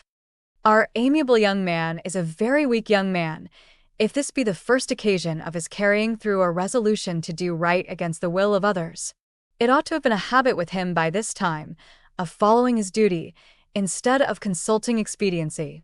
I can allow for the fears of the child, but not of the man. As he became rational, he ought to have roused himself and shaken off all that was unworthy in their authority. He ought to have opposed the first attempt on their side to make him slight his father. Had he begun as he ought, there would have been no difficulty now. "We shall never agree about him," cried Emma. "But that is nothing extraordinary. I have not the least idea of his being a weak young man. I feel sure that he is not. Mr. Weston would not be blind to folly, though in his own son, but he is very likely to have a more yielding, complying, mild disposition than would suit your notions of man's perfection. I dare say he has, and though it may cut him off from some advantages, it will secure him many others. Yes, all the advantages of sitting still when he ought to move, and of leading a life of mere idle pleasure, and fancying himself extremely expert in finding excuses for it. He can sit down and write a fine flourishing letter, full of professions and falsehoods, and persuade himself that he has hit upon the very best method in the world of preserving peace at home and preventing his father's having any right to complain. His letters disgust me. Your feelings are singular. They seem to satisfy everybody else. I suspect they do not satisfy Mrs. Weston. They hardly can satisfy a woman of her good sense and quick feelings, standing in a mother's place, but without a mother's affection to blind her. It is on her account that attention to Randalls is doubly due, and she must doubly feel the omission. Had she been a person of consequence herself, he would have come, I dare say, and it would not have signified whether he did or no. Can you think your friend behindhand in these sort of considerations? Do you suppose she does not often say all this to herself? No, Emma, your amiable young man can be amiable only in French, not in English. He may be very amiable, have very good manners, and be very agreeable, but he can have no English delicacy towards the feelings of other people, nothing really amiable about him. You seem determined to think ill of him. Me? Not at all, replied Mr. Knightley, rather displeased. I do not want to think ill of him. I should be as ready to acknowledge his merits as any other man, but I hear of none, except what are merely personal, that he is well-grown and good-looking, with smooth, plausible manners. Well, if he have nothing else to recommend him, he will be a treasure at Highbury. We do not often look upon fine young men, well-bred and agreeable. We must not be nice and ask for all the virtues into the bargain. Cannot you imagine, Mr. Knightley, what a sensation his coming will produce? There will be but one subject throughout the parishes of Donwell and Highbury, but one interest, one object of curiosity. It will be all Mr. Frank Churchill. We shall think and speak of nobody else. You will excuse my being so much overpowered. If I find him conversable, I shall be glad of his acquaintance, but if he is only a chattering coxcomb, he will not occupy much of my time or thoughts. My idea of him is that he can adapt his conversation to the taste of everybody, and has the power as well as the wish of being universally agreeable. To you, he will talk of farming, to me, of drawing or music, and so on to everybody, having that general information on all subjects which will enable him to follow the lead, or take the lead, just as propriety may require, and to speak extremely well on each. That is my idea of him. And mine, said Mr. Knightley warmly, is that if he turn out anything like it, he will be the most insufferable fellow breathing. What? At 23 to be the king of his company, the great man, the practiced politician, who is to read everybody's character and make everybody's talents conduce to the display of his own superiority, to be dispensing his flatteries around, that he may make all appear like fools compared with himself. My dear Emma, your own good sense could not endure such a puppy when it came to the point. I will say no more about him, cried Emma. You turn everything to evil. We are both prejudiced, you against, I for him, and we have no chance of agreeing till he is really here. Prejudiced. I am not prejudiced. But I am very much, and without being at all ashamed of it. My love for Mr. and Mrs. Weston gives me a decided prejudice in his favor. He is a person I never think of from one month's end to another, said Mr. Knightley, with a degree of vexation, which made Emma immediately talk of something else, though she could not comprehend why he should be angry. To take a dislike to a young man, only because he appeared to be of a different disposition from himself, was unworthy the real liberality of mind which she was always used to acknowledge in him, for with all the high opinion of himself, which she had often laid to his charge, she had never before for a moment supposed it could make him unjust to the merit of another. If you enjoyed listening, please subscribe to the channel by hitting the subscribe button below. After doing so, click the bell icon to receive new content notifications.